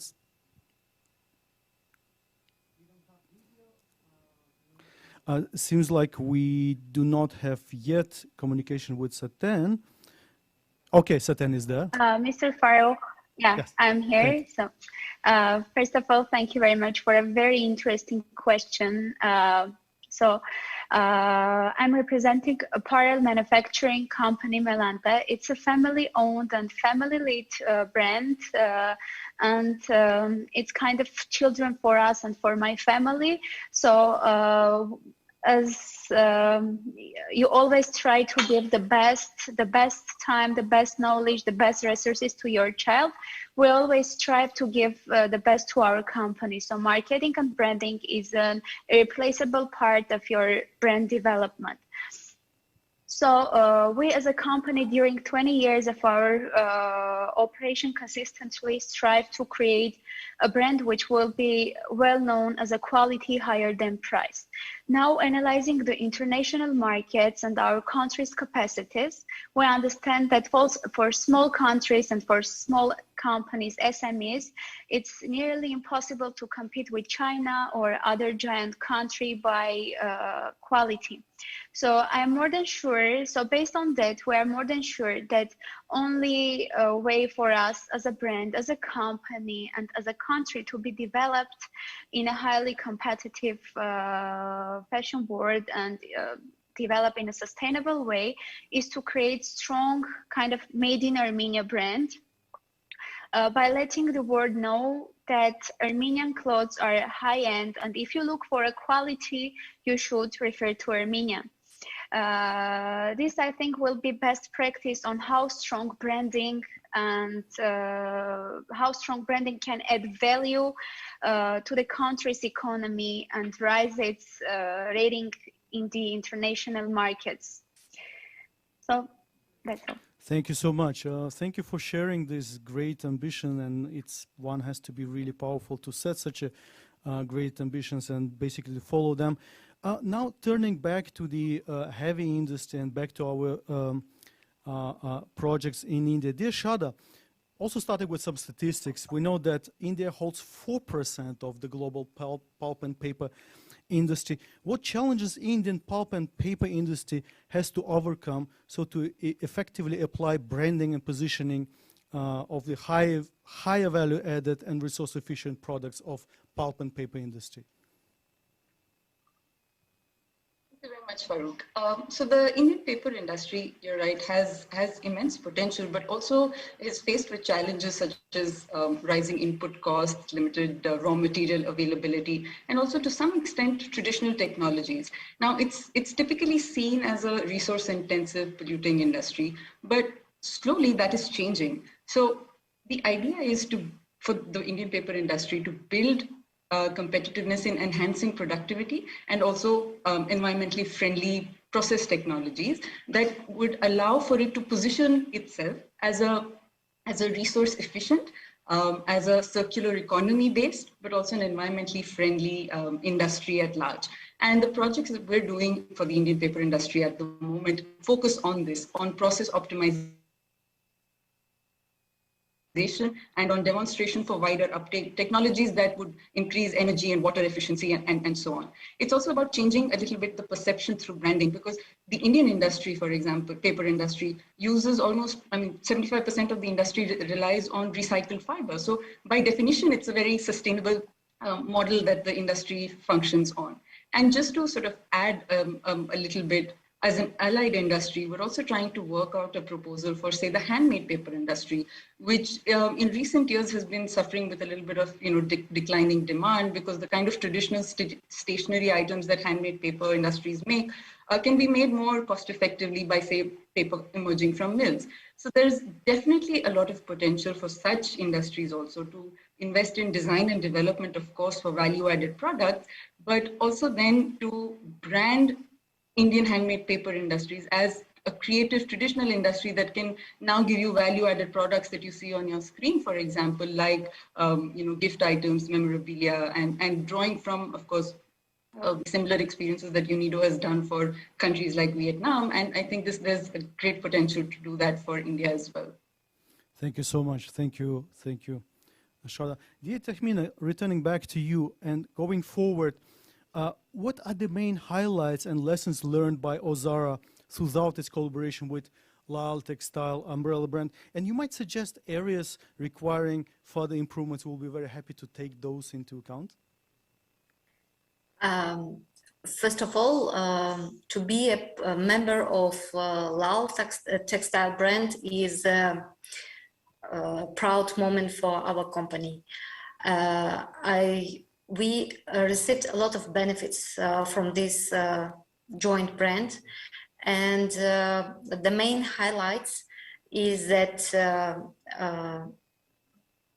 within the UNIDO project, we could receive a lot of benefits, and first of all, it's expert support.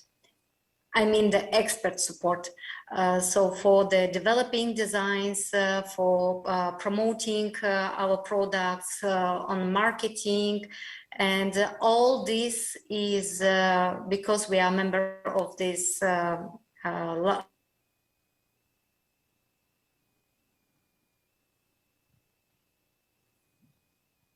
if as a small company, I would make all this by myself. Seems like we're experiencing some internet problems. We will wait a second. Maybe we will just turn to Milante and to Saten. Saten, if you can just give a few words of bringing us to the further steps into Milante's ambition. Recording in progress. Okay. Good. Thank you so much, Tahmina. As Milante takes further steps into international e-commerce, how does its branding and marketing strategy evolve over time, Saten? And in what sense it is influenced by the post-pandemic context? Could you kindly enlighten us? You have 3 minutes. Thank you so much, Saten. Yeah, thank you so much. Here I should highlight the importance of strong cooperation inside your country. So with Space 59 UNIDO's project in Armenia, it's a unique platform for manufacturers, designers, and other fashion-related enterprises to work effectively, cooperate, and achieve more. As a successful example, I want to talk about umbrella branding launched by Space 59. It's more than 4 years that we as a company, as an Armenian brands are represented in international exhibitions as one united brand, and this strengthens our visibility and help us to gain more visibility and interest from international leading brands. Also, the online courses of marketing and branding help us to underline one more time the importance of the branding in the scope of company development.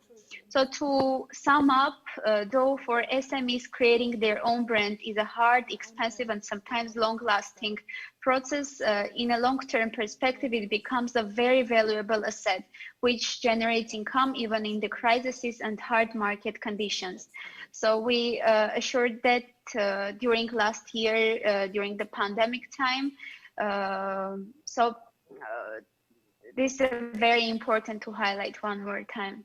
Thank you very much. Thank you, Saten.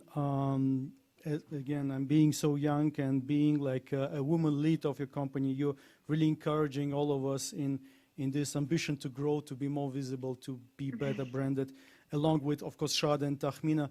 Thank you so much, dear ladies. Your experience and passion in what you're presenting today, in what you're saying, and what you're doing on a daily basis is encouraging indeed. And I'm very happy to also report that we're starting new projects on branding in Indonesia and in China, hopefully in India very soon as well. So next year we'll be happy to even speak about larger geography coverage of our project, and we will be happy to support our member states in applying this intellectual value addition tool, where basically we see branding and industrial design going hand by hand together. Thank you so much.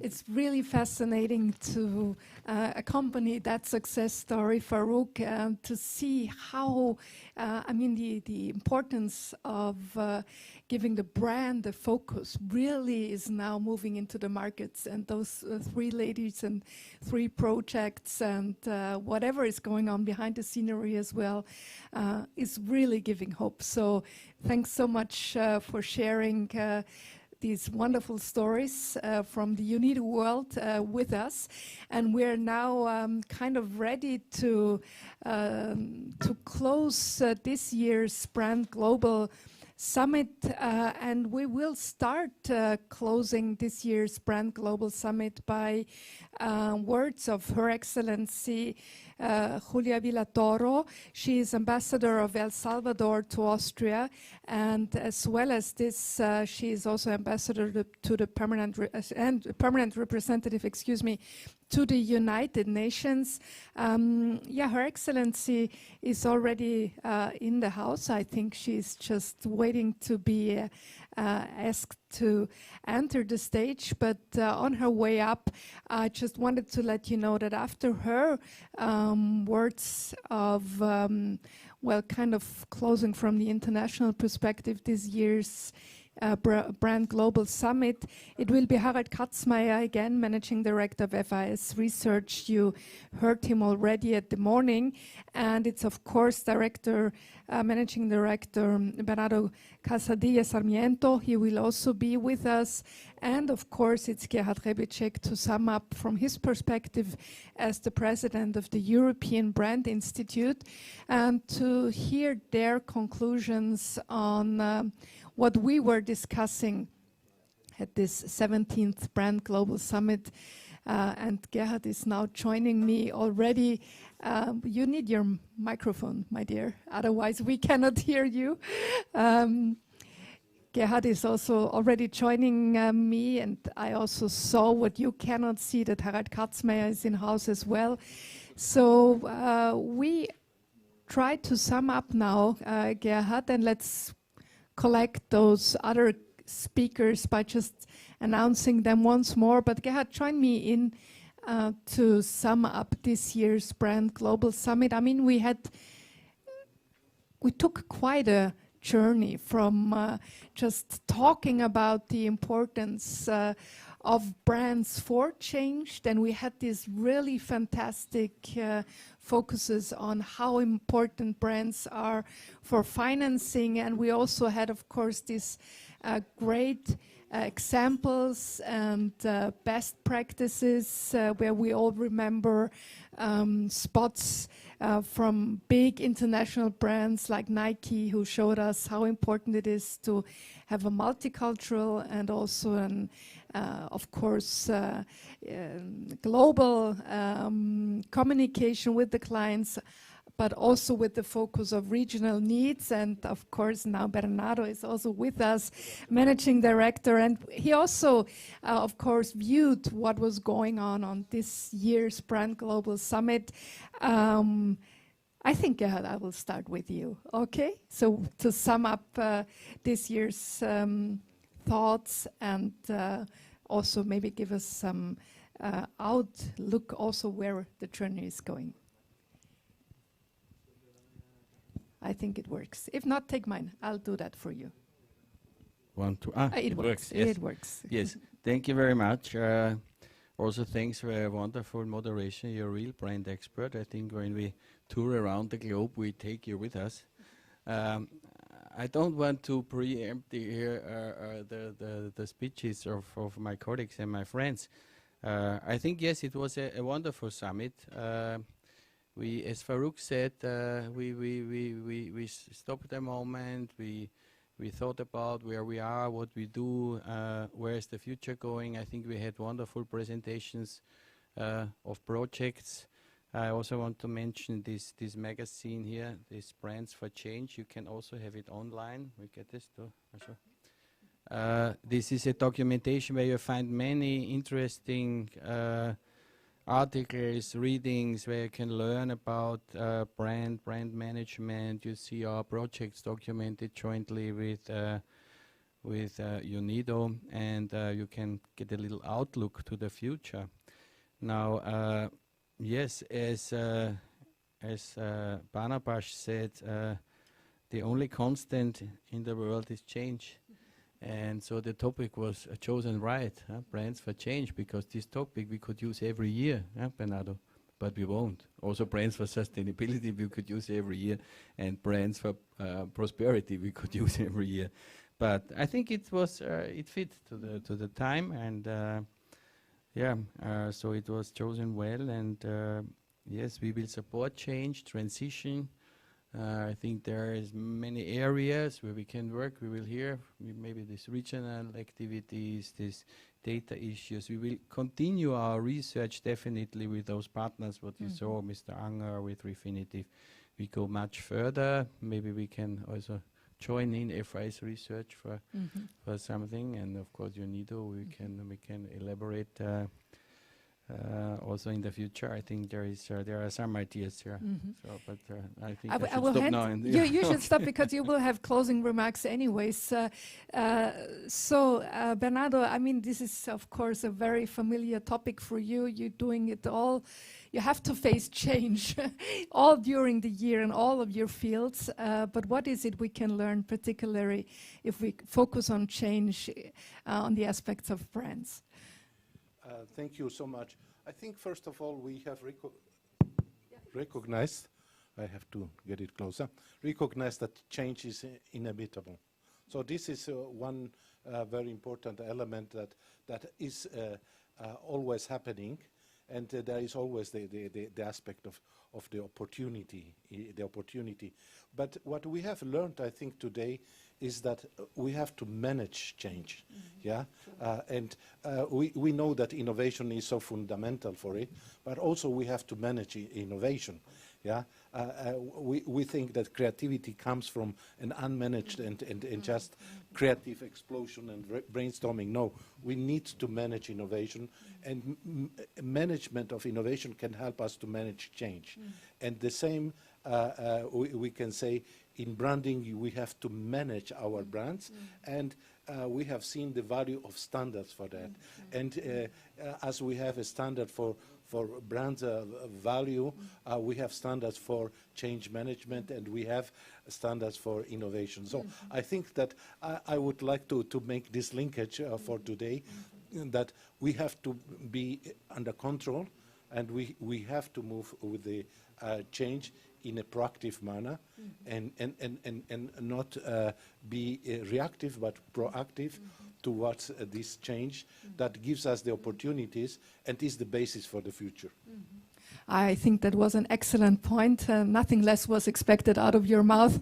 That, of course, we learned, I think all the globe learned, Harald, you might underline that, that we have to manage change, that we have to manage innovation, that we also have to embrace change and innovation because, well, this is what the world is about and has always been. It was, I think, basically Heraclit and not Barnabas, but anyways, it's a long, the quote is there for quite a long time.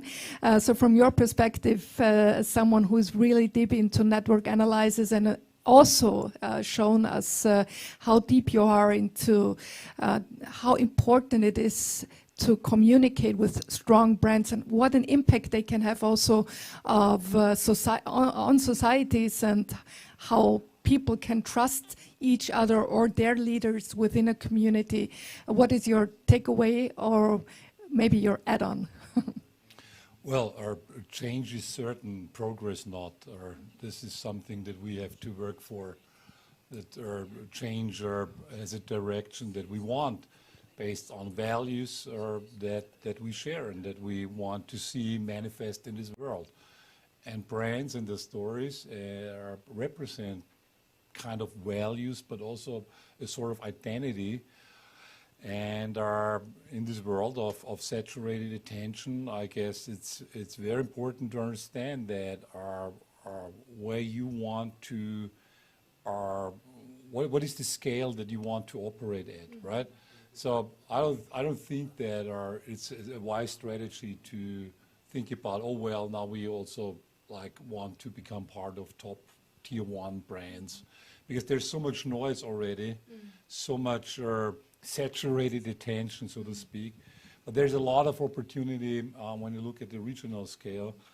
And what I think is, what's needed is to have really like a cohesive branding strategy at the local scale, which means build up brand ecologies, brand clusters, to strengthen each other, to really not just like, and it's important, it's not just only about business. It's about business, it's about economic capital.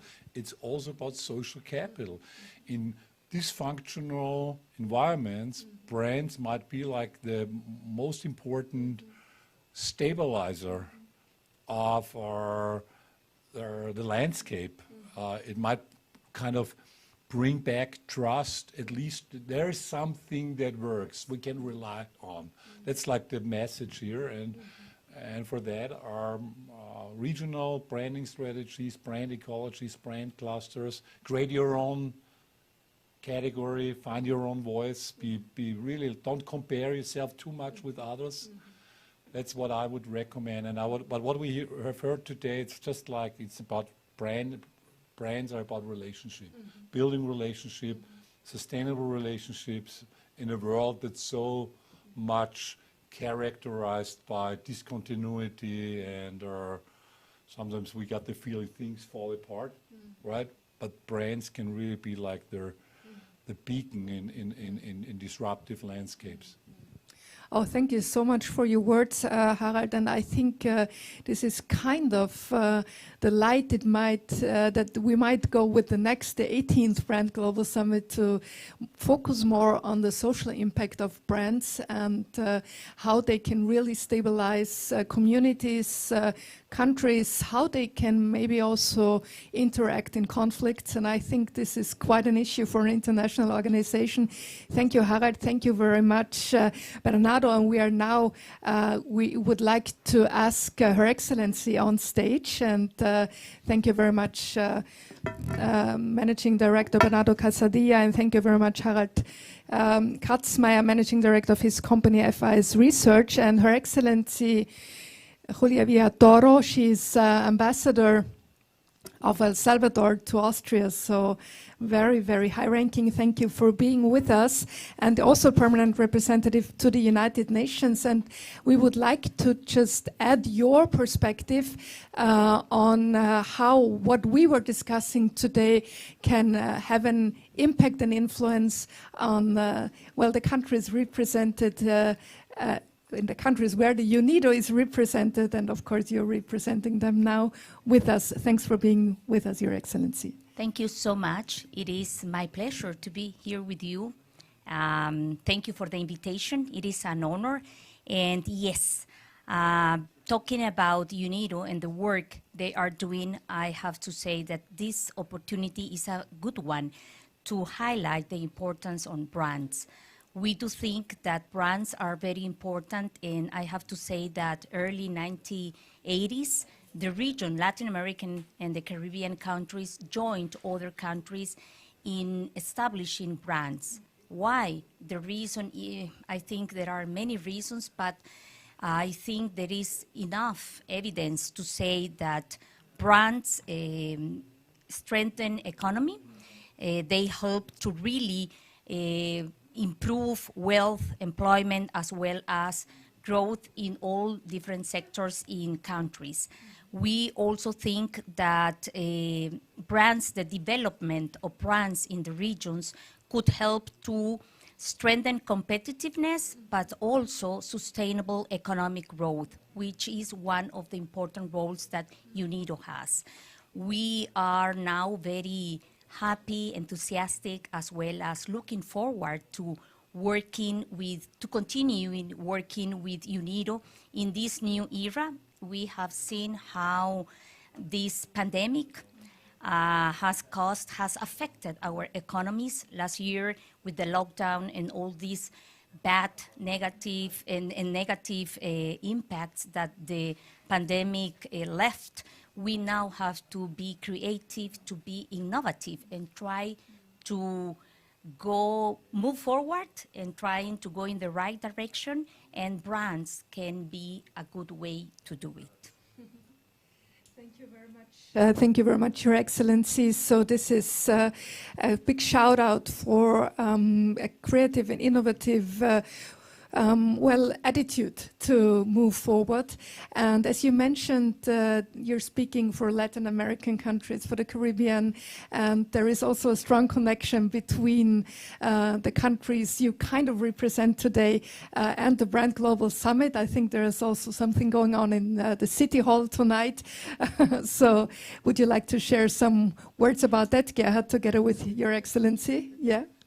But yeah, I don't know. I think there is some information still waiting for us. Thank you so much. Yeah, no, but of course, I have the honor to chair GRULAC, which is Latin American and Caribbean countries at the United Nations, at the multilateral system, but also as a representative of El Salvador. I am very happy to share with you that we also have launched an important brand, which is Coffee of El Salvador. And because you mentioned the event, the gala of today, we are going to have to offer some Salvadorian coffee. And indeed, happy to see that the new magazine, here you can see, there is an article related to the brand that we have launched. And the reason is because the government of President Nayib Bukele has decided to try to be creative, innovative, and try to recover one of the most important sectors in El Salvador, which is related to coffee. So that's the reason why we are very thankful also and pleased to have this opportunity today. And we think that this could be just an opportunity to open abroad, because this event we know that is very seen and attended by people from different countries, not only here in Austria, but also in Europe and in the world for sure. So thank you so much. But please, So I just have to interfere. This is the presentation of El Salvador Coffee, the new brand at the Vienna City Hall, which claims itself to be the capital of coffee houses. So this must be a fantastic night, right? No, it's really true. We cooperate with LAC countries, with GRULAC since 17 years, I think. And that was also the reason how we came to UNIDO here, to United Nations. And we are very proud that this happens, and we have a wonderful evening tonight. Yes, I think we will continue to work definitely in this area of brand projects internationally, also in your countries. I think there can be done more. I think it will be done more. We have several projects where we talk about Latin American brand projects. We will work with the brand as asset class, of course. We should establish it so that we also get financing for companies through the brand, that we work on the social activities for brands, on the responsibility. As Mr. Katzmeier said, the regional brands, they can really develop a strength and a pride for regions. They give an identity, so it's important not only for business but also for the people and for prosperity. Yeah, we will have the next Global Summit in October next year, so we keep it, right, Farouk, at this date. And I want to thank all the teams, especially the team from UNIDO, from Farouk, for the organization here. It's really fantastic. You can't see it, but maybe we have a making of then also in the internet, how this studio here is very professionally run. So thank you very much for this. Thanks also to our EBI team, Maya, Renate.